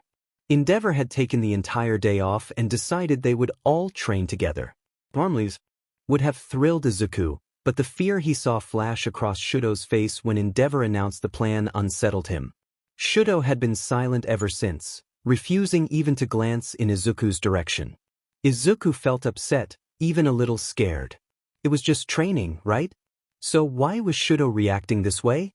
Endeavor led them into another room, a large training space with no windows but plenty of light. The floor was open, filled with workout equipment pushed into the corner. Izuku recognized the room, he'd heard about it before, but this was the first time he had been allowed inside. This must be the training room, he thought, eyes lingering on the punching bag with an unfamiliar logo. All right, Endeavor began, arms crossed and his scowl firmly in place. Izuku had never seen the man without it. Shouto, he called, addressing his son, who flinched despite his attempt to hide it. We're going to show them, he gestured to Izuku, what I expect from their training. Endeavor turned his gaze to Izuku. I'm aware that you didn't have proper training during your time at the facility. But now that you're going to be a hero, you'll start training immediately. I won't tolerate you embarrassing the Todoroki name. Izuku bristled at the remark but kept quiet. After all, Endeavor was the number 2 hero, and arguing would only make things worse. You'll train on your own or whenever Shouto calls on you. Once a month, you'll train with him, and I expect to see progress. Don't drag down my son's reputation. The room was silent, the two boys too frightened to speak. Endeavor seemed to take pleasure in their discomfort, his scowl deepening. Now, his voice boomed, pay attention. You're up next. A look of dread crossed Shouto's face, and Izuku couldn't help but mirror his friend's anxiety. It was just training, after all. Endeavor had years of experience and would know how to train them, right? When Izuku was invited to training that day, he wasn't sure what he was expecting. But nothing could have prepared him for what he witnessed. It wouldn't be accurate to call it a fight. It was more like a grown man mercilessly beating his child who was desperately trying to fend him off. The scene was cruel, violent, and devoid of any compassion. There was barely any instruction, just a barrage of insults about how weak Shouto was and how he would never amount to anything, especially not a hero. Despite his massive size, Endeavor barely held back. At one point, Izuku could have sworn he heard a bone snap during a particularly brutal kick to Shouto's chest. Izuku wasn't sure how long he stood frozen in horror, unable to look away from the nightmare unfolding before him. His legs were like stone, and breathing felt like an effort. He was rooted to the spot, unable to tear his gaze away from the brutal assault, even though every fiber of his being screamed at him to run. It wasn't until Shouto's voice, choked with pain, cried out, "Wait, wait. Stop, I can't," that Izuku was able to move. His quirk buzzed to life beneath his skin, urgently demanding to be unleashed, a sensation he hadn't felt since the first time his quirk activated when a car came barreling toward him. He rushed forward, extending his arm toward the chaos, shouting, "Stop it," with all the force he could muster. The world around him began to slow, a familiar gray tint overtaking everything as time seemed to freeze. Despite the stillness of the world, Izuku couldn't relax. His heart pounded as he continued toward Shouto, who was kneeling on the ground, one hand clutching his stomach and the other outstretched as frost began to form an attempt to create an ice barrier against the flames his father had sent flying toward him. Izuku skidded to a stop in front of Shouto, his heart racing with adrenaline. What could he do? What should he do? Every part of him screamed to run, to grab Shouto and escape. Time manipulation made objects feel lighter, so it wouldn't be difficult to carry him away. And no one could chase them as long as his quirk was active. But that wouldn't be a lasting solution. Even if they ran now, they wouldn't get far before they were caught and Shouto would be dragged back, facing an even angrier father. But there had to be something he could do. Come on. Think, he shouted, pulling at his hair in frustration, his eyes welling with tears. Shouto needed help. But who could he turn to? A hero? But the one who needed help was the hero causing all of this. Would another hero even intervene if they saw the number 1 hero doing this? It wasn't a risk he could take. Maybe another adult? His mom would help, but it would take too long. He'd have to run to his apartment, unfreeze time, and explain everything. No, it was too much. He needed someone closer. "I'll be back, just hold on, okay?" he whispered to his frozen friend, despite knowing he couldn't be heard. I'll get help." Unable to stay still any longer, he sprinted down the hallway, hoping to find anyone who could help.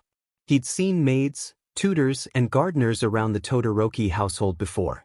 Surely Endeavor wouldn't be brazen enough to do this in front of an adult, right? And they'd intervene, right? When he reached Fuyumi's room, he pushed the door open slightly, unsure if she could help. What he saw inside filled his stomach with dread. Fuyumi was hunched over on her bed, hands pressed to her ears, tears frozen in place as they dripped down her face. Could she hear the fighting from here? Izuku pushed the thought aside. He didn't have time to comfort her, he still needed to find help for Shouto. His internal timer was already ticking. Soon his 45 minutes would be up, and not only would Shouto suffer more, but Izuku would too. He'd face the training with no Quirk to defend himself. He didn't run into anyone else in the hallways. Not even Natsuo seemed to be home. Desperate, Izuku darted for the front door, hoping that a random stranger might help. But thankfully, it didn't come to that. Tuya stood frozen halfway through the door, his head turned towards something behind him. His foot was raised in mid-step. The sight of him filled Izuku with overwhelming relief. Tuya was someone he could trust. He'd seen him use his quirk to protect them before, even though it hurt him. Without wasting another second, Izuku let time flow again, not even allowing Tuya to complete his step before shouting, "Tuya!" The blue flames that shot out from Tuya nearly singed Izuku's hair, narrowly missing his head. "Sheik kid, what the hell are you? Help!" Izuku cut him off, the urgency in his voice leaving no room for politeness. "It's Shouto. His endeavor is," his words came out in a jumbled mess, but by some miracle, Tuya understood. His eyes flickered with fear and rage before he shoved past Izuku. Okay, Tuya muttered, fumbling through his pockets before pulling out his phone. "Here." He tossed it back to Izuku, who nearly collided with the wall trying to catch it. "Find Takami's contact. Tell him what's going on, okay?" "Okay." Izuku nodded quickly, already scrolling through the phone, but Tuya was already charging toward the training room. The sounds of their argument echoed as Izuku stumbled behind him, desperately searching for Kigo's contact. But Tuya's contacts were all code names: Flaming Trash, Elsa Wannabe, Brat Control, and others. Izuku couldn't figure out which one belonged to Kigo. Why couldn't Tuya just use normal names? With no time to waste, Izuku called out to Sari, hoping it would work. Call Kigo Takami," his voice cracked, but Sari responded quickly, sending a signal. The phone vibrated twice, and a robotic voice said, "Calling Daddy." Izuku froze, his heart racing. He hadn't meant to call Endeavor. Panic set in as he tried to stop the call, muttering, "No, no, no," under his breath, but it was too late. The call was picked up. "Hey Crispers, what's?" Relief flooded Izuku's chest as Kigo's cheerful voice came through. He interrupted quickly, "Endeavor's training Shouto." "Sheik kid, calm down. It's going to be okay." Kigo's tone immediately shifted to one of calm authority. "Hang up, okay? Tuya and I are on it. Just go get Shouto. Stay out of the way, alright? We don't want you getting hurt." "Okay," Izuku mumbled, still in shock as the call ended. His heart raced with indecision. But he couldn't stay hidden with Shouto still in danger. Carefully, he peeked around the corner. The sight before him made his stomach churn. Endeavor, tall and menacing, stood directly across from Tuya, who was defending Shouto with his arms spread wide. Flames flickered between them, blue and orange, casting dark shadows. From his position, Izuku could see Shouto still on the ground, weakly crawling away from the confrontation. Not wanting to draw attention to himself, Izuku pressed against the wall and crept toward Shouto, who met his eyes with a mix of fear and resignation. With urgency, Izuku slid his arm under Shouto's, intent on pulling him out, but a pained whimper stopped him. "I'm sorry," Izuku whispered, adjusting to avoid hurting him further. "We need to get out of here." "No." Shouto's voice was steady but carried a painful resignation. "It'll only make him angrier if we leave. It's easier to just wait until he leaves." His words were so defeated, and that hurt more than anything. It wasn't just cruelty, it was something Shouto had come to expect. This wasn't an isolated incident, it was routine. Izuku couldn't process that. The thought that Shouto had learned to endure such treatment crushed him. He'd been hurt before, sure, but never by a parent. He couldn't fathom any parent treating their child this way. He couldn't imagine his own mother doing something so cruel, let alone his father. There were obviously a lot of questions in Izuku's mind, but now was not the time to ask. His friend's well-being both physically and mentally was far more important. The walk away from the training room was quiet, except for the occasional sniffle or grunt of pain from Shouto. Every time, Tuya whispered something soothing against the top of Shouto's head, too quietly for Izuku to hear despite being so close behind them. When they reached Fuyumi's room, the door was wide open. Gone was the image of her hunched on the bed crying. Now, she seemed focused on creating some kind of nest with blankets and pillows scattered around her. She looked up when they entered, her eyes still red from crying, but she gave a soft smile, one that seemed to offer both comfort and a silent apology. No words were exchanged as they gently placed Shouto on the bed, and Fuyumi began using her quirk to ice his bruises and burns. Tuya leaned against the doorframe, his posture tense, despite trying to seem casual. He was clearly prepared to act if needed. After a moment, Natsuo entered, silently seething with anger in a way that reminded Izuku of how he got around their father. A half-eaten bag of marshmallows was clutched tightly in his hand, which he tossed onto the bed next to Shouto before flopping down into the nest with a huff. Izuku stood there, unsure of what to do, glancing between the siblings for some kind of signal or direction. But no one looked his way. He wanted to feel frustrated, to demand answers, to shout, but he didn't know what exactly he wanted. He did know, however, that none of this was about him, not in any meaningful way.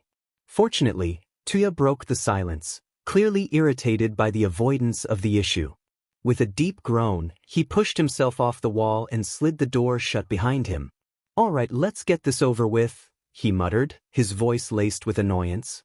Poor Fuyumi's bed was already crowded with Shouto and Natsuo sprawled across it, but Tuya wasted no time in shoving his brothers aside to make room for himself.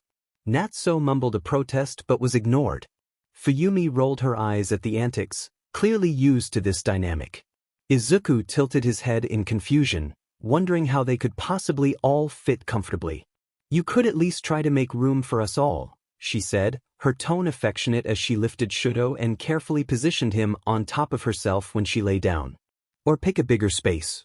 We've got an extra one now, and things are only going to get tighter." Tuya waved her concern off with a lazy gesture. Where's the fun in that?" he said. Fuyumi and Izuku both looked at him, but it was clear he wasn't going to move. "Well?" Tuya prompted, one eyebrow raised. "You gonna join, or just stand there?" Hesitantly, Izuku climbed onto the bed, awkwardly positioning himself until he was lying across Tuya's chest. Shouto remained on top of Fuyumi, while Natsuo had somehow ended up half under Tuya and half on top of Shouto. As Izuku had suspected, it wasn't exactly comfortable, but it felt safe. And he chose to keep his complaints about the pressure of Tuya's ribs against his back to himself. Nesting was an ancient form of bonding typically practiced by Omega parents with their young children. To see it initiated by an alpha and beta was unusual, but despite the oddity, Izuku couldn't deny the strange comfort of being tangled together with the Todoroki siblings. Suddenly, Natsuo shook a crinkled plastic bag in front of Izuku's face. "Dad doesn't let us have sweets, so I always sneak them in after visiting a friend," he explained, popping a marshmallow into his mouth and chewing loudly. Fuyumi gently smacked the back of his head, but Natsuo ignored her and instead held the bag out toward the others. The rest of them eagerly grabbed handfuls, despite knowing full well that the Midoriya household was already well stocked with sweet treats. "All right," Natsuo said through his mouthful, "so, Dad's a piece of shit." "Natsu!" Fuyumi's yell was so sudden and loud it made everyone flinch, and it didn't help that it was practically screamed into their ears. "What? His? And you said we should fill the kid in." "I meant gently," she snapped, and with age-appropriate language. "Oh, come on, Yumi," Tuya interjected, "they've heard worse." She scrunched her nose in disapproval. "Still." "We're getting off topic," Shouto interrupted. He hadn't said anything since leaving the training room, and he still refused to look anyone in the eye. Instead, he silently chewed on a marshmallow, staring up at the ceiling. "Right?" Fuyumi sighed, gently running her fingers through Shouto's hair. He leaned into her touch, which seemed to offer at least a little comfort. Where to begin? The two oldest siblings exchanged a glance, a silent understanding passing between them. Tuya sighed and began to explain. He spoke slowly at first, telling Izuku about how their mother had once been with another man before their father, someone who had truly made her happy. But then Enji had come along. Enji, a rising hero at the time, had seen Rei's potential quirk match with his own, and he wanted her not out of love, but for her abilities. It made Izuku feel sick, but that was only the beginning. Enji had challenged Rei's former mate, defeated him easily, and wasted no time in claiming what he wanted. He hadn't even waited a month before marking her. Their wedding was a disaster, with Rei sobbing for most of it, though Enji had ordered her to stop. Tuya and Fuyumi were born shortly after, and Natsuo came a couple of years later. Despite everything, their mother had loved them deeply and done her best to keep them safe, but her efforts were limited, especially since she had no real power to defend them. The moment their quirks appeared, Enji had begun training. But he quickly decided that Fuyumi and Natsuo were too weak, leaving them largely ignored. It was Tuya, though imperfect, who was trained first until Shouto came along. Shouto, the perfect combination of their parents' quirks, the perfect product of a quirk marriage, something Enji had always wanted, while Tuya was considered a failure. Their mother slowly lost her grip on reality. She became more unstable as time passed until one day, she snapped. Shouto had sought her out after a nightmare, only to find her in the kitchen, making tea while ranting on the phone to someone. No one would ever reveal what she had said, though. Izuku couldn't help but gasp as Tuya described how their mother had poured boiling water onto Shouto's face. His voice broke halfway through, and Fuyumi pulled Shouto close, wrapping him tightly in her arms. Izuku could see the pain in her eyes, and it was all he could do to hold back his tears. "She didn't mean it," Shouto whispered, his voice barely audible before his brother could speak. "She was scared. She saw my left side and thought I was him." He raised his left hand, attempting to shield the scar from view. "It wasn't her fault. It was his. It's all his fault." His words faltered, as if unsure whether he was trying to convince himself or someone else. In that moment he seemed so fragile that Izuku feared one wrong word might shatter him completely. With the care only an 8-year-old could manage, Izuku gently pulled Shouto's left hand away from his face, offering a shaky smile. "It's okay," he whispered, but the words felt hollow even before they left his lips. What else could he say? "None of that was your fault." Shouto didn't cry again, but he trembled, as if his body still mourned the tears. Without a word, he latched onto Natsu's arm, seeking comfort from someone who could give it. The rest of the siblings instinctively curled around him, wrapping themselves around him like a protective barrier from the world outside. Unsure of what to do, Izuku quietly moved away, staying in the nest but allowing Shouto to be surrounded by his family before making his presence known. The room fell silent, save for the occasional whispered word between the siblings. After what seemed like an eternity, Izuku finally broke the stillness. Why would he do that? What could he gain from all this? His voice cracked, and he immediately regretted asking the question, knowing it would stir painful memories. For a moment, it seemed like the siblings might ignore his question, and Izuku wouldn't have blamed them. But just as he was about to redirect the conversation, Tuya spoke. When Endeavor was just starting out as a hero, he rose quickly through the ranks. He was one of the youngest to make it to the top 10. But he could never surpass number 1 All Might. The name sent a brief wave of excitement through Izuku, but it quickly soured as he remembered the context. At first, things were fine, just friendly competition. But it didn't stay that way for long. Not from our father's side. He became obsessed with being the best, with beating All Might. The longer he stayed number 2, the angrier he got. Until one day, he realized he would never beat All Might. And so he decided if he couldn't surpass him, he'd make someone who could. That's why we were born. We were all supposed to be perfect weapons to take down All Might. But only Shouto, only he had what our father considered good enough. Izuku felt his stomach twist. That's awful. The words felt weak, but they were all he could manage as a surge of emotions overwhelmed him. How could anyone do that to their own children? He flinched as a hand gripped his bicep, pulling him back to reality. He turned, trying to figure out who had touched him, but from the tangled mess of limbs and protective siblings, it was clear that Shouto had reached out for him.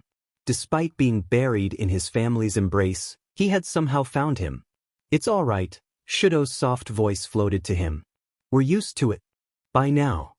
Izuku's heart shattered at those words.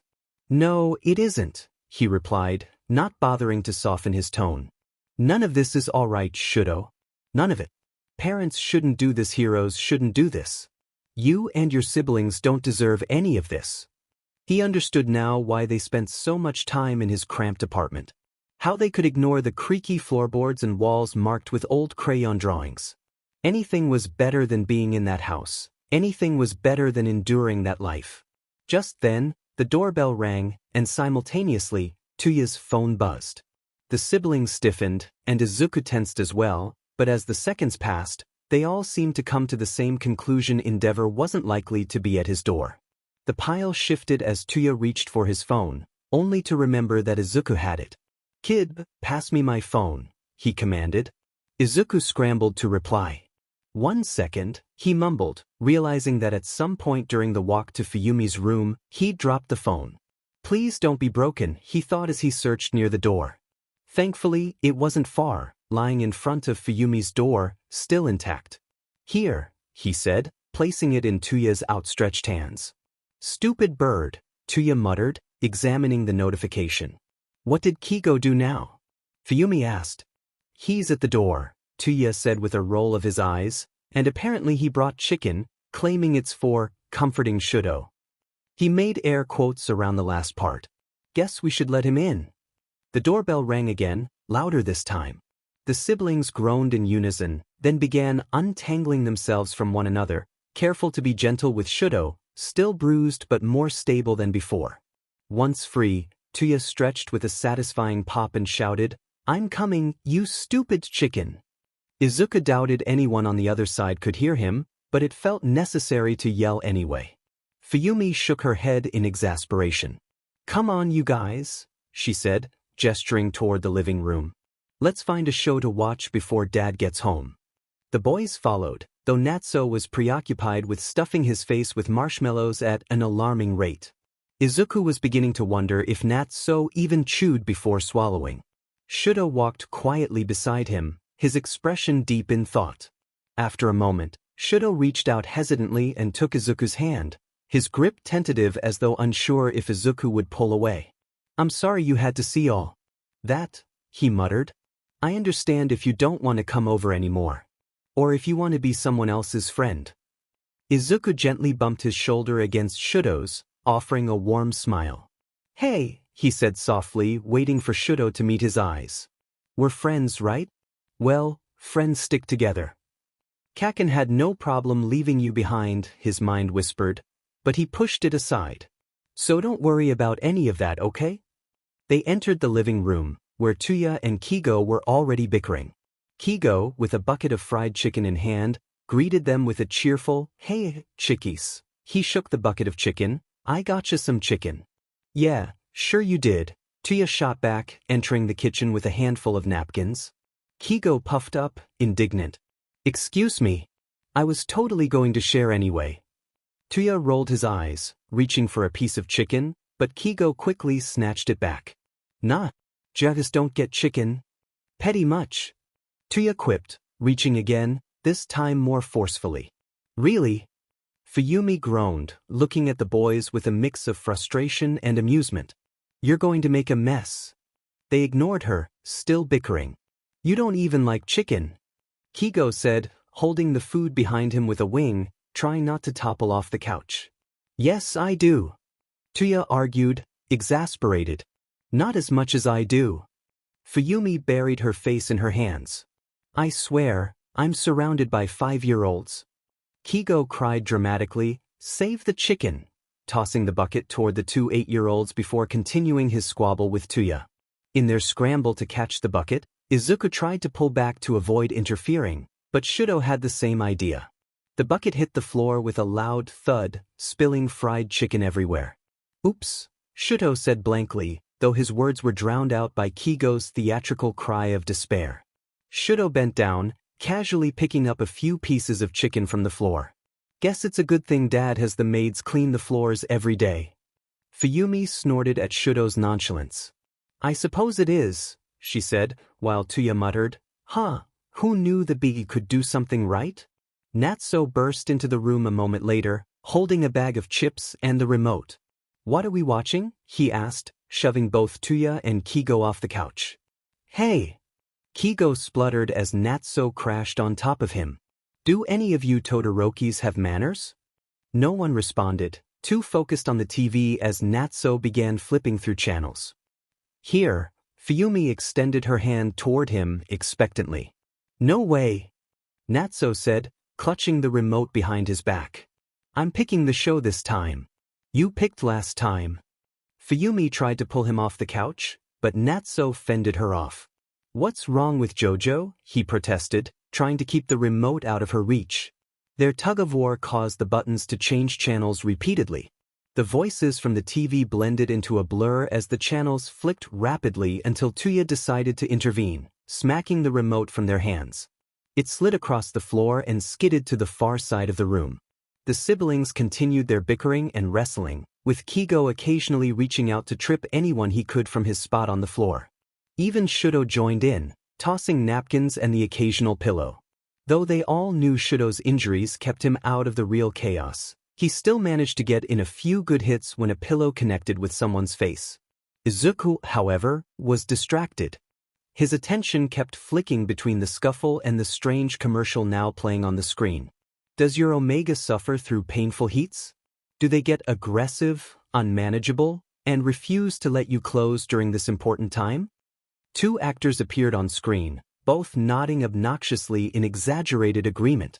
The scene then shifted to a dark blue background, and a tacky image of their product, Soothers, appeared in the center. The words, Soothers, were displayed in bright purple, with 4 exclamation points trailing behind it, looking as unappealing as a middle school PowerPoint. Presentation. Our team here at Soothers has worked tirelessly to develop an effective and affordable option to calm your Omega into a blissful state of SB during their heats, the voiceover droned. Whoever made the commercial needed to be fired immediately. The screen flashed with more ugly text, announcing a 20% discount with the words blinking obnoxiously. Then, just as Izuku was about to comment, the commercial was cut off as Shouto, bored of the fight, grabbed the remote and started flipping through channels. "Well, we'll need to pick a show soon if we want to see anything before Father gets back," Shudo's calm voice cut through the bickering. His timing was perfect, especially when one of his pillows landed squarely in Tuya's face, prompting a temporary truce.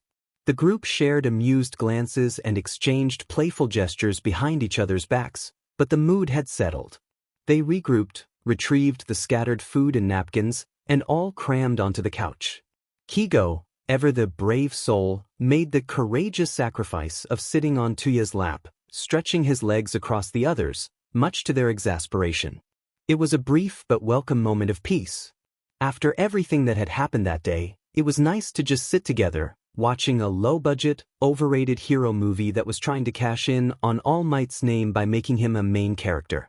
By the time Izuku left the Todoroki household, he was both emotionally and physically drained. At first, he didn't want to leave at all, but Shouto had bluntly reminded him that staying wouldn't prevent his father from attempting anything. It made sense, but it still hurt. He promised Shouto that he and his siblings would come over soon, and made him promise that if anything ever happened and he needed an escape, Shouto should come straight to his apartment. Shouto agreed easily, and with a final reluctant glance back, Izuku left for home to avoid keeping his mother waiting at the door. The days passed, and as spring began to warm the air, the end of Izuku's 3rd grade year finally arrived. School years in Japan run a little differently than elsewhere. The school year ends in March and starts again in April, with a summer break in July and a second term kicking off in early September. Izuku had never been so excited for a new school year. School with Bakugo was nothing short of torture. The teachers let him get away with almost anything, and while Izuku got some leniency for being an Omega, that didn't mean the other kids did. He couldn't change that fact, even though he had a powerful quirk, now one that was often overshadowed by his secondary gender. He had also always felt isolated. The other Omegas rarely spoke to him, and with Bakugo constantly throwing tantrums, it was hard to make friends. But this year felt different. With Shouto by his side for the majority of the school day, he wouldn't be alone as much. And Shouto had mentioned that Momo, his only other friend, went to the same school too. Izuku had to make a good impression. There was no way he could let Shouto's other friend dislike him. His stomach churned with a mix of anxiety and excitement as they approached the Todoroki household. Inko, his mother, swung their hands together gently in a comforting motion. They stopped at the gate, and she bent down to kiss Izuku's forehead. "Alright, dear, have a good day, okay? Make lots of friends and stay out of trouble." He nodded, murmuring a distracted, "I will," as his thoughts swirled with worries about the day ahead. His mother waved goodbye before hurrying back toward their apartment. She had a job interview to go to and had been nervous all morning, though she tried not to show it. Izuku didn't quite understand why she was looking for a job. They were already comfortable with the money his dad sent from America. Maybe she just needed something to do during the day while he was at school. "Izuku!" His head snapped up at the sound of his name. Shouto was jogging toward him, with Natsuo trailing behind, looking like he'd rather still be asleep. "Sho-chan." Izuku greeted, waving his hand, pushing his worries aside for a moment. "Are you ready for school?" Shouto nodded and adjusted his school bag. Natsuo shuffled ahead, muttering slurred complaints. "Hurry up, ya slowpokes." Izuku hesitated before asking, "Is he okay?" Natsuo nearly crashed into a bench as he spoke. "Yeah," Shouto said, tugging Natsuo down onto the bus stop bench. "He just has a hard time waking up in the morning. He won't fully wake up," he made air quotes, "until just before class starts." Izuku smiled softly at the explanation. Relieved that Natsuo wasn't sick, Izuku and Shouto sat down on either side of Natsuo, boxing him in so he wouldn't fall off the bench while they waited for the bus. Unable to remain silent, Izuku asked, "So, what's the school like?" Shouto shrugged after thinking for a moment. "It's cleaner than your old school," he said, but that didn't give Izuku much to go on. The only time Shouto had been allowed into Izuku's old school had been the one day someone decided to start a food fight, which escalated quickly when Bakugo got involved. Izuku quickly fired off more questions. "What about the teachers? The students? Are there other Omegas? Is Momo in your class? Are we in the same class, or are we separated by secondary genders? Can I eat lunch with you?" Before he could finish, Natsuo lunged forward with unexpected speed, clamping his hand over Izuku's mouth. "I swear to God," he whispered, glaring at Izuku. "If you don't shut up, I'll throw myself in front of the bus when it comes." Shouto rolled his eyes and smacked his brother's arm. "Oh, shut up, Natsuo, and go back to sleep." Natsuo did just that, flopping back onto the bench with a muttered curse. "Sorry," Shouto said, though not sounding particularly apologetic. "He's grumpy when he's tired." Izuku smiled awkwardly. "I noticed. Are you sure he's okay?" Shouto shrugged again. "Hey, he's fine." Shouto then motioned for Izuku to slow down with his questions. Izuku complied, repeating his inquiries more softly. The bus arrived before he could get answers, and after they dragged Natsuo to a seat, Shouto finally continued. "The teachers are okay, I guess. They do their jobs, but they give a lot of homework. And they're super biased." Izuku couldn't hide his surprise. "How so?" "Well," Shouto said, glancing around, "they're nicer to kids from influential families. Sometimes if a kid does poorly on an assignment, their parents just pay to change the grade." "That's awful," Izuku exclaimed, only to be met by Shouto's nonchalant shrug. "Well, what about the students? How are they?" Izuku pressed. The students are okay, but Momo is my only real friend. So, I don't have much to go off of." "Why?" Izuku asked, curious. "The other kids only want to be friends with me because of my dad," Shouto explained. "The whole school is a popularity contest. It's all about making connections with other rich families, because our parents told us to." Izuku nodded, understanding. He couldn't help but notice that Shouto, though often blunt, didn't seem to have the easiest time socially. "What about classes?" Izuku asked. "Do you think we'll have any together?" "We might. They usually schedule mates together for lunch. And we'll have homeroom together. But gym classes are separated by secondary genders." As the bus slowed to a stop, the brakes screeching loudly, Natsuo finally fully woke up. The trio gathered their things and stepped off the bus, joining the other students heading toward the school. Stretching, Natsuo grinned at them both. You two behave, don't go getting into any trouble now.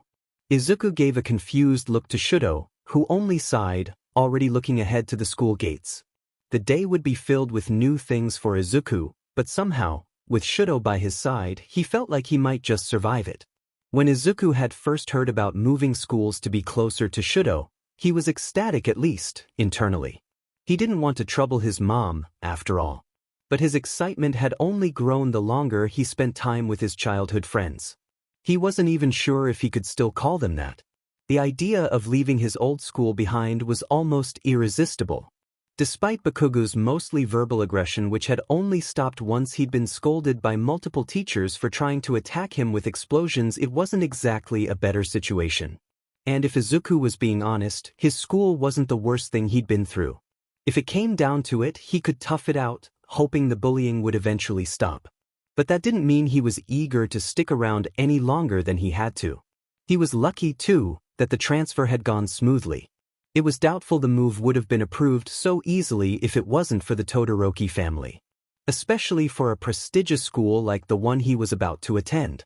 Still, beneath his excitement, there was a lingering fear, one that seemed to follow him no matter where he went. Are you okay? Shouto's voice broke him from his thoughts. He was watching Izuku carefully while still keeping an eye on the corridor in front of them. Izuku startled, having fallen so deep into his thoughts. Oh, yeah, I'm just... His gaze fell to the floor, but he caught sight of the wrinkled schedule in his hands. He'd been gripping it so hard it was nearly torn. I'm just a little nervous, he murmured, trying to smooth out the paper.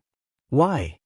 Well, I know you said your school is a lot better than mine, Izuku began. In the short time he'd known the Todoroki family, this was one of the few things Shouto and Endeavor agreed on. Although he was sure Endeavor's take was more of a brag, while Shouto only said it to comfort him when his nerves took over. But what if I'm really the problem and the other kids don't like me here either? And what if your friend doesn't like me? He didn't dare ask that aloud. A cold hand gently landed on his shoulder, and the awkward, there, pat made Izuku snort with laughter despite himself. Don't worry. No one will be mean to you here. Izuku raised an eyebrow. And how do you know that? Well, you're nice. No one would want to be mean to you. Shouto paused for a moment, then added, plus, the other kids will probably be too afraid to mess with you. Endeavor's a famous hero, after all. Honestly, you should be more worried about people trying to befriend you just to get closer to him.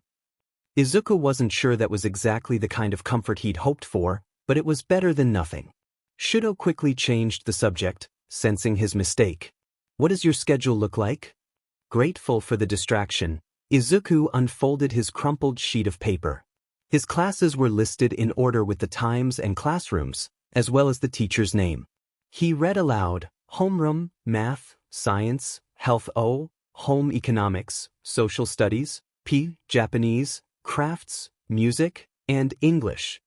After a quick glance at his own schedule, Shouto compared it with Izuku's. Homeroom, math, science, social studies, music, home economics, crafts, P, Japanese, health, and English. Well, we've got homeroom, math, science, and English together, Shouto pointed out, scanning the papers. You also have home economics and music with Momo. So, you won't be alone in those. That's good, Izuku muttered, feeling the straps of his bag digging into his shoulders as he nervously pulled them tighter. He kept hoping Momo, another alpha, would like him, or at least tolerate him enough to talk during class. Shouto continued, not noticing Izuku's anxiety, she has homeroom and math with us too, so we can all have lunch together in homeroom. Izuku nodded, his nerves rising again, but he didn't say anything as they approached the classroom door. Shouto stopped in front of it, gesturing toward the propped open entrance. We're here, he said. Izuku's stomach churned with a mix of anticipation and anxiety. He took a deep breath. Let's go. With that, Shouto stepped into the room, and Izuku followed just behind. As they entered, a few heads turned, and while they quickly returned to their conversations, Izuku couldn't shake the feeling of being under scrutiny. Todoroki! A cheerful voice rang out, and a girl with dark black hair in a high ponytail bounced toward them. Oh my gosh, is this them? Without warning, she grabbed Izuku's arm, pulling him forward with surprising strength. You look so sweet, she exclaimed. What's your name? Or better yet, what's your quirk? Izuku squirmed, unsure whether the compliment or the barrage of questions was more overwhelming. Before he could respond, Shouto stepped in. Momo, he said in an almost bored tone, grabbing her shoulders. Calm down. Momo's eyes widened, and she blushed. Right? Sorry. I just got so excited to meet Shouto's Omega. She immediately bowed. I'm Yaoyorozu Momo. It's nice to finally meet you. Izuku dipped into a bow as well, though his voice cracked a little. I'm Midoriya Izuku. Please, just call me Momo or Yamamo. You prefer, she said with a bright smile. I know my name can be a bit of a mouthful. Before Izuku could respond, both Momo and Shouto were gently tugging him toward the back of the room. We should sit down, Shouto said. We're in the way. Izuku flushed, realizing they were blocking the entrance. He quickly made his way toward an empty desk in front of Shouto, while Momo and Shouto took their places in the back row. As they settled into their seats, Momo clasped her hands together and smiled. It's so good to meet you, she said again. Todoroki's spoken so highly of you. Izuku swore he saw Shouto's ears turn pink, but before Momo could continue, he shoved Izuku's schedule into her hands to distract her.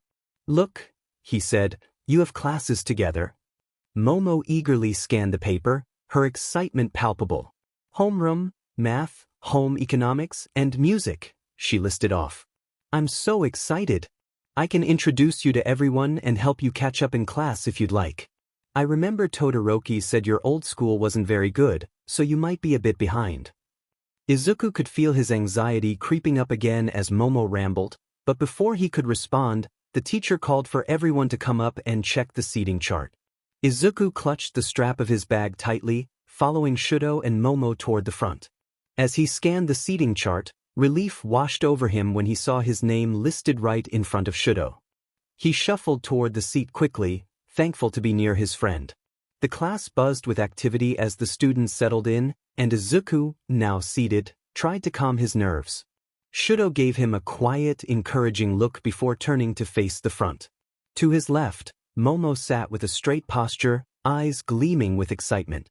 Despite all the anxiety, Izuku felt a small spark of hope. Maybe this new beginning wouldn't be so bad after all. Throughout the day, Izuku was continually amazed by how attentive the teachers were. He couldn't remember the last time he had been so excited to learn, rather than having to figure everything out on his own. Even at the facility, he had never experienced a teacher taking the time to sit down with him privately and help him catch up.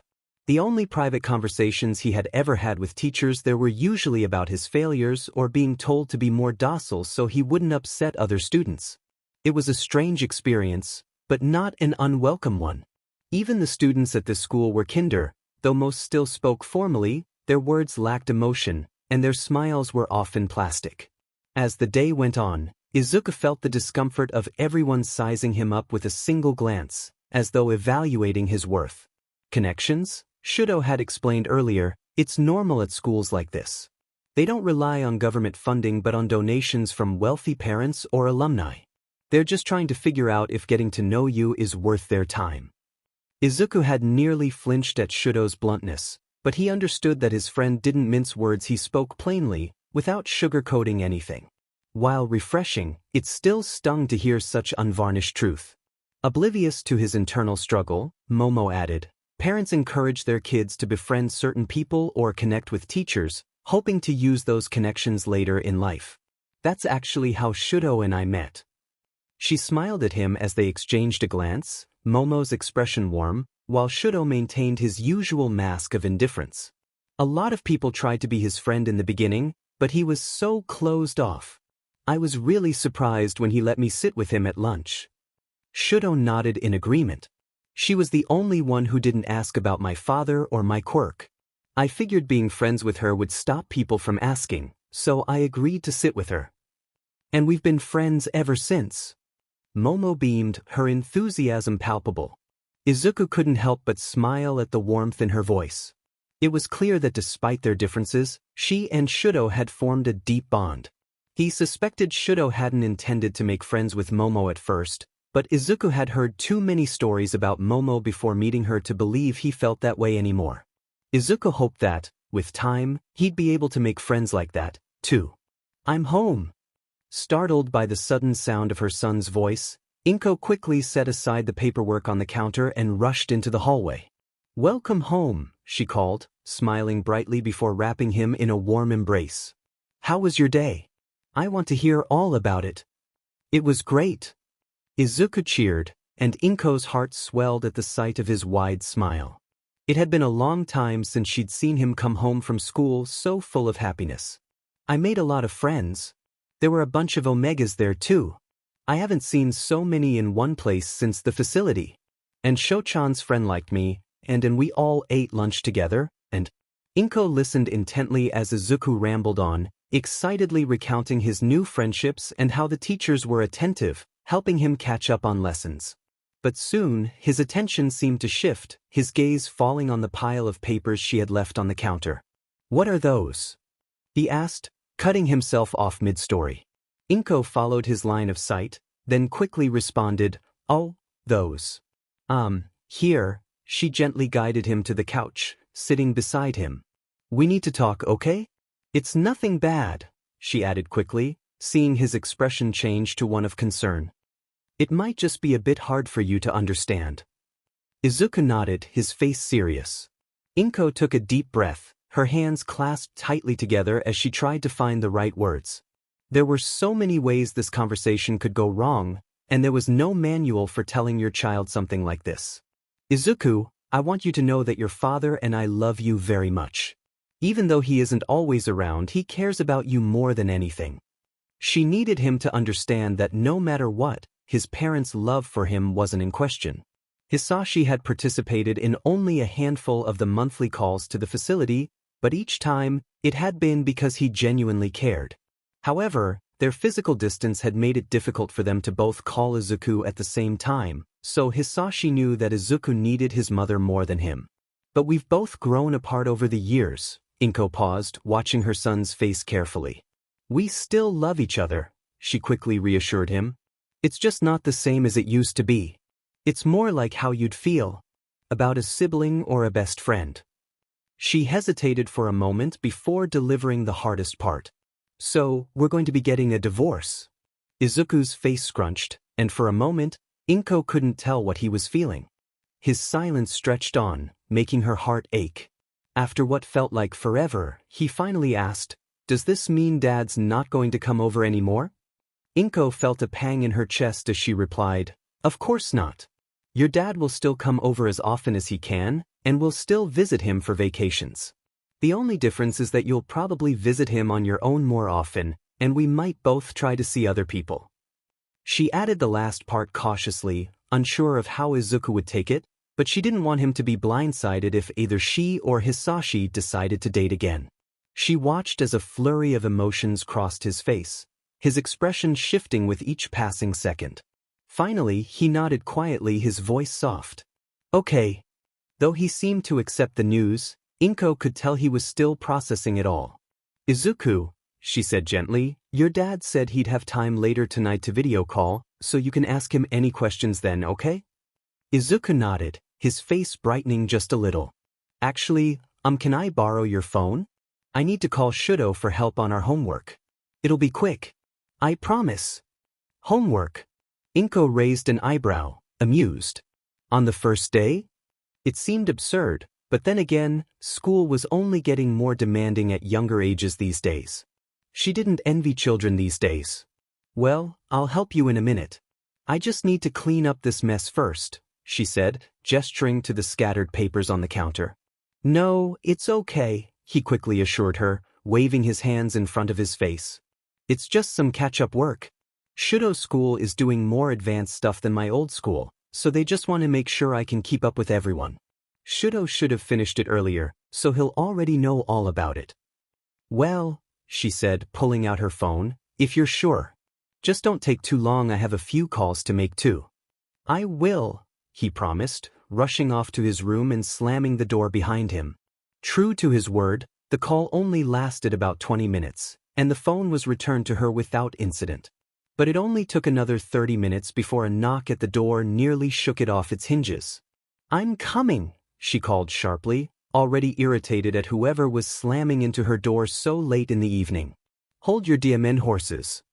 She yanked the door open, ready to unleash a scolding on whoever thought it was a good idea to make so much noise. She had no idea who was at the door, but she certainly didn't expect it to be the Todoroki siblings. Before she could even process it, the children rushed toward her, wrapping their arms around her waist and legs, nearly knocking her off balance. "Wah!" she cried out, but the words were drowned out by a stream of others. "Are you okay?" She could make out Fuyumi's voice, her face full of worry, and her eyes brimming with tears as she hugged the woman's waist. Natsuo had attached himself to the arm she hadn't used to open the door, bouncing between shouting, "Are you okay?" and "I'll fight him myself." Then, there was Shouto, his small arms wrapped around her right leg, leaning heavily on her as he shouted, "Don't be sad," over and over in perhaps the loudest volume she'd ever heard from him. "What is going on?" she finally asked, feeling overwhelmed and confused by the sudden onslaught. She could hear footsteps behind her as her son joined the chaos but ignored it for the time being. Her gaze shifted to Tuya, the only one not clinging to her, instead glaring at the ground like it had personally offended him. Noticing her attention, Tuya lifted his gaze and motioned toward the inside of the house, presumably toward her son. "Shrub over there called us," he said flatly, as though that explained everything. And in a way it did. "Izuku?" she asked, turning to look at him as best she could. "Why are they all here?" "Not that I'm not happy to see you all," she assured the children, then turned back to her son, "but I'd like a little more notice before you invite people over." Izuku shuffled uncomfortably, looking both embarrassed and awkward. "I called Shouto because I wanted to know what happens in a divorce." But he didn't know either, so he asked Fuyumi, and Fuyumi is really smart, he exclaimed, his words stammering as he pieced together the story. "She said divorces aren't good, there's a lot of fighting and yelling. And you looked sad, so they came to help." Sighing, she shifted her attention back to the cluster of children at her feet. "All right, everyone inside," she said softly, detaching Natsuo and Shouto from her limbs so she could move without dragging them along. "Come on, let's sit down and talk this through." The kids followed without hesitation, with Tuya locking the door behind them. Once they were all settled in the living room, she took a deep breath and began to ease their concerns. As it turned out, most of Fuyumi's knowledge about divorce came from TV dramas, and she was surprised to learn that not all divorces involved bitter exes fighting over everything they could. Thankfully, it didn't take long for Fuyumi and the older two to be reassured, which helped calm the younger kids as well. With everything that could be shared with children out in the open, she gave them a moment to process the information. After a brief silence, Fuyumi asked, "Well, okay, if you're sure everything is fine. But are you sure you're okay? Like, emotionally?" "I'm fine, dear, don't worry," she replied, patting Fuyumi's cheek affectionately. "It's not that big a deal. It's a mutual divorce." "But why would anyone want to leave you?" Natsuo asked seriously. He had never heard of a divorce that wasn't a brutal affair. It was one of the reasons they all assumed his own mother never left their father, though if she had, it certainly wouldn't have been mutual. She laughed softly, almost to the point of tears. "We've just grown apart as people. It happens sometimes. We still love and care for each other, but it's more as friends now," she explained, carefully straightening some papers on the counter. "And that's okay. It's sad, of course, but these things happen, especially when there's distance. But he'll still be helping with bills, and he's coming back this summer to see Izuku. So, all things considered, there's nothing to be sad about." "So we don't have to fight him?" Natsuo stage whispered to Tuya, who playfully shoved his face away, muttering, "I guess not." Inko and Fuyumi both laughed, which helped ease the last bit of tension. The Todorokis didn't stay long. It was a school night, and both Endeavor and Inko agreed that kids needed a good night's sleep to focus. However, only about an hour after they left, Inko's phone rang, the annoying quacking duck noise signaling the call from the Flame Hero. "Good evening, NG," she replied curtly. "To what do I owe the pleasure?" There was an annoyed sigh from the other end, but no mention of the sarcasm in her tone. "I've heard about your divorce," he said plainly. Inko wasn't surprised. One of the kids must have told him. A small part of her wanted to feel betrayed, but she hadn't kept it a secret, so she wasn't sure where the feeling had come from. "Yes, I received the papers from my husband this morning," she replied. "I'm assuming there hasn't been any talk of custody yet?" he continued. She grimaced at the reminder. It had been her main concern since receiving the papers. In most cases where families separate due to work, the child stays with the parent who has been the primary caregiver. But Inko couldn't support Izuku on her own. She'd had a job interview that morning but hadn't heard back yet. Hisashi loved his son, but they weren't close enough for Izuku to want to move in with him. While the divorce was amicable, the courts would likely base their decision on her financial situation. He must have sensed her discomfort as he pressed on. "I've got a lawyer ready to help with the custody agreement. I'll pass his number on to you so you can review your options." "Oh, thank you. But I can't pay you back or anything. Hisashi and I were just planning to divide everything as fairly as possible," she added. This likely meant Izuku would be spending holidays in America, but it was better than losing custody or dealing with a 50-50 split. "Don't worry about paying me back. Just keep that boy in Japan. That's all. Have a pleasant evening," he replied, and the line went dead. "What a charming man," she muttered sarcastically, before turning back to her previous task. The cafeteria buzzed with the usual hustle and bustle, students of all ages and genders walking around, chatting with each other. Izuku had only been at this school for 2 weeks, but he'd already memorized where his usual lunch table was. "Hey guys," he called, speed-walking toward his group. 3 heads swiveled his way, along with a few others who quickly turned back when they realized they weren't the ones being addressed. This would be the first time Yaoyorozu and Shouto would join him for lunch since the first week of school. It wasn't that they were avoiding him, but after the second day, Izuku had started forming his own friend group, something Shouto and Momo had encouraged. They wanted him to fit in on his own, without relying on either alpha, especially considering how influential their parents were. Now that Izuku had started settling into his new group, they had agreed to join him for lunch. A familiar wave of anxiety stirred in his stomach, but he pushed it down, trying not to imagine all the ways things could go wrong as he often did. But given how unique his new friends were compared to Shouto and Momo's polished manners, he had every reason to worry. "Midoriya," Ringelstein called, her hand waving wildly in the air as if signaling for help finding the table. Ringelstein had shoulder-length brown hair, with bleach-blonde bangs that framed her face. Her smile was sharp, and her dark gray eyes held a mischievous gleam. Her brown locks were tied into stubby pigtails, leaving her bangs free. Her skin was pale, but an unnatural pink hue bubbled with blisters on her left forearm. "Come on, you slow effis," Indelian shouted over the cafeteria noise, uncaring about her volume. Her appearance was the most striking in the group, with fiery red, orange and gold hair that cascaded past her waist and glowing green eyes. Her skin was smooth and flawless, with a glossy sheen. Earlier that week, she'd been startled so badly in class that her hair had ignited, and Persephone had been unfortunate enough to sit too close to the fire, resulting in the burn on her forearm. Meanwhile, Durand, a shy girl with long brown hair that nearly covered her entire face, seemed to wish the ground would swallow her whole to escape the loudmouths on either side of her.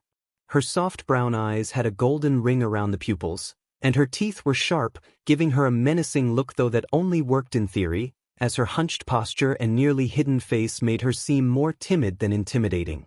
Shouto and Yaoyorozu exchanged a glance, a silent conversation passing between them as Izuku grabbed both their wrists and led them to the table. They were quickly settled into available seats, Momo next to Indelian, Shouto beside her. Izuku plopped down happily next to Shouto, with Ringelstein on his right and Durand between the two girls. "All right," Izuku began excitedly, though his stomach still churned with lingering anxiety. "Guys, this is Yaoyorozu Momo and Todoroki Shouto," he said, gesturing toward them in turn. Durand gave a shy wave, while the other two were already eating. Without waiting to swallow, Ringelstein mumbled a quick sup before swallowing and adding, "I'm Ringelstein Persephone, but you can just call me Persephone. Or Percy, actually. I prefer Percy. Momo seemed scandalized by the informality, though she had requested the same of Izuku earlier that month. Persephone jabbed a thumb toward the hunched girl beside her. This is Mallory, she said, but as soon as she said the name, she was nudged by Mallory's elbow. Oh, okay, sorry.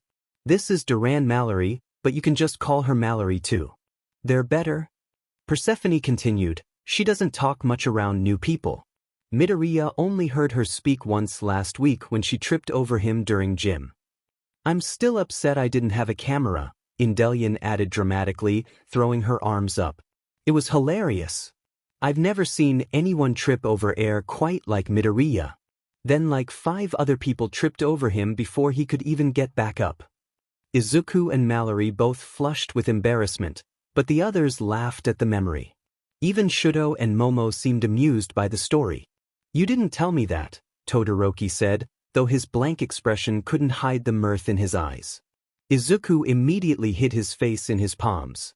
I plan to take it to my grave, he muttered, making both Indelian and Persephone burst into uncontrollable laughter. Well, I'm never letting you forget it. Indelian promised once she regained her composure. Alright, I guess it's my turn. I'm Indelian Alia. But you can just call me Alia. Indelian? Shouto asked, furrowing his brow. I recognize that name. Alia considered, then her eyes lit up. I think my mom works with your dad. That might be why. Your mom's a hero? Yaoyorozu asked, organizing her lunch neatly. No, Alia said with a shrug. She works in a hero's office though. I think she's an agent or something. PJ, I think? A PR agent? Shouto offered, and Alia snapped her fingers. Yeah, that's it. She makes sure heroes like Endeavor don't get in trouble when they do something dumb. A look of distaste crossed Todoroki's face, one that might have confused Izuku before, but now he understood. He tried to keep a similar expression from showing, though it was hard. The rest of the table, however, remained oblivious, as Momo carried on with the conversation. If I may ask, Momo began, folding her hands and looking perplexed, why do you all prefer such informal addresses from practically strangers? Persephone spoke first. My dad's German, my mom's Hellenes, and though I was born in Japan, we visit family a lot. So I'm used to being called by my first name. She glanced at Mallory, then decided to explain for her.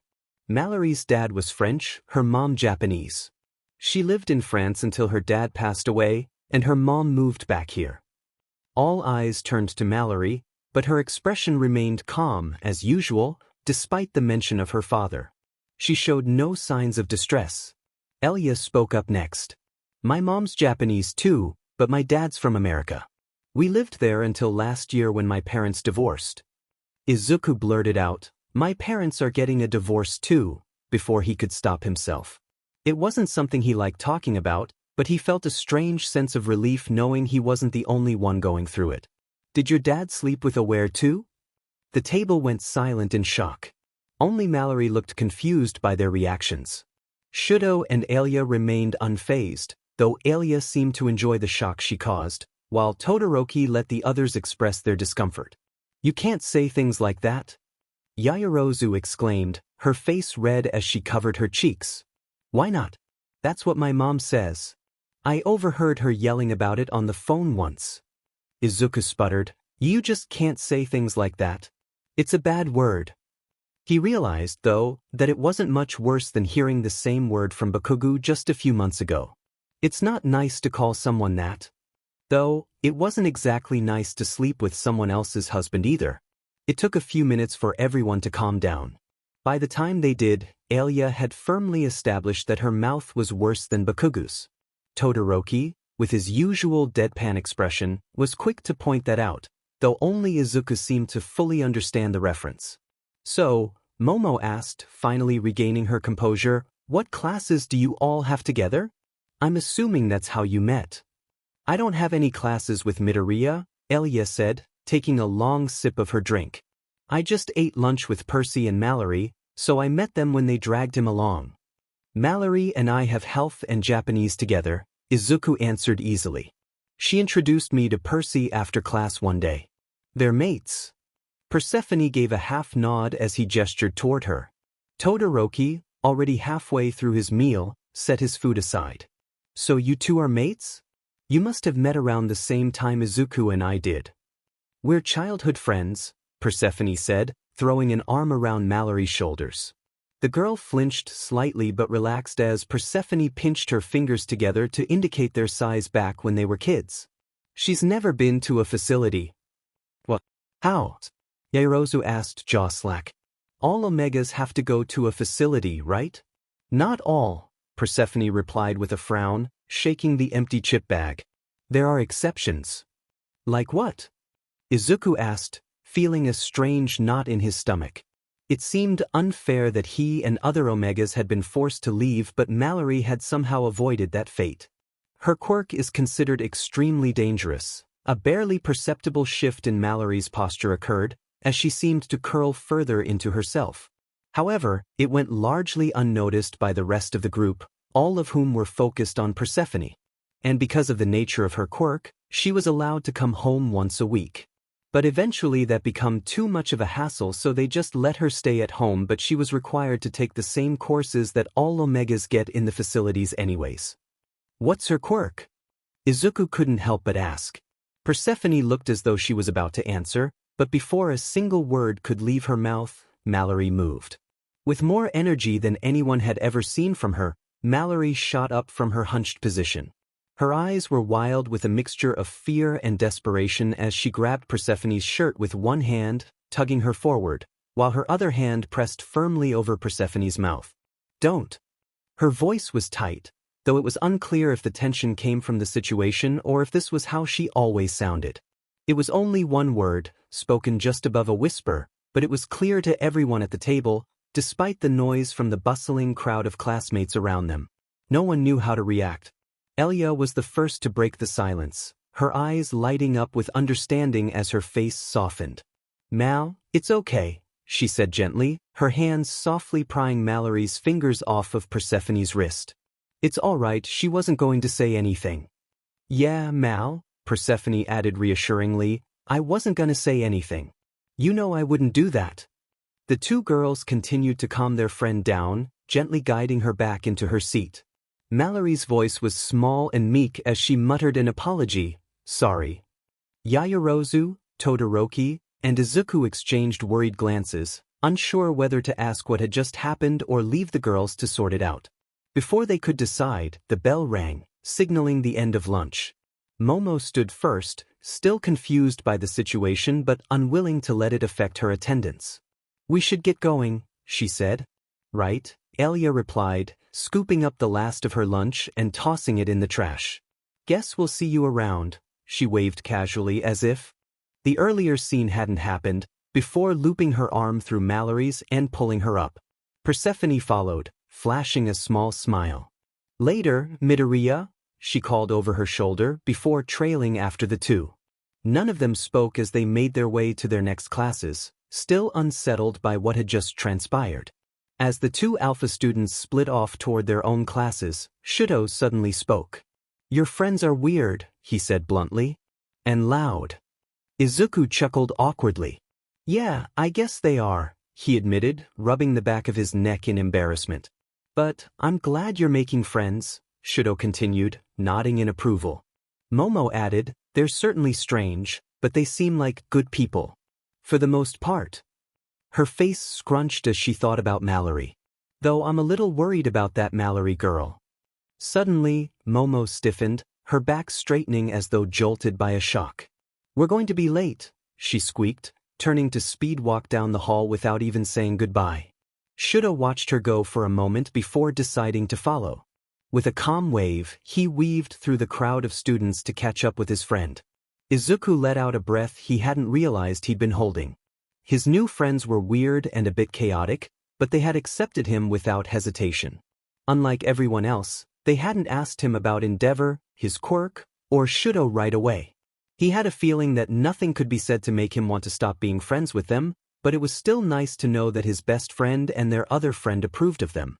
A television screen flickered to life, The words, "Breaking News," in large bold print scrolled across a red banner at the bottom of the screen. Inside the news station, two well-dressed reporters sat in front of the camera, their faces grim as they prepared to deliver the latest story. The man, with slicked-back moss-green hair, exuded an air of professionalism, while the woman beside him, with light fuchsia skin, looked just as serious. Both sat with their hands folded neatly in front of them, ready for what was to come. The man spoke first, his voice steady but filled with gravity. "Tonight we have some devastating news. It's just come in that two boys, a beta and a quirkless omega, have been taken in the night with no clues leading to their whereabouts or their kidnappers." The woman took over, her gaze locked on the camera, her expression intense. The youngest, Haga Tsutomu, a quirkless male omega, was taken directly from his hospital room in the middle of the night. Tsutomu had been admitted earlier that week after an incident in an alleyway near his alpha's home. A group of betas had gotten too rough with him, resulting in broken legs, a sprained wrist, and a fractured rib. Her voice wavered as she listed the injuries, the weight of the news pressing down on her. The man grimaced, his motion too practiced, as if he had delivered such news countless times before. With injuries like that, it's clear he wasn't going to be walking out of there on his own anytime soon. The woman nodded, her eyes narrowing. That's what everyone seems to agree on, but this only raises more questions. The hallway security footage shows no sign of entry through the door. It's suspect that whoever took him removed him through the window next to his bed. There were no signs of a struggle, no indication that he fought back at all. "It's not too surprising considering the boy's condition," the man chimed in. "Not only was he injured, but he was quirkless. It's unlikely there was anything he could do to defend himself. He probably just accepted his fate." Tears glistened in the woman's eyes as she spoke again, her voice breaking slightly. "It's unbelievable that someone would kidnap a defenseless omega like that. The poor thing didn't even have a quirk to protect himself. Who could do something like that?" "I know, Nema," the man replied softly, his tone comforting before switching back to seriousness. "And I'm afraid it gets worse." He paused for a moment before continuing. As the family was notified of their son's disappearance that morning, they rushed to wake up his older brother, Hagaaki, a male beta.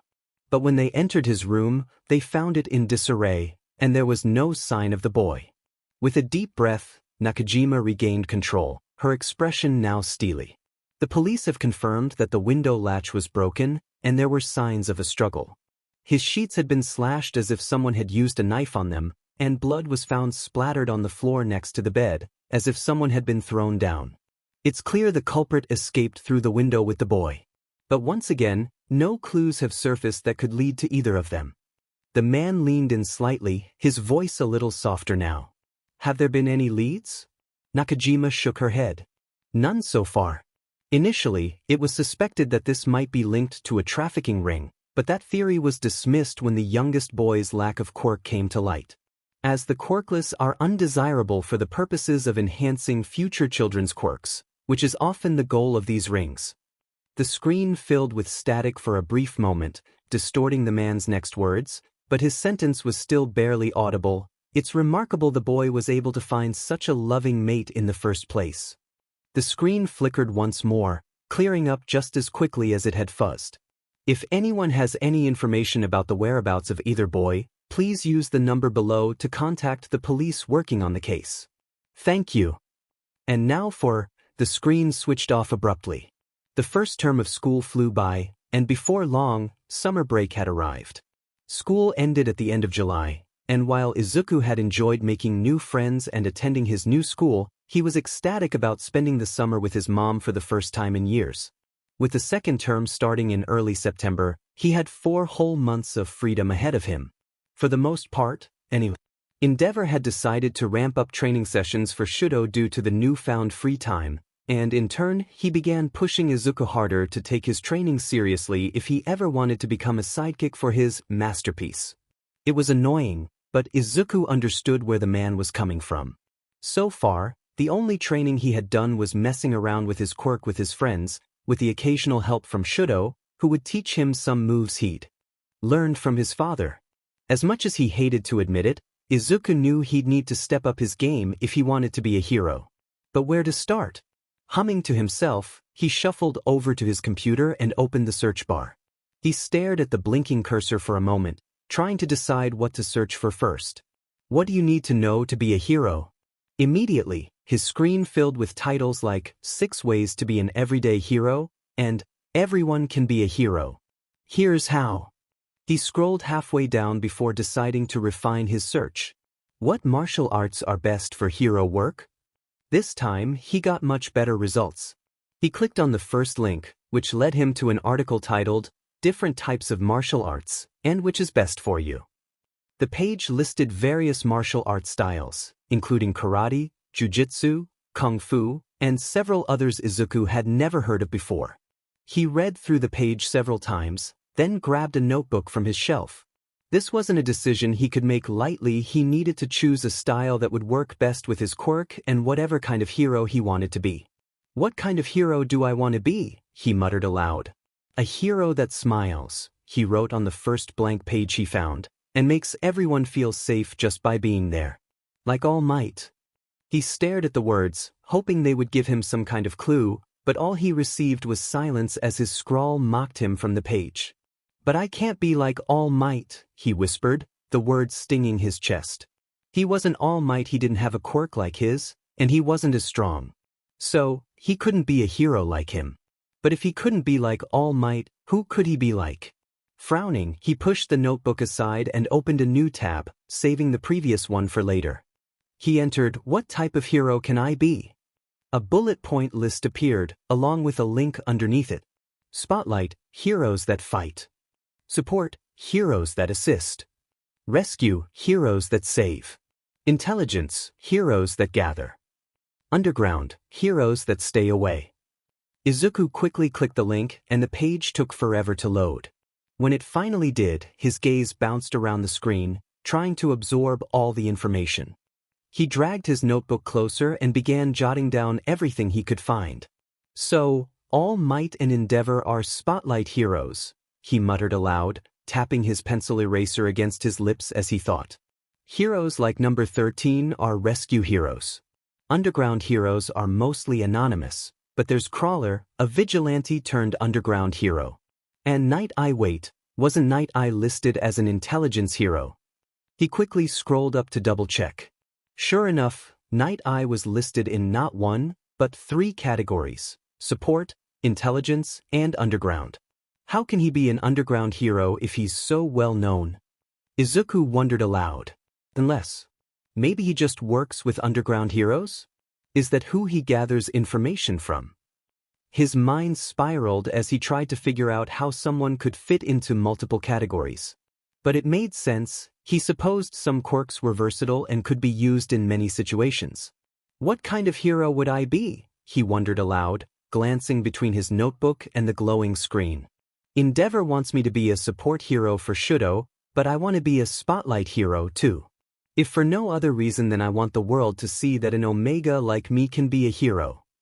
His quirk could be useful for rescue work, freezing time, saving people from burning buildings, or getting them to the hospital before injuries got worse. But then again, he doubted his mom would let him test out any of those ideas. What kind of hero would that make me? He groaned, his head falling onto his desk. Izuku? His mother's voice came through the door, and the sound of it was enough to make him lift his head. It's almost time for lunch. I'll be there in a sec, Mom, he mumbled, his voice muffled by the desk. Everything okay? Her voice drew closer, and he felt her hand brush aside his stray curls to look at his face. As she saw the screen, her expression shifted. Yeah, he sighed, leaning back in his chair. I'm just trying to decide what kind of hero I should be, but it's harder than I thought. He clicked away the page about different hero types, hoping his mom might know what to do, since she always seemed to have the answers. When he looked up at her, he saw surprise in her eyes, followed by a look of confusion. Why are you trying to figure all this out right now? You're still young. You have plenty of time to decide. His voice pitched up in frustration. But Endeavor said I need to start training soon if I want to be a hero with Shouto. He could see her expression shift, becoming more stern, but he barreled ahead. And he's right. Shouto's been training for years, so I'm already behind. And his voice cracked, and before he knew it, he was sniffling. It embarrassed him to get worked up like this, but the pressure was building as he fell further behind his friend. At least Shouto never teased him about it like Bakugo would. Well. His mom trailed off, her tone uncertain. They sat in silence for a moment, the only sound coming from Izuku as he fought to calm himself. I still think it's too early for you to be worrying about all this. You're only 8. Mom. I'll be 9 soon. I'm old enough to know what I want. He interrupted, but she continued as if she hadn't heard him. Well, we could look into some after-school activities. It'd be good for you to learn some self-defense, even if you change your mind about being a hero later. Really? Izuku squeaked, a bright smile lighting up his face. Inko smiled down at him and nodded. Yes, really. She made a shooing gesture with her hands, and he eagerly complied, nearly falling out of his chair in his haste. She sat down and began opening a new tab on the computer, and the two of them started searching for activities in their area. They didn't have many requirements, but the few they did made it tricky to agree on something. Izuku wanted something that would help him with hero work, while Inko didn't want it to be too expensive. The real challenge, though, was an unspoken rule: they didn't want to pick anything too dangerous.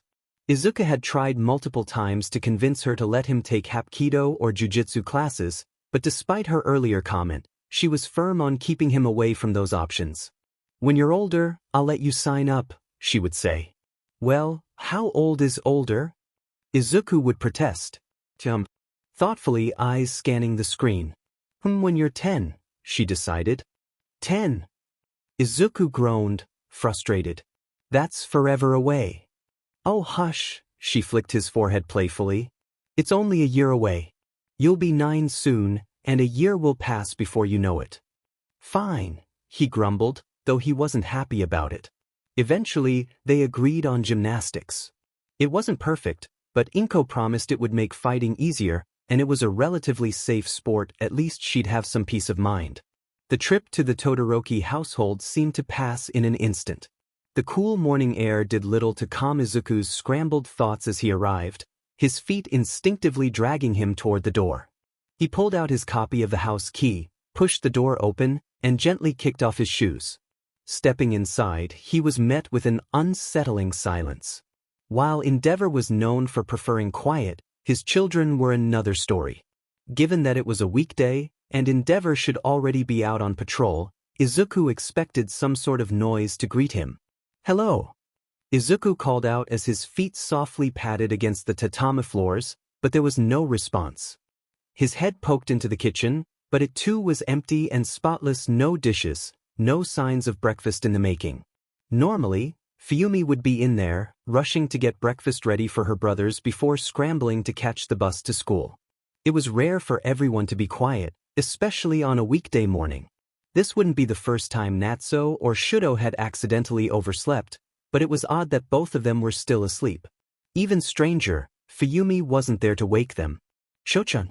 Natsuo, he called again, his voice louder this time, echoing down the empty hall as he stomped toward their rooms. We're going to be late for school. With no response, his frustration mounted.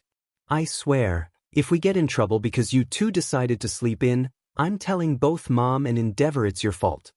Izuku huffed in annoyance, nearly slamming his head against the nearest wall. Feeling the frustration rising, he stomped his foot against Shouto's door. Get up, Shochan, he shouted, swinging it open with a slam. But the room was empty. The futon was neatly spread out in its usual spot, meaning Shouto was already up. Confusion quickly replaced his frustration. He walked hesitantly to Natsu's room and gently opened the door, but it too was empty. Where are they? Izuku muttered, his frustration now mingling with confusion. He stepped back into the hallway and left the doors open. Hello, he called again, his voice echoing through the quiet house. Where did everyone go? Instead of the silence he had been expecting, there was a heavy thud followed by laughter coming from somewhere in the house. The sounds were too distant for Izuku to tell who they belonged to. Hesitantly, he began making his way toward the noise. At first, he only heard the sound of something being thrown into the grass, followed by muffled curses. But as he got closer, broken words began to filter through the walls. "Stupid chicken," a rough voice said from the yard. "You're going to get your wings clipped if you keep fighting like that." A second voice, light and teasing, replied, "Well, someone's grumpy today. Did you wake up on the wrong side this morning, dear?" Izuku carefully opened the backyard door, trying to be as quiet as possible. His breath caught at the sight before him. Endeavor's garden was beautiful. Neat stone paths wove through a spacious yard, and a small pond with koi gently rippled beneath a miniature waterfall. Bright maple trees lined the outer edges, leaving the center open. The yard was surrounded by a thick stone wall that rose just below 7 feet, a sight more grand than anything he or his mother could ever afford. However, it wasn't the garden that made him gasp, it was the sight of the two figures in the yard. Tuya and Kigo were fighting, an unusual sight since Endeavor was strict about where training could take place.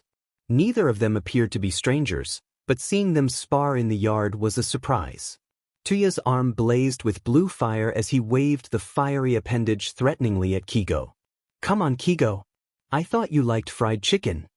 "First of all," Kigo retorted, dodging a flame that passed dangerously close, "I have a hawk quirk, not a chicken quirk." And second, he rolled to the left as another streak of fire flew past him. "You said no quirks." The pile of feathers near the door twitched as if ready to take off. The flames from Tuya's arm dimmed, but whether it was from Kigo's complaints or Tuya's lack of resistance was anyone's guess. The fight escalated quickly. With speed that Izuku had never seen from him before, Kigo launched himself at Tuya, aiming a punch for his head. Tuya dodged easily, ducking under the punch and grabbing Kigo's elbow. He aimed a sharp jab to Kigo's ribs. Kigo staggered but quickly regained his balance. He grabbed hold of the hand pressed against his stomach, twisting and swinging his leg to knock Tuya off balance. With a grunt, Tuya was sent tumbling but rolled seamlessly, grabbing Kigo's ankle as he went down. In an instant, they were both on the ground, their fight turning from skilled technique to full-out grappling. "Ow, you roasted raisin, did you just scratch my throat?" Kigo complained, wincing. "You looked like you had an itch," Tuya shot back, only to receive an elbow to the face. "Oh, you little..." Every blow was met with a grin or a smirk. The playful taunting continued, but the fight had become increasingly brutal. It wasn't until Kigo's back hit the ground with a solid thud that he let out a genuine cry of pain. In an instant, Tuya's playful expression vanished, replaced by concern. Sheet, I'm sorry. Are you okay? Are you okay?" Izuku echoed, his feet already moving toward them without thinking. Both of them startled, Tuya's flames flaring up defensively as he stepped in front of Kigo. Kigo instinctively flared his own wings, his feathers rustling. "Sorry," Izuku stammered, raising his hands in a surrendering gesture. "I didn't mean to spook you guys. I got here and no one was, then I saw you too." "Midoriya?" Tuya's flames died down as he recognized Izuku. "What are you doing here?" "I came to get Shouto and Natsu for school, but they weren't here and then..." Izuku's voice trailed off as he felt his embarrassment rising. He had probably missed his chance to get to school now too. "I came for school but..." "School?" Tuya interrupted. "You don't have school today." "What?"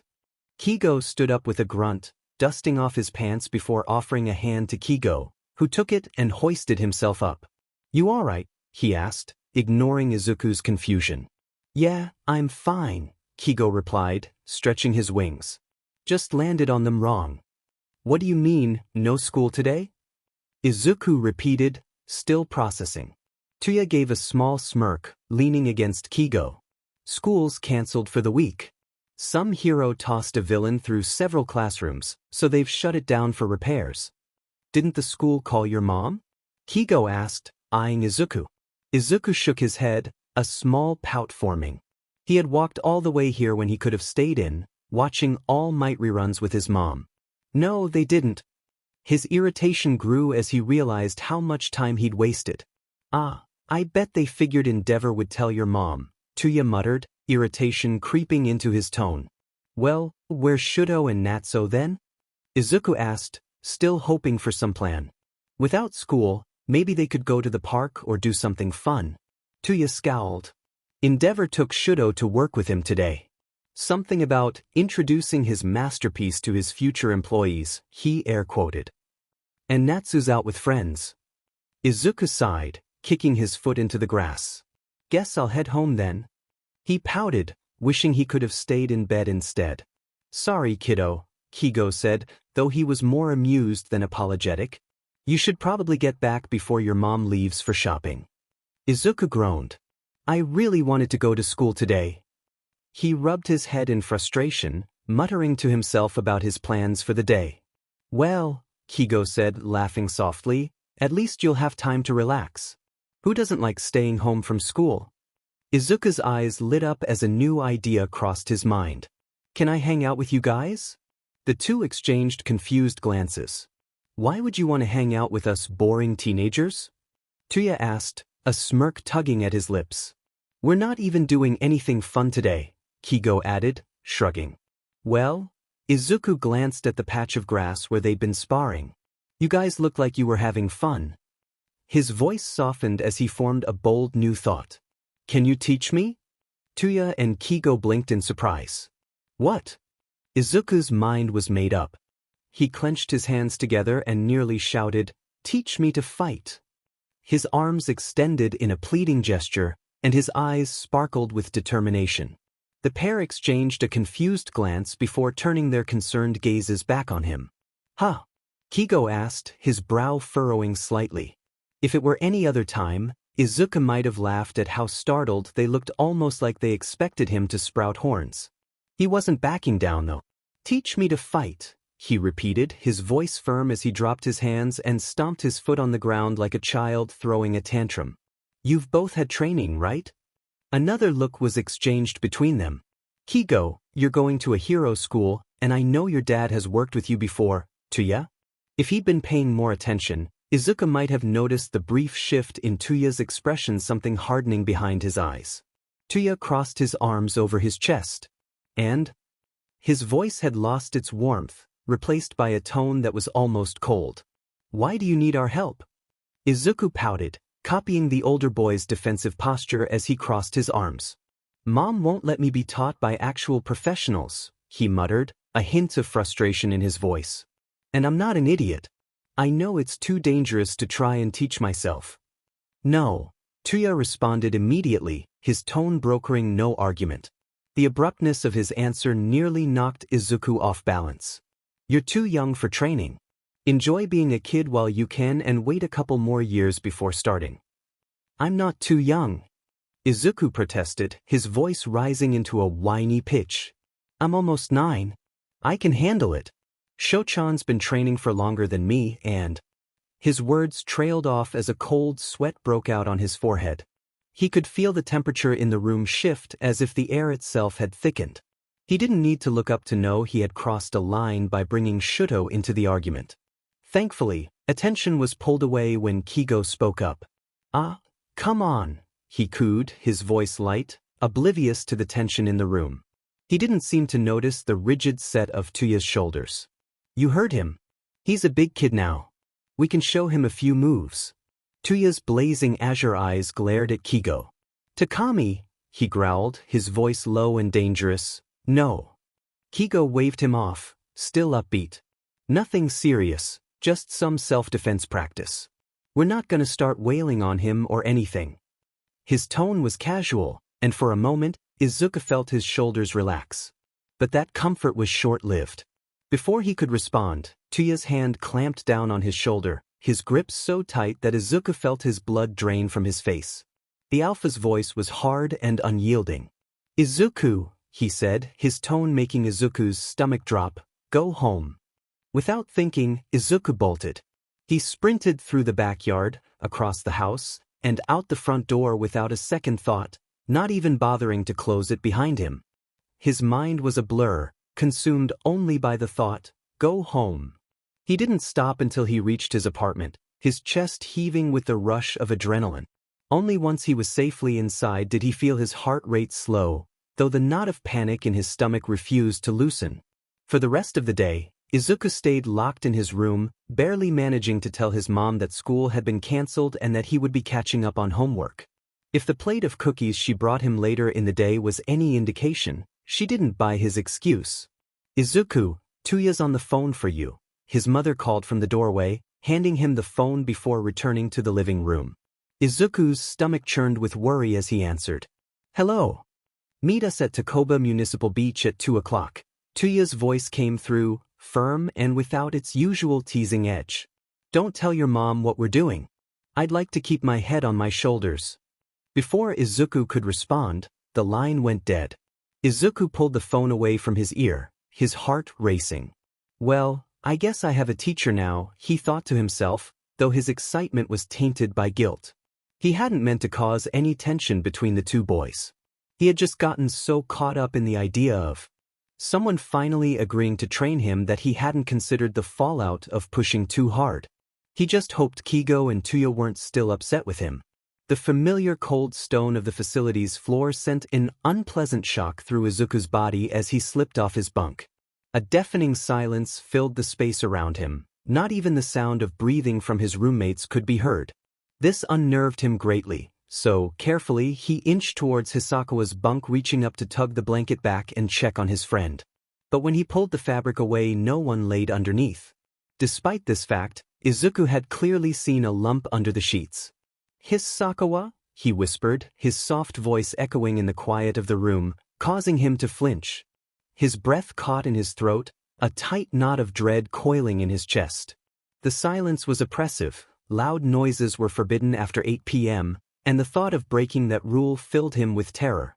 They had never been shy when dishing out punishments. But nothing came, no footsteps, no blinding lights, nothing. And that scared him more than anything else. "Hamasaki? Maki?" he called out helplessly, hoping his other roommates might at least still be there. But no one stirred from under their covers. Quickly he moved to pull their blankets off as well. The soft fear that had been plucking at his heart since he first woke up now flooded through his veins as his heart rate increased. Where could Hisakawa and Hamasaki be? Panic clawed at him as he envisioned their faces. Had something terrible happened to them? No one was allowed outside their rooms past lights out. He knew this well, but so did his friends. He knew there was no way they had all willingly gone out when they knew the consequences. Almost everyone who first came here made the mistake of trying to leave as some form of rebellion. No matter how many times the older kids would warn them, everyone still tried at least once. The phantom stings of the whip slicing open his calves pricked at his skin, and he flinched at the memory. His hand trembled above the doorknob. He had to leave the room to try and find someone, but despite his willingness to stand in for other children's punishments, he still feared the pain that came with it. Before he could decide for himself, the door swung open, hitting the wall with an extreme amount of force that sent a loud crash throughout the empty halls. But the door did not bounce back in the way it usually would when being slammed open. Rather, it remained stuck firmly against the wall, the crash still ringing in the air. But despite the noise, no one came to investigate. "Hello?" he called out, his voice trembling as he did so. "Aya." "Hikaru?" Still no reply. Carefully, he stepped past his doorframe, moving as quickly as he was capable of as he searched the empty halls. He knocked on door after door, each hollow thud resonating like a funeral bell, met only by an unsettling silence that deepened his dread. He would have checked inside them too if not for the fact that each door was locked firmly in place, the knob not budging an inch as he tugged at it with all the strength he carried in his small body. He wasn't sure how long he wandered, but soon he'd checked every dorm room on the bottom floor of the dormitory and no one had answered. Feeling even more freaked out, he decided to skip checking the rest of the floors and headed straight to the teacher's building, which was connected directly adjacent to the children's one with a long hallway with wide windows stretching the entire way. Casting a look outside as he made his way to the teacher's side left much to be desired. The night air hung heavy with a dense fog that curled around the building like a shroud, muffling sounds and distorting shapes into eerie silhouettes. Alone in the suffocating silence, Izuku's breath quickened as he sensed a presence lurking just beyond the fog, a shadow whispering of danger that sent chills racing down his spine. He moved on, unable to look out the window any longer. "Miss Hannah? Mr. Blue?" He called out again, but once again, nothing. Never did Izuku think he would actually want to see Mr. Blue, but at this point, he would have gladly dealt with the cruel man if it meant he wasn't alone. He started knocking on the teachers' doors the second they came into sight, but once again there was no response and no sound from within the rooms to signify that there was any life inside them either. At this point, he had begun to shake with fear and anxiety as tears began to well up in his eyes. Without warning, he began running down the curved hallway, racing towards the one room everyone advised them to stay away from, even in an emergency. But with fear gripping his heart and the emptiness of the world around him leaving his head pounding like a drum in his ears, he could no longer think even a little rationally. The door to Mr. Blue's room seemed to stretch further and further away as if the hallway itself was trying to prevent him from reaching it. But eventually, he managed to outrun the warning and threw himself against the door. His breathing came out in rattling gasps as he slammed his fist against the wood with more force than he believed himself capable of. Without warning, the door gave way, groaning and cracking as it crumbled into splinters in front of him. The sudden action caused him to tumble forward, his hands and knees slamming into the ground with such force he knew it would certainly be a nasty bruise tomorrow. Tears finally spilled from his eyes, trailing down his cheeks, but he bit his lip to keep from whimpering in pain. When he managed to raise his head through the pain, he saw that the man's bedroom was empty. Not the man, nor any furniture was visible within the dim room, not even a light bulb hung overhead. Mr. Blue. His voice trembled, and with shaking limbs he pushed himself to his feet, stumbling further into the room. Strangely, it wasn't a large room, certainly not large enough for a man who was in charge of an entire facility of children and teachers. It seemed as if it would only hold a twin-side bed and a desk comfortably, and there wasn't even an offset section for a closet. The feeling of eyes watching him came with the sudden prickling against his skin as the hairs on his arms stood on end. Whipping his head around, he nearly screamed as the towering form of Mr. Blue stood over him, close enough that Izuku could have reached out and taken a hold of the man's pants leg if he hadn't been smacked for doing something similar during the first few weeks of his time in the facility. "You're here," he whispered, disbelieving, a mix of fear and relief fighting for a place in his chest. "Well, it is my room." The walls seemed to curl towards them, shrinking the already small room, but the older man paid this no mind. "What are you doing here?" It just dash." He tripped over his words for a moment before everything came spilling out. "Everyone is gone. No one was in the room with me, and I tried checking the other rooms but no one answered, and even the teachers didn't come to check the door when I knocked." Now that his mind had begun to somewhat settle, he supposed everyone might have been just sleeping very deeply, perhaps he hadn't been loud enough when knocking? But then what about his missing roommates?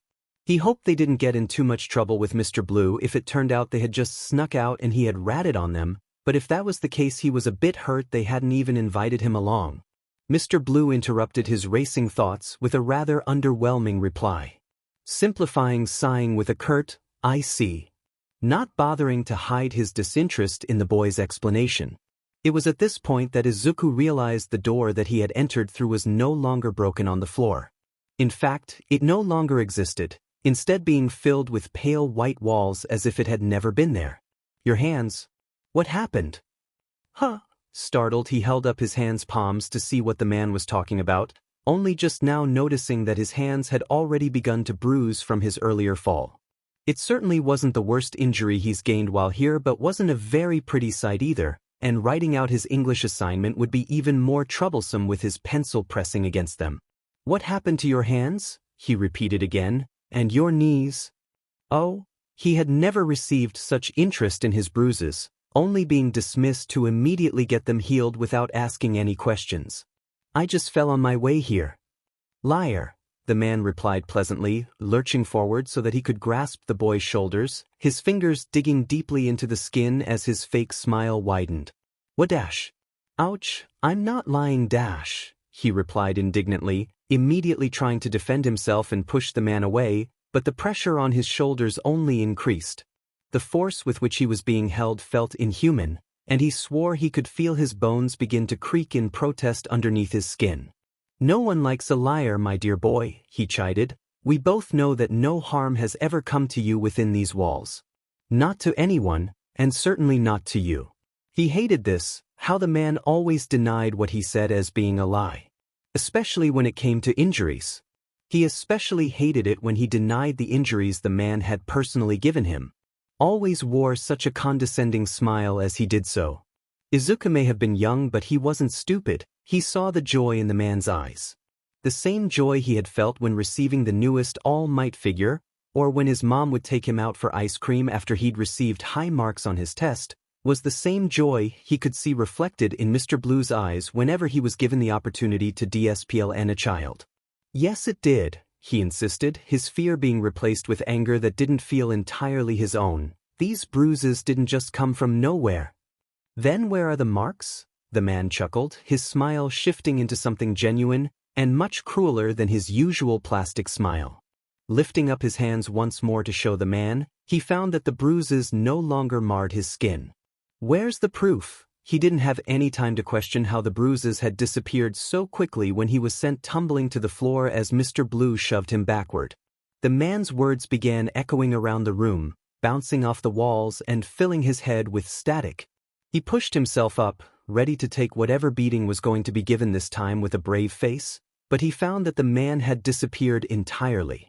Instead, his eyes met his own as the walls around him seemed to have been replaced with mirrors, leaving him trapped in a tight box with only his reflection at all angles.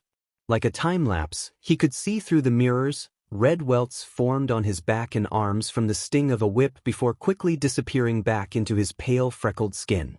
Scrapes on his skin, the crack of a broken nose, cuts, and the pouring of blood from the slice of unsupervised scissor use.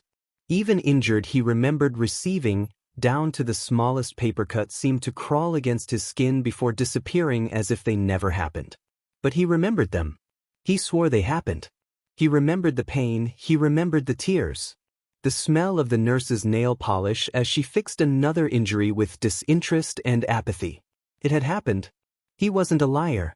The expression in his reflected self shifted into a pitying look, and in his voice, it whispered, "No one loves a liar, Izuku," before all the mirrors promptly shattered.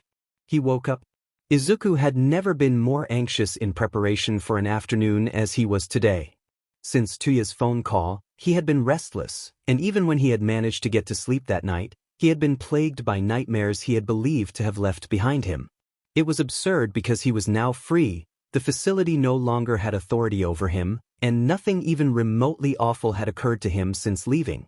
His mother was just as great as always, he made a ton of new friends at school, and most of Shouto's family welcomed him with open arms. In a way, they were the siblings he'd never gotten to have, and he felt so lucky to be a part of their lives now.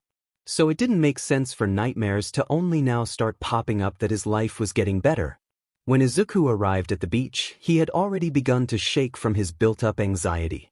Trash lined the sand as far as he could see, but waiting by the stairs he could make out the bright red wings of Kigo. And standing next to him was a clearly brooding Tuya. Kigo had an arm thrown over his shoulder, but Tuya shoved him away rather harshly once they saw him coming. Which was weird since Izuku was well aware that they were together, so it wasn't like they had to hide anything from him. But he said nothing about it, especially when he saw the heated glare Tuya was shooting at Kigo. "Hey there, shrub," Kigo called out with a smile and a wave in his direction. Izuku chooses to also ignore the tension in the older boy's shoulders and the forced cheeriness in his smile. He had a nagging feeling that he may be the cause of some of their tension and wasn't quite sure how to broach the subject without getting brought into an argument. "Hey," he called back, trying to hide his anxiety behind his enthusiasm. Tuya said nothing, merely staring at him before sighing and walking towards the stone stairs to the beach. Kigo let out an annoyed groan and trudged after his boyfriend. "Come on, shrub, best not to keep Grumpy Pants waiting," he said with a joking tone, but quickly jogged ahead of the younger boy so that he could grab a hold of Tuya's shoulder and whisper something harshly into his ear. The pair argued in hushed tones for a moment, occasionally throwing looks and gesturing wildly back at him before they both went still. The tension between the teens had clearly not faded, and Izuku's skin buzzed uncomfortably as they both turned to face him. Once more Kigo put on a cheery expression, while Tuya looked about 10 seconds away from bursting into flames. "Okay. Sorry about that, we just needed to have a quick chat together."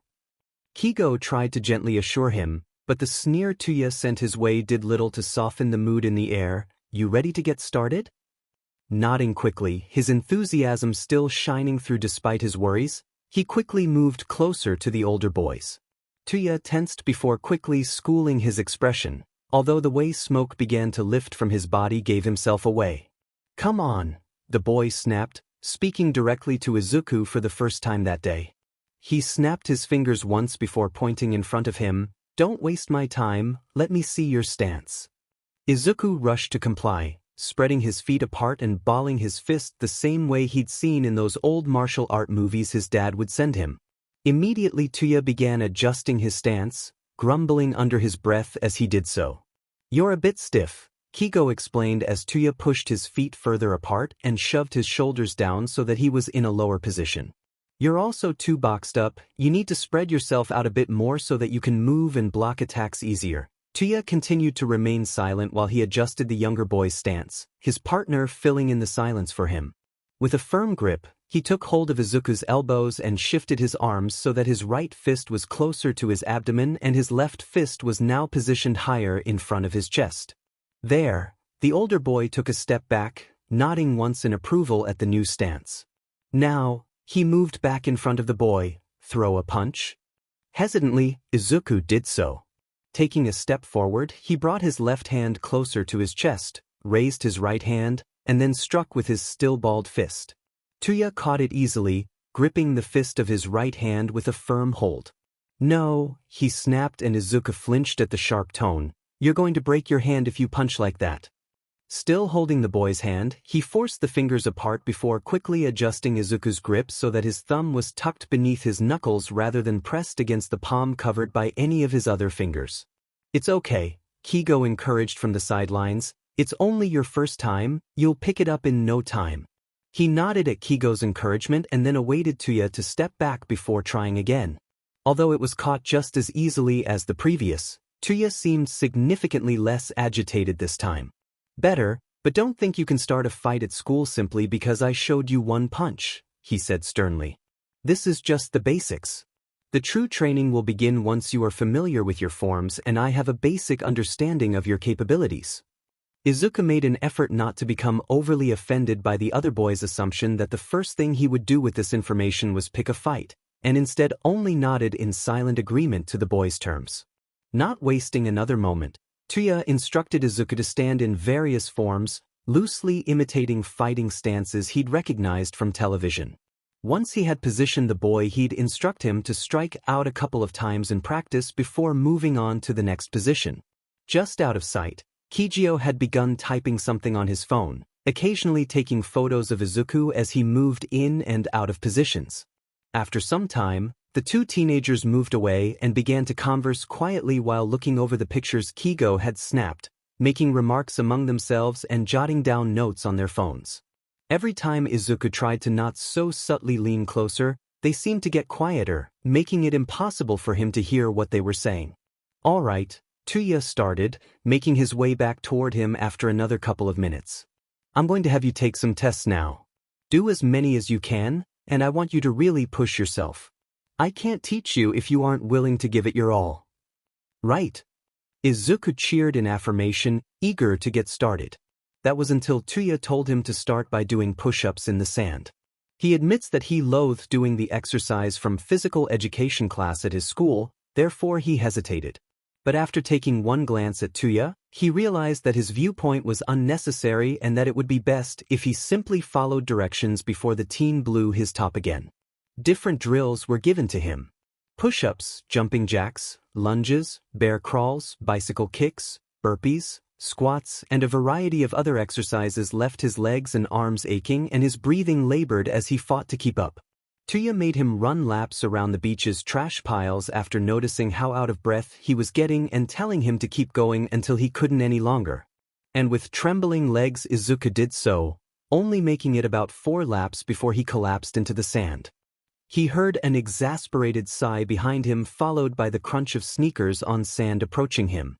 Okay, that's enough for today. I'll work on making a schedule for you so that way we have a plan going forward. Despite his clear disinterest in teaching Izuku anything about fighting, Tuya appeared to take it very seriously, even going as far as to actually look into the best and healthiest ways to train the young boy.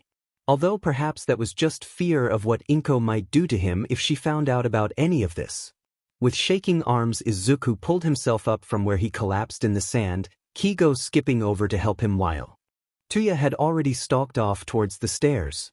"Come on, bud," he chuckled while lightly brushing the sand off the young boy's shirt. "Catch your breath for a moment and we'll walk you home once you're ready." It took a while before Izuku felt stable enough to begin moving again. But Kigo stood next to him the entire time, placing a soft hand on his back and filling the air with idle conversation until he felt ready to move back toward the concrete pathway at the front of the beach. Tuya, in the meantime, waited on the sidewalk, waiting for them without saying a word while impatiently tapping his foot in the manner of a frustrated parent urging their child to hurry up and leave the park. Izuku was tempted to move quickly in an effort to at least partially placate the teenager, but Kigo's hand had moved to grab hold of his shoulder, keeping him next to him as they continued to walk side by side. The teenager gave him a crooked grin as he peered up at him before replying to Izuku's silent query. "Tuya could stand to be a bit more patient after running you ragged, don't you think?" Izuku wasn't opposed to taking his time getting home, but he wasn't sure it was a good idea to easily provoke the other boy. But he decided to put his trust in Kigo's tactics and the relationship between the two teenagers. Maybe giving him more time and space alone would help him calm down a little. It didn't, unfortunately. The walk across the beach wasn't nearly long enough to cool an anger as fiery as a Todoroki's. Once they reached the sidewalk, Tuya turned on his heels and began walking with such speed it was more appropriate to call it a jog.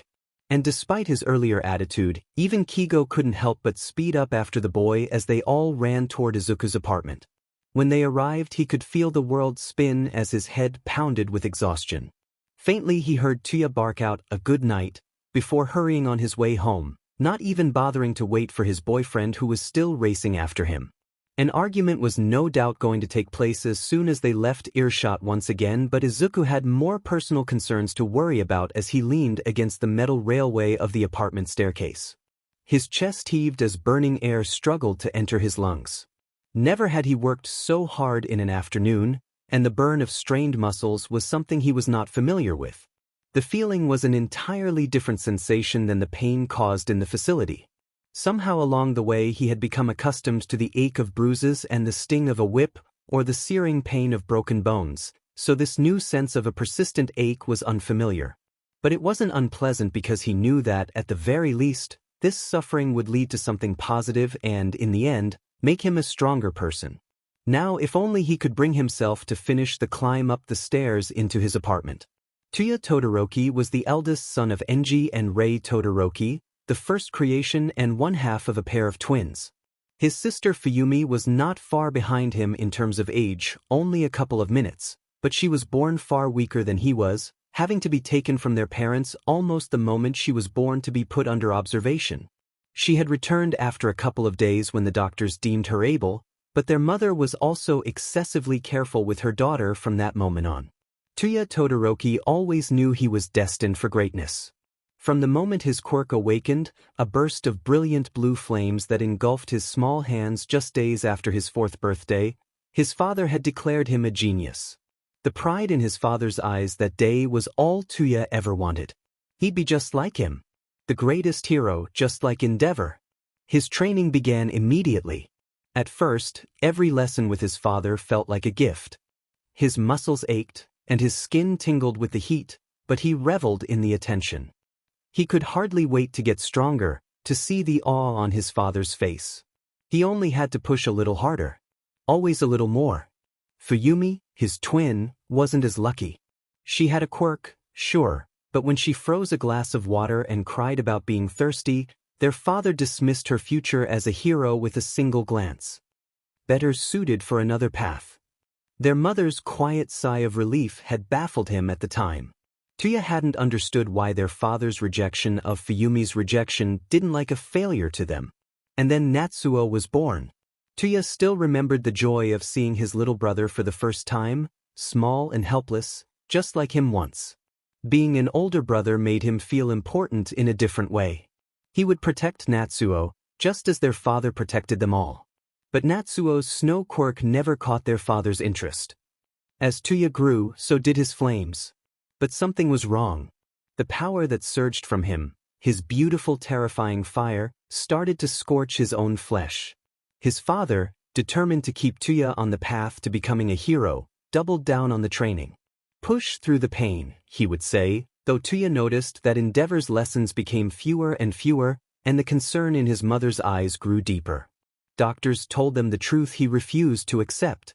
His quirk, a perfect blend of his father's fire and his mother's ice resistance, was eating him alive. The worst possible combination. Tuya didn't care. He had to be the one to succeed. Fuyumi's quirk was weak, Natsuo was too soft, and then there was Shouto. Tuya hated Shouto from the moment his parents brought him home. The baby with the mismatched hair and different colored eyes was a living reminder that he was no longer his father's masterpiece. This one will be perfect. Tuya saw it in Endeavor's eyes, the way he looked at Shouto like he was the answer to everything that had gone wrong. Desperate for attention, Tuya tried everything. Training harder, acing his schoolwork, even getting into trouble just so his father would notice. But his burns became impossible to hide, and instead of approval, all he earned was rage. Stop this foolishness.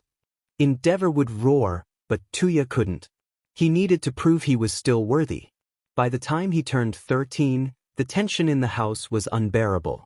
Shouto, at just 6, was already mastering his powers under their father's strict guidance. Tuya had drifted away from Fuyumi, their bond strained by his obsession with surpassing their father's expectations. His once red hair had begun to fade, turning a pale white, and his arms were a patchwork of scars from burns he'd inflicted on himself in secret. One night, Tuya came home after hours of solitary training. His skin stung from fresh burns, and exhaustion hung heavy on his limbs. As he approached the house, flashing lights caught his eye. Police cars and an ambulance were parked outside, and a wave of panic gripped him. The scene that awaited him was a nightmare. His mother was being led away, sobbing hysterically, shouting apologies that barely rose above the sound of Shouto's cries coming from the ambulance. "Baby! My baby! I didn't mean to hurt him. I'm sorry." Tuya's heart pounded in his chest. He ran inside to find Fuyumi and Natsuo huddled together, crying in her room. Fuyumi, through broken sobs, told him what had happened. Their mother had snapped. No one knew exactly why, but whatever had happened resulted in her throwing boiling water over Shouto's face. The pain of the memory still echoed in the house long after the ambulance left. At that moment, something dark that had been blooming inside Tuya began to spread. He felt it, the ugly, twisting feeling of resentment toward his youngest brother. In the back of his mind, he knew it wasn't Shouto's fault. He knew that. But the hatred was there all the same, fueled by years of neglect and desperation. To escape the suffocating emotions, Tuya threw himself back into his training. He avoided home, even sleeping in the shed out back to avoid the sight of his broken family. Months passed like a blur, his body now a patchwork of burn scars. But finally his persistence paid off. Standing in front of his makeshift training ground, the smoldering embers of his father's ultimate move lay before him. He had done it. He had mastered it. Maybe now, finally, his father would look at him. When the night came, he waited in the forest for his father to show up so he could show off the power he had taught himself. Finally, he could show the man he admired his skills, and prove to Endeavor that not only had he made a mistake abandoning him, but also that he was greater than Shouto could ever dream of being. But he never showed up. Enraged, Tuya set fire to the mountainside. The trees, grass, and bushes ignited instantly, engulfed by the intense blue flames. His skin burned with the force of his quirk, but the pain only fueled his fury. He screamed in agony but refused to stop, his rage blinding him to everything else. All he could see were blue flames. All he could smell was his own flesh burning. Then, everything went dark. When Tuya woke, he was in a stark, sterile hospital room. The walls were a blinding white, the only other color being the light gray tiles beneath him and the cold, silver vault door that seemed like the only exit. He tried to sit up, but his body refused to move. His arms were too weak to lift, and even turning his head took a monumental effort. His eyes landed on the 4-bag dripping painkillers into what little unscarred skin remained on his arm. Despite the medication, his entire body screamed in agony. But he was alive. Someone had saved him. His chest tightened at the thought. There was only one person who would have known where he'd been, his father. Maybe his father had finally come. Maybe Enji had realized what he had done and rescued him. For a brief moment, hope flared within him.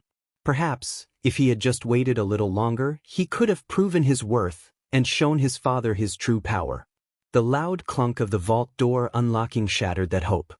He winced at the noise, the sudden movement sending sharp jolts of pain through his body.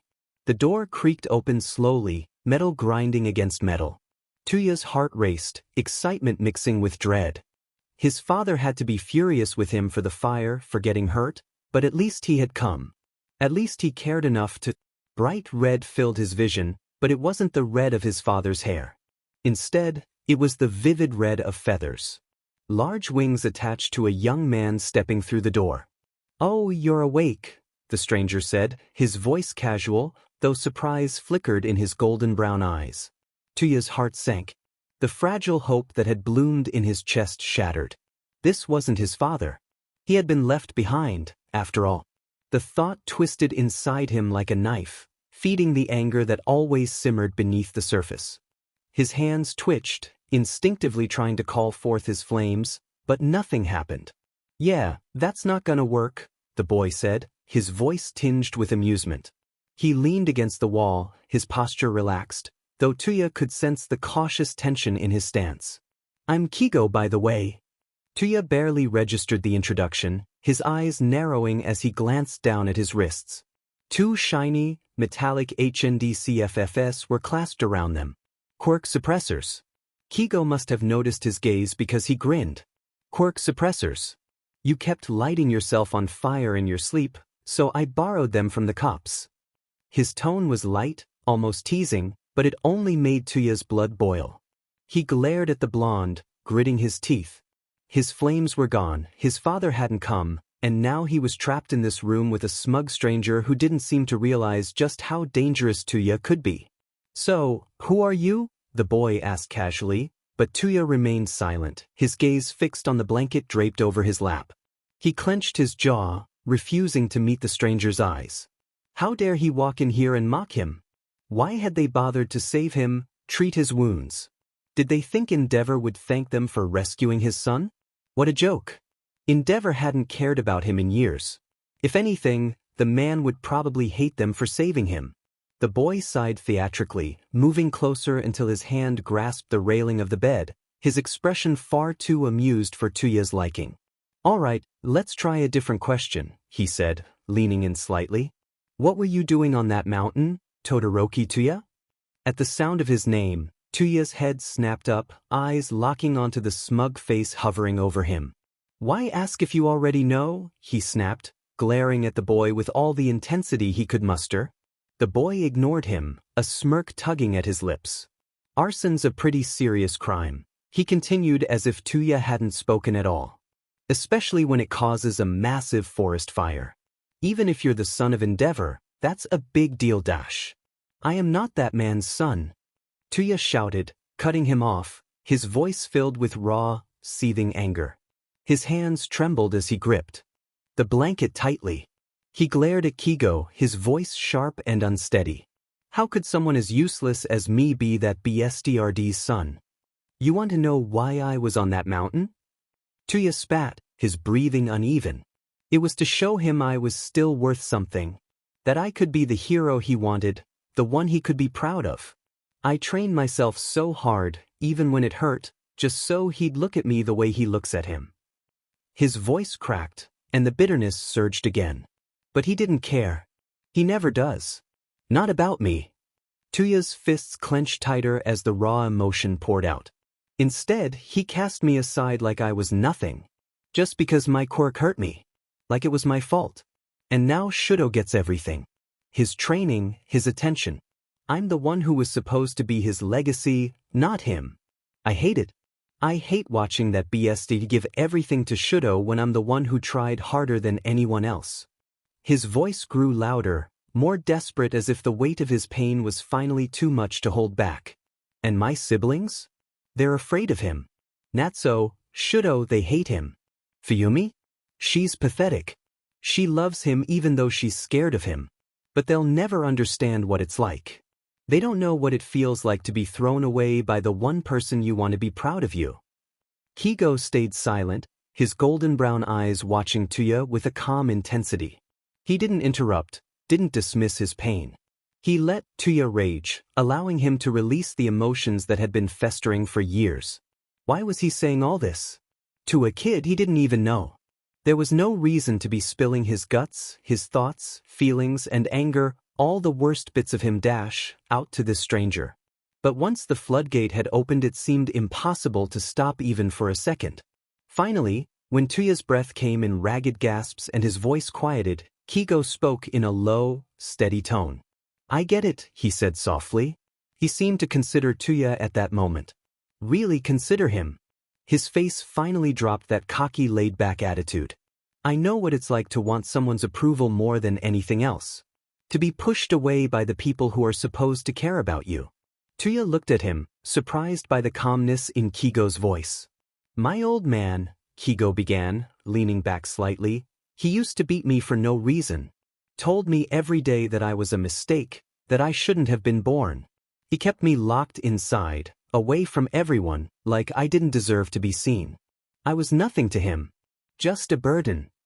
He paused, letting the words sink in, then continued. For a long time I thought that's all I was. Just someone's throwaway. But then Endeavor arrested him and I thought, maybe things would get better. They didn't, not right away. The people who took me in, the Hero Public Safety Commission, they didn't really care about me either. They just wanted to use me, train me like a tool. But that's where you and I are different, Tuya. Kigo leaned forward, his expression sharpening, though his tone stayed gentle. I didn't let that hate for my dad destroy me. I didn't let it make me think I was worthless just because he couldn't see my value. Endeavor? Yeah, he's done horrible things, to you, to your family. But your siblings? They're not him. They didn't push you aside. They didn't hurt you. Tuya's fists unclenched slightly, his eyes flicking down to his lap, but his anger still simmered. They didn't stop him either, he muttered, his voice lower now, but still edged with resentment. How could they? They're scared, Kigo replied quietly. Just like you were. Just like you still are. And that's okay. It's not weakness, it's just being human. They don't understand what you've been through. But that doesn't make them the enemy. They're victims too. Tuya's jaw clenched, and he looked away, but Kigo's words seemed to be sinking in.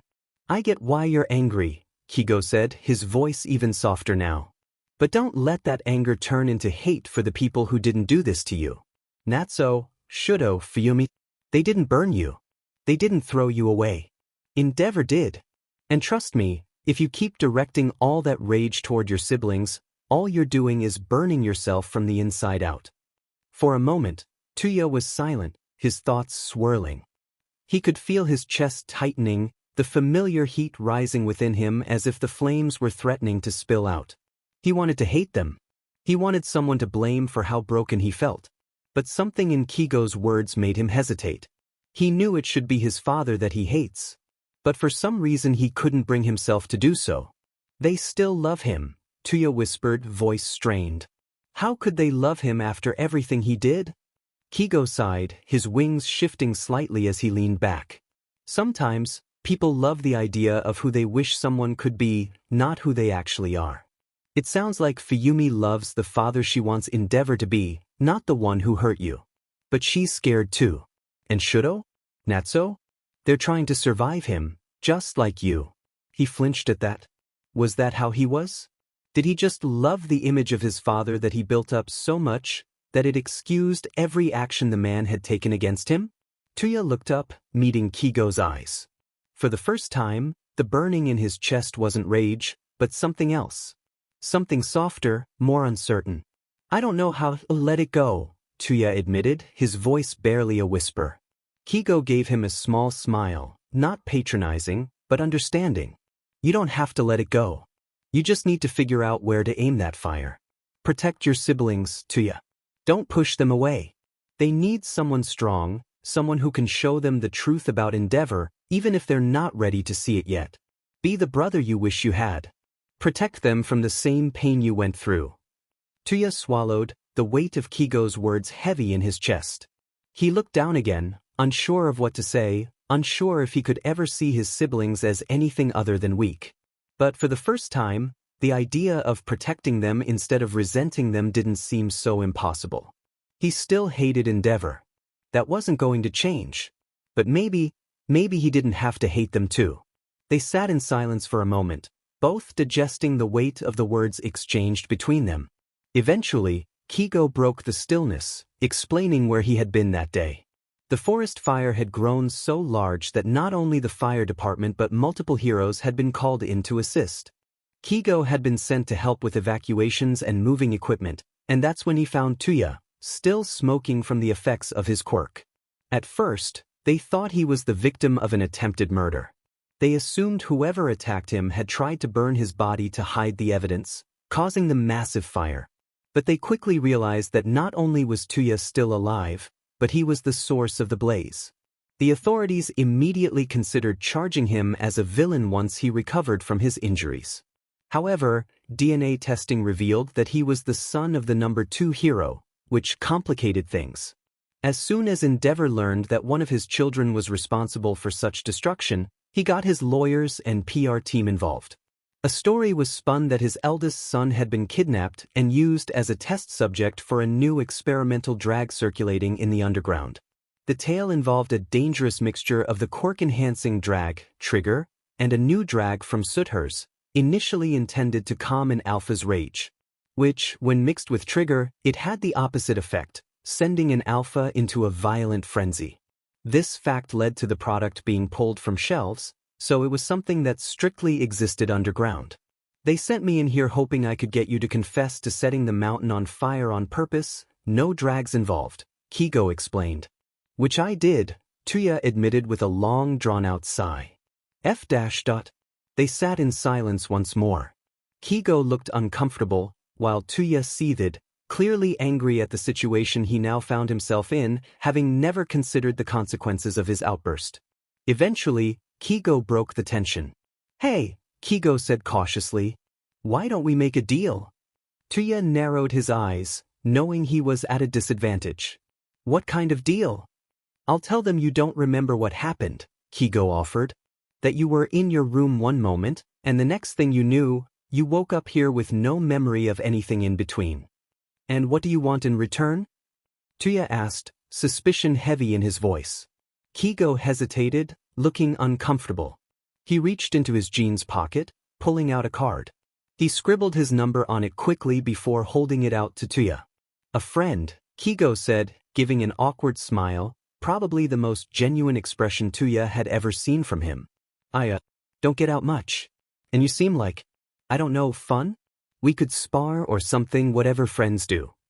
Tuya stared at the card in disbelief, then reached out, ignoring the pain in his arms as he took it. Fine. You've got a deal. Great. Kigo cheered, then immediately folded in on himself in embarrassment. That's good. Glad to have you as, a friend and all that. He started backing toward the door, awkwardly waving. I'll just, let them know you don't remember anything. Bye. And faster than Tuya had ever seen anyone move, Kigo was gone. The next few weeks passed in a haze of healing and quiet reflection. Tuya's mind kept drifting back to his memories, scrutinizing them through a new lens. In hindsight, he couldn't recall a single moment since Natsuo's birth when his siblings hadn't looked terrified in Endeavor's presence. His mother was bruised and battered from defending his youngest brother. Shouto had always looked like he was on the verge of either throwing up or bursting into tears. It was the first time Tuya viewed his family without the same contempt he'd harbored since Shouto's birth. For some reason, the memory of his youngest brother being dragged off to training, crying and begging to be allowed to play with them, kept replaying in his mind. Even at the peak of his own training, no one had stopped him from playing with his siblings. It was difficult to admit you've been in the wrong the majority of your life. But Tuya was beginning to come to the terrible realization that this might have been the case for him. He was going to have to find a way to make it up to Shouto and the rest of his siblings. As soon as he got out of here, Kigo came along to watch their second meetup as well. However, he had been summoned by his caretakers earlier that morning on their third day of training, meaning he was unable to attend and mediate between the two. As such, training had been particularly brutal. Izuku's muscles screamed in protest with every move, his lungs burning, and his legs trembling under the pressure. Tuya barely allowed him a moment's rest, pushing him harder than anyone had ever before. Finally, after being knocked to the ground again, Izuku could no longer hold back his frustration. "Why are you treating me like this?" he yelled, voice cracking. "I'm trying. But this is too much." Tuya, whose eyes were burning with something dark and unreadable, rounded on him. "You don't understand a demon thing." He stormed over, grabbing Izuku by the front of his shirt with a smoking hand. The heat radiating from his skin made Izuku flinch, but Tuya didn't let go. "The hardest moment of your life was when you were taken from your mother and sent to the facility?" His words dripped with venom, his grip tightening as he shook Izuku. "You think that was bad? At least you got to talk to her. Do you have any idea what it's like to be completely discarded by your own family?" Izuku's breath caught, but Tuya wasn't finished. His smile was twisted, devoid of warmth, eyes flashing with years of unresolved rage. Poor little Omega, with his caretakers and schedules. "I'm so sorry you had to be away from mommy while you were coddled." His voice turned mocking, biting. "You don't know real suffering." Izuku froze the words like a slap. His mind flashed back to the facility, to the brutal punishments, the whippings, and the control Mr. Blue had forced over his body and mind. Memories flooded back, and his chest tightened, but Tuya didn't notice or care. Tuya was lost in his own pain. "You think I had it easy? I spent years destroying myself, burning up my body just to get that BSTRD's approval. And then, the second he had a better son with a better quirk, he tossed me aside like I was nothing." "Shut up!" Izuku screamed, his voice breaking with the force of his yell. The world drained of color as Izuku's quirk activated, time grinding to a halt. Tuya stood frozen mid-shout, his face twisted in fury, eyes wide, body rigid. Izuku gasped for air, feeling a tear slip down his cheek, the sound of his breath the only thing that filled the unnatural stillness. Izuku huffed with barely contained rage, his face already going red as he fought back angry tears. What the hell was that? He shouted at the frozen boy. He knew that Tuya couldn't hear him or see him at the moment, but that only encouraged him to let loose, knowing there would be no consequences for saying what was on his mind if no one knew he said anything. "I'm the one who doesn't know anything. Who are you to say that? You've never even been into a facility." Izuku had been pretty shocked to hear that Kigo was in a relationship with Tuya even though he was also an alpha. It was an incredibly rare matchup that, while not wrong in the eyes of the law, was considered very taboo. Still, he had been happy for them because it was a choice they both had to make. But he had been confused as to why Shouto wasn't given the same option of finding his own partner rather than having to buy one from a facility. When he asked, Shouto had mentioned how he had been the first of his siblings to actually go to the facilities, as Tuya had been the only other alpha, and Endeavor had insisted there weren't any worthy Omegas there at the time. Shouto had only been brought to go because Endeavor had seen the list of quirks available at the facility and decided there were some worth taking interest in. Do you know what it's like to be taken from the only person who ever loved you and be told you're nothing? That you're just property? Panting heavily, Izuku looked at Tuya, really looked at him. His heart pounded in his chest, anger burning inside him like a fire. He wasn't even sure who he was angrier at, Tuya or himself. "You think I don't know suffering?" Izuku's voice trembled with fury. "You have no idea what happened in that facility. You don't know how they treated us, what Mr. Blue did to us. I was broken over and over again, just to be molded into what they wanted. What some alpha would want." His hands shook, and he wiped furiously at his eyes. "But no one ever let me break. Every time they hurt me, they made sure there were no scars, nothing to show what they did. You can't just look at me and think you know anything about what I've been through." Izuku paced back and forth in the frozen world, his thoughts racing. Tuya's words replayed in his mind. Destroyed yourself. For his approval? Izuku frowned, connecting the dots. Wait, your quirk. It hurts you? His anger began to cool as realization hit him. He glanced at Tuya's frozen face. And your father? Stopped caring about you because of someone with a better quirk? Are you talking about Shouto? His voice softened, confusion and sadness mingling with his anger. How could a parent do that? If you wanted to be a hero, why would he stop training you just because of Shouto? His head began to pound in more ways than one as his quirk began to strain against him. Just how long had he been ranting? Or did extreme emotions affect the duration he could hold his quirk? A test for later, but he knew he'd have to release it at some point and actually have a conversation with Tuya.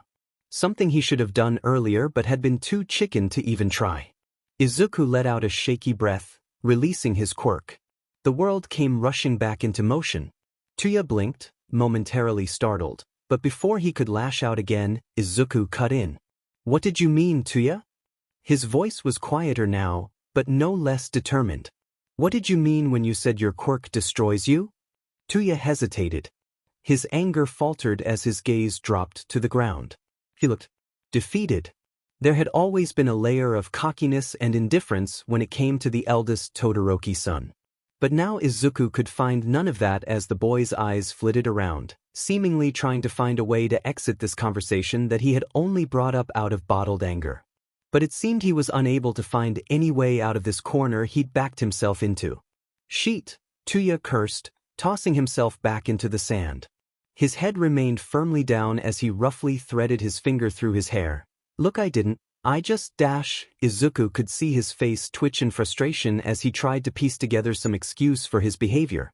Okay, I think dash. Tuya bit the inside of his lip, chewing nervously for a second before blowing out a shaky breath. I think it's time we talked. Okay, Izuku agreed hesitantly, taking a careful seat next to the still steaming teen. My quirk. It burns me from the inside, Tuya said quietly, running a hand through his hair in frustration. I was never supposed to use it as much as I did. But I pushed myself. Every day. I thought if I could just be strong enough, maybe he'd love me. But then Shouto came along. He was perfect, better than me. I didn't matter anymore. Izuku's heart clenched at the raw pain in Tuya's voice. He didn't know what to say. He had never imagined that Tuya, with all his strength and fire, had been crushed by his own father's expectations. To was heartbreaking. The air was heavy with silence as Tuya's confession settled. Izuku sat there, his mind spinning with everything that had just been revealed. Tuya's words lingered, how his quirk destroyed him, how he was cast aside when Shouto came along. It was all so much to take in, but through it all, Izuku felt an unspoken connection. He had his own scars, that while not visible on his skin were kept hidden under layers of forced smiles and bright-eyed optimism. Tuya glanced at him, the anger from earlier drained away, replaced by a hesitant calm. That's pretty much it, he mumbled, voice softer now. I know it's a lot, but it's the truth. My quirk, my family, all of it. Izuku shifted in his seat, feeling the weight of the moment. This was his chance. He had held back long enough. I'm sorry, Tuya, Izuku began, his voice trembling with the intensity of his emotions. I didn't know. I really didn't. But you're not the only one who's been through horrible things. Tuya's gaze flickered, surprised by the softness in Izuku's tone. Izuku swallowed hard and continued. When I was taken from my mom after I presented as an Omega, they didn't just separate us. The facility I was sent to. It was horrible. They hurt me. They hurt everyone. The director, Mr. Blue, he had a quirk that could control us. Our minds, our bodies. He manipulated us into thinking we deserved the pain. Every injury I had, he made me believe it was my fault. I broke bones, I got burned, I was whipped. And they always healed me right after, like none of it happened. But the scars, they're still here. I don't have physical ones, but I'm still carrying them. Tuya's eyes widened slightly, his lips parting as if to say something, but Izuku wasn't done. I know it's not the same as what you went through, with your father and your quirk. But the pain? The feeling of being powerless? I understand that. I understand what it's like to have someone else control your life, to make you feel like you're worthless. He paused, taking a shaky breath. I didn't tell you all this before because I thought maybe it didn't matter anymore. I'm free now. I'm with Shouto, with your family. I want to help. But I also want you to know. You're not alone in this. For a long moment, Tuya said nothing. He stared at the floor, his expression unreadable. But then he exhaled deeply as if releasing years of pent-up tension. Sheet, Tuya muttered again, rubbing a hand through his hair. I didn't know. I didn't think. I guess I just thought you had it easy, that you didn't get it. I'm sorry. He finally met Izuku's gaze, and for the first time, there was no anger or mockery in his eyes, only understanding. You deserve to know everything, Tuya said after a beat. Not just about me but about all of us. Our whole messed up family. You're part of it now, whether you like it or not. And you should hear the rest of our story from Fuyumi and Natsuo. Shouto too. He let out a dry chuckle, the ghost of a smile tugging at his lips. I mean, if you can handle it. Izuku nodded, a small, relieved smile crossing his face. I want to be part of this family. No matter what. Tuya reached out a hand to help him up, his grip firm but no longer aggressive. All right then. Guess we've got a lot more to talk about. As they left the room, the air between them felt different. Lighter, somehow. The anger, the misunderstandings, the pain, it was still there, but now it was shared. And that made all the difference. Izuku and Shouto sat side by side on the porch of the Todoroki family home, the cool evening air a welcome relief after a long day. It was the end of their second term, and they had just wrapped up another grueling training session with Endeavor, coming straight from their final class. Since Shouto had brought Izuku home from the facility, Endeavor had conducted at least 3 of these tests, monitoring Izuku's progress with an almost clinical intensity. Recently he'd mentioned organizing collaboration training for them, though it was clear he meant placing Izuku strictly in a support role. Endeavor had framed it as ensuring Izuku could complement Shouto in battle without interfering, but the subtext was painfully clear to Izuku. To Endeavor, he was an Omega, someone inherently lesser, and the hero's fixation on keeping Shouto in the spotlight only made it worse. Izuku wouldn't have minded learning support skills, but the condescension was hard to stomach. Mom said she'd take us to the amusement park next weekend. Izuku exclaimed suddenly, his enthusiasm breaking the silence the two had been sharing after the intense workout. He swung his legs over the edge of the porch, unable to contain his excitement. You can invite Momo since I'm bringing my friends too. Shouto opened his mouth to respond, but a deep, familiar voice cut through the moment, making them both jump. Turning, they saw Endeavor towering over them, his fiery presence impossible to ignore. You're not going anywhere, he declared, his sharp tone matching the glare he directed at them. Shouto's annoyance was immediate. You're not even going to be here next weekend. That's because I have to attend the winter gala hosted by the Hero Commission, Endeavor replied with a dismissive wave. His irritation at the obligation was clear. As the number 2 hero, it's mandatory. Then why can't we go to the amusement park? Shouto pressed.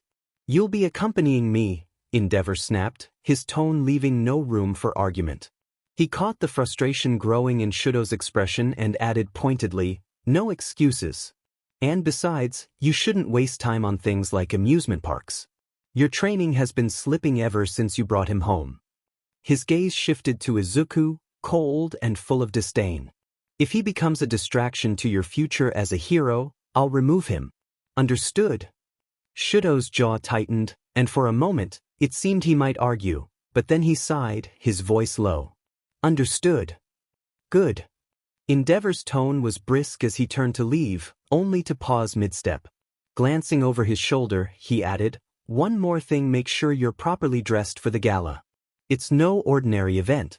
I know your family can't afford anything decent, he sneered at Izuku, so I've arranged for Fuyumi and Natsuo to take you shopping tomorrow. Clear your schedule. I expect you to look like the mate of the future number 1 hero. Izuku bristled at the jab.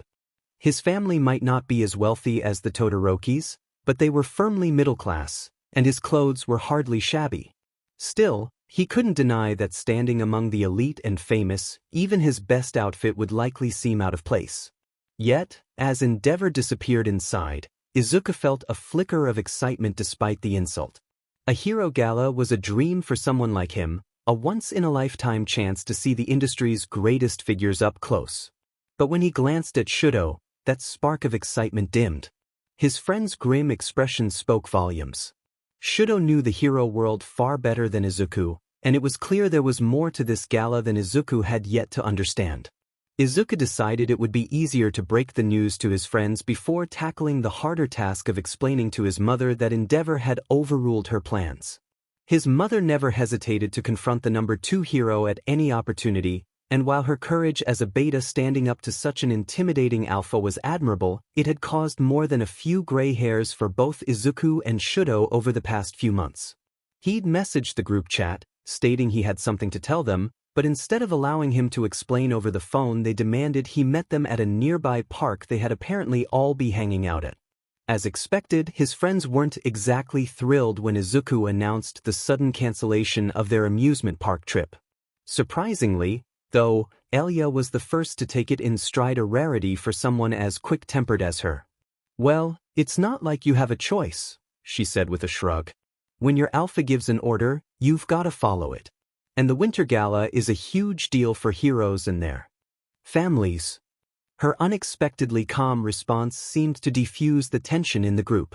The others, seeing the most outspoken of them take it so well, began to relax. "What even is the Winter Gala?" Mallory asked softly. Though it was a simple question, Izuku couldn't help feeling a swell of pride.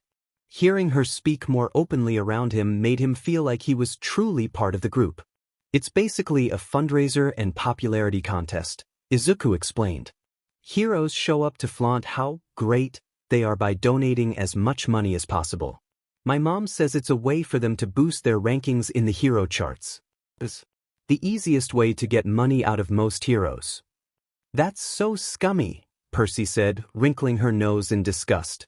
Elia rolled her eyes, her tone dripping with sarcasm. "Heroes aren't always out there saving the world, you know.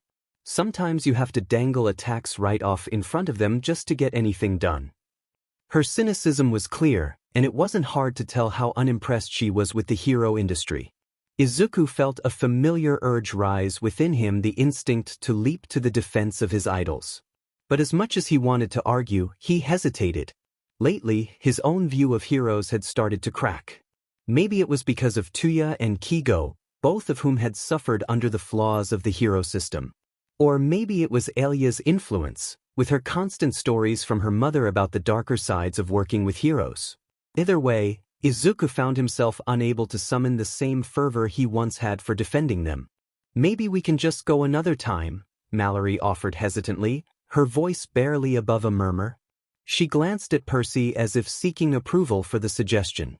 "I mean, it's not like the amusement park is going anywhere." Percy frowned but nodded reluctantly. "Yeah, I guess. It's just annoying, you know? We've been planning this for weeks." "It's not like Izuku wanted to cancel," Elia pointed out, giving Percy a pointed look. "Blame Endeavor, not him. He's the one throwing his weight around as usual." Izuku scratched the back of his neck, guilt bubbling up anyway. "I'm really sorry, guys. I didn't mean for this to happen." Percy sighed, crossing her arms. "Yeah, it's not your fault. I just hate having plans messed with. But Mal's right, we'll reschedule. Maybe in a couple of weeks." "That could work," Elia agreed. "Unless the great number 2 hero suddenly decides he needs to rule over your life again." Izuku chuckled nervously, though Elia's biting tones still stung. "I'll talk to my mom about it. She's the one who was so excited to take us in the first place. She'll probably be okay with moving it, but I'll have to explain everything first." Percy smirked, leaning back with her hands behind her head. "Good luck with that. If she's anything like you've described, Endeavor's in for an earful." Elia grinned. "Oh, now that's a showdown I'd pay to see. Your mom versus that flaming JRK? My money's on your mom." "Guys, don't encourage her," Izuku groaned, though he couldn't help laughing. His friends always found a way to lighten the mood, even when he felt weighed down by stress. Mallory tilted her head, her expression soft. I'm sure she'll understand, Izuku. And if you need us to help explain, we're here. Izuku smiled at her kindness, feeling a warm sense of gratitude. Thanks, Mel. I'll let you all know what she says and we can pick a new date. Make it soon, Percy said, wagging a finger at him. If you make us wait too long, I might just show up at your house and drag you out myself. Noted, Izuku replied with a grin. Elia clapped her hands, standing up and brushing imaginary dust off her pants. Alright then, let us know what your mom says. And in the meantime, try not to let Endeavor ruin your day too much, okay? I'll try, Izuku said, his voice more hopeful than he actually felt, although I'm more worried about him ruining Shouto's day. As his friends began to disperse, laughing and teasing one another, Izuku stayed seated for a moment longer, preparing himself for the conversation ahead. His mom was going to be very disappointed. Izuku stood outside the kitchen, hesitating. He could hear his mother humming softly as she prepared dinner. The comforting aroma of miso soup wafted through the air, reminding him of all the times she had cooked for him when he came home from school. He clutched his phone tightly, knowing this conversation was going to be tough. Taking a deep breath, he stepped into the room. Mom? He called, his voice a little too high-pitched. Inko turned, her face lighting up as it always did when she saw him. Izuku, you're just in time. Dinner's almost ready. She gestured toward the table, where a neatly arranged tray of side dishes waited. How was your day? It was okay, Izuku said, already feeling the familiar pang of guilt. I need to talk to you about something. Her cheerful expression shifted immediately into concern. Oh no, what happened? Are you hurt? Is it your quirk? Did something happen at school? She rushed over, inspecting him as though expecting to find some new injury. Due to all his training with Tuya and Kigo, he's been gathering quite a collection of bruises. And unfortunately, he could only blame gym class so many times. No, I'm fine. Izuku reassured her, waving his hands frantically. It's nothing like that, I promise. Inko breathed a sigh of relief, but her hands still hovered nervously over his shoulders. Okay. But you're sure? You're not hiding something from me?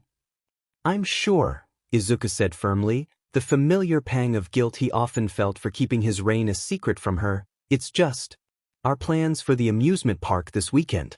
They're changing. Inko blinked, her brows knitting together. Changing? But you've been so excited about this trip. Did something happen with your friends? Izuku shook his head. No, they're fine. It's just Endeavor invited me to the winter gala, and it's sort of mandatory. The room fell silent except for the faint bubbling of the soup pot. Inko's face went pale, her lips pressing into a thin line. Endeavor, she said quietly, her tone carefully controlled. Invited you? Why, yeah, Izuku stammered, gripping his phone tighter. He said it's important for Shouto and his family, and since I'm, technically part of that now. The word part seemed to strike a nerve. Inko's shoulders stiffened, and she turned abruptly toward the stove, busying herself with stirring the soup. I see, she said, her voice trembling slightly. So that man thinks he can just dictate your life now? He didn't even ask, just told you? Mom, it's not like that, Izuku tried to explain, though he wasn't sure he believed it himself. I mean, it kind of is, but it's a big deal for heroes. And I thought, maybe we could reschedule the amusement park trip? My friends are okay with it. Inko turned back to him, tears already welling up in her eyes. Seeing his mother dry wasn't unusual, but typically she tried harder to hide it from him when it came to the Todorokis. Izuku, you've looked forward to this trip for weeks. You deserve to spend time with your friends and enjoy yourself. You shouldn't have to give up your plans just because someone decided you had to. Izuku's heart sank. Seeing his mom upset was always hard, but knowing he was the one delivering the news made it even worse. I know, Mom, he said softly. I'm sorry. I really wanted to go too. She sniffled, wiping her eyes on her sleeve before reaching out to pull him into a tight hug. It's not your fault, sweetie. None of this is. But I'm still going to have a word with him. Please don't, Izuku said quickly, though he couldn't help but admire her determination. It'll just make things worse. Inko pulled back, her eyes blazing with an intensity that Izuku rarely saw. I don't care how much worse it gets. No one gets to control my son's life, not Endeavor, not anyone. Mom, Izuku said gently, resting his hands on her arms. It's okay. Really. We can go to the amusement park another time. And who knows? Maybe the gala will be fun. I'll be surrounded by heroes, after all. I just wanted to make sure you were okay with rescheduling. Inko's face softened, and she let out a shaky sigh. Of course we can reschedule. I'll do whatever it takes to make sure you get to have fun with your friends. But, Izuku, promise me something. Anything, he said immediately. Promise me that no matter what happens, you'll never let anyone take away your dreams, she said, her voice breaking slightly. Especially not that man. Izuku nodded, tears pricking at the corners of his eyes. He wasn't quite sure where this conversation had come from, but it was an easy promise to make. He'd been ignoring doubters for years to the best of his ability already. I promise, Mom. Inko smiled through her own tears, pulling him into another hug. Good. Now, let's finish dinner, and I'll see if I can get our tickets refunded. Izuku laughed softly, feeling a little lighter despite the weight of the conversation. Okay, Mom. As they returned to the kitchen, Izuku couldn't help but think about how lucky he was to have a mother who would fight for him no matter what. The winter gala loomed ahead, but at least he knew he had her support. The knock on the door was hesitant but firm. Inko Midoriya, startled from her evening routine, set down the dishcloth she was holding and hurried to answer it. Standing in the dim hallway was Tuya Todoroki, his hands stuffed into the pockets of his jacket, his posture as closed off as ever. Good evening, Mrs. Midoriya, he said, his voice low, eyes averted. Despite his attempt at politeness, there was a raw intensity beneath his demeanor that immediately put Inko on edge. Tuya, she greeted with a small smile, though it faltered under the weight of his gaze. Is everything all right? I need a favor, he said bluntly, glancing past her toward the quiet apartment as if he expected someone else to emerge. It's important. I need you to come with me. To meet someone. Inko hesitated. Tuya wasn't like his siblings. While Fuyumi was warm and open, and Natsuo was quick to crack a joke, Tuya was guarded, his words always carefully measured, his emotions tightly wound. The fact that he was here, asking her for anything, was enough to make her heart ache. All right, she said, grabbing her coat without further question. Whatever this was, she couldn't bring herself to turn him down. They traveled in silence, the train's rhythmic clatter filling the air. Inko's attempts at small talk fell flat, met with curt answers or non-committal grunts. When they finally arrived, Inko found herself standing in front of a tall hospital building. Panic gripped at her heart as she tried to figure out who she knew could be within. It couldn't have been Izuku, she would have been the first person to receive the call if it had been. So who could it be that would lead Tuya of all people to bring her out here? Tuya led her through the winding halls with purposeful strides until they stopped outside a door. There was a plaque placed next to the door, the name Rei Todoroki, inscribed upon it, and it took a second for the name to click within Inko's mind. She's expecting us, he said quietly before pushing it open. The room was modest, bathed in the pale light of a setting sun. Sitting by the window was a woman with snow-white hair and soft, weary eyes. Despite her delicate appearance, there was an undeniable strength in the way she carried herself. She turned at their arrival, her face breaking into a faint, cautious smile. Tuya, she said warmly before her gaze shifted to Inko. And you must be Mrs. Midoriya. Inko stepped forward nervously, bowing her head. It's a pleasure to meet you, Mrs. Todoroki. Rei, the woman corrected gently. Please call me Rei. The two women sat across from one another, separated by the small hospital table, while Tuya leaned against the wall, his arms crossed. Rei's expression softened as she studied Inko, a flicker of gratitude in her eyes. All of my children have spoken of you, Rei began, her voice tinged with both fondness and sadness. Fuyumi says you've been a second mother to them. Natsuo calls you the voice of reason. And Tuya. Her gaze flicked toward her son. Well, The fact that he brought you here speaks volumes. Inko felt her cheeks flush. I haven't done much really. I just care about them. They've been so kind to my son, Shouto especially. Rei's expression faltered slightly, and she exchanged a brief glance with Tuya. Shouto, she murmured, her voice thick with emotion. I haven't seen him in years. I'm worried the boy still hates me. The weight of those words settled heavily in the room, and Inko's hands tightened on the fabric of her skirt. He doesn't hate you. Tuya quickly defended, getting down to the eye level of his sitting mother. It's that man's fault, he said in an obvious referral to their father. He won't let Shouto come. Rei smiled, but it was clear she didn't believe her son. Tuya sighed, knowing a losing battle when he saw one. Quickly he got back to his feet and turned to Inko. Mrs. Midoriya, Tuya began abruptly, his voice cutting through the silence. You need to understand why things are the way they are. Why we are the way we are. Rei nodded, her gaze distant as she began to speak. Enji wasn't always the man you see now, though that doesn't excuse him. When we first met, it wasn't the greatest first meeting. But I thought I could endure the life he offered. I thought I could bear it for the sake of the family I hoped to build. Her voice cracked slightly, but she pressed on. But Enji, he only saw me as a tool. A means to an end. Tuya took over, his tone colder. He wanted a legacy, someone to surpass All Might. That's all any of us ever were to him. Projects. Shouto was his masterpiece, but the rest of us? We were just failures in his eyes. Rei's hands clenched in her lap. I tried to shield them from his obsession, but I wasn't strong enough. The pressure, the isolation, it broke me. She swallowed hard, her eyes shimmering with unshed tears. I hurt them. Hurt Shouto most of all. And for that I'll never forgive myself. Inko's heart clenched at the raw pain in Rei's voice, and she found herself reaching out instinctively, placing a comforting hand over Rei's trembling fingers. You didn't fail them, she said softly. You were doing your best in an impossible situation. Rei looked up, her expression a mixture of gratitude and disbelief.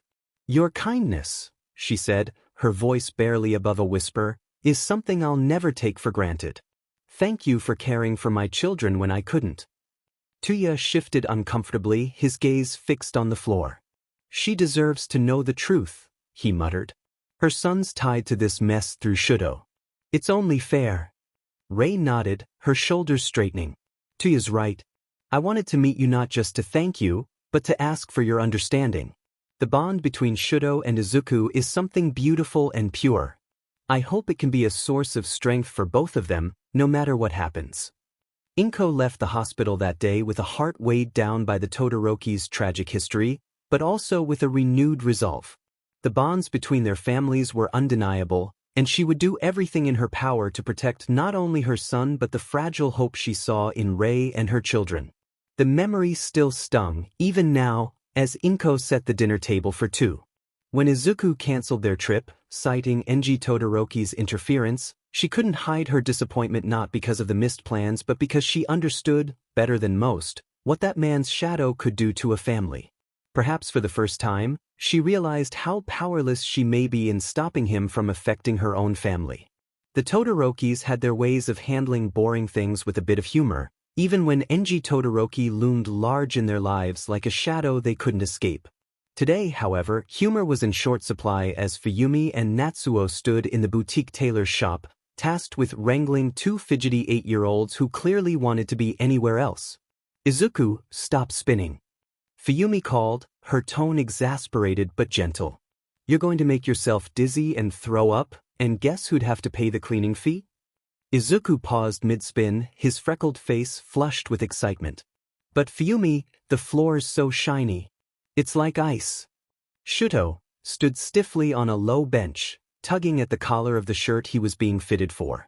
It's not ice, he muttered, clearly jealous by Izuku's antics and his ability to humor himself in any situation.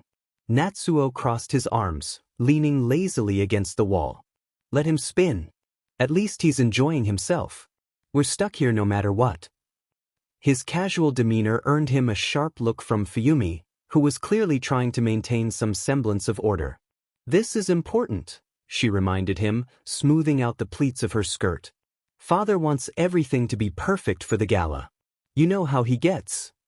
Her words carried an edge that made Natsuo shrug uncomfortably, the weight of their father's expectations as familiar as the air they breathed. Izuku, meanwhile, had wandered over to Shouto and stood in front of him, his green eyes wide with curiosity. Why do we have to wear fancy suits? He asked, his voice soft. Is it really that important? Shouto looked down at his small, polished shoes, then glanced at Fuyumi as if searching for the right words. Father says it's about appearances, he replied finally, his tone quiet but matter-of-fact. He wants us to look respectable. Izuku tilted his head, the concept clearly foreign to him. Respectable? But we're just kids. Does it really matter if we don't look as put together as adults? Can't we just wear normal clothes? Try telling that to father, Natsuo muttered under his breath, earning a disapproving glance from Fuyumi. Respect is important to some people, Fuyumi explained, crouching down to meet Izuku's eye level. Her smile was soft, but there was a hint of sadness behind it. It's not about us, really. It's about showing the world something. But you know what? You don't have to like it. You just have to get through it. Izuku frowned but nodded, his determination returning. If Shouto can do it, I can do it too. The tailor, an older gentleman with a no-nonsense demeanor, approached the group with a measuring tape draped around his neck. All right, young man, he said, gesturing to Izuku. Your turn. Izuku hesitated, looking back at Fuyumi. She nodded encouragingly, and with a deep breath, he climbed onto the small platform.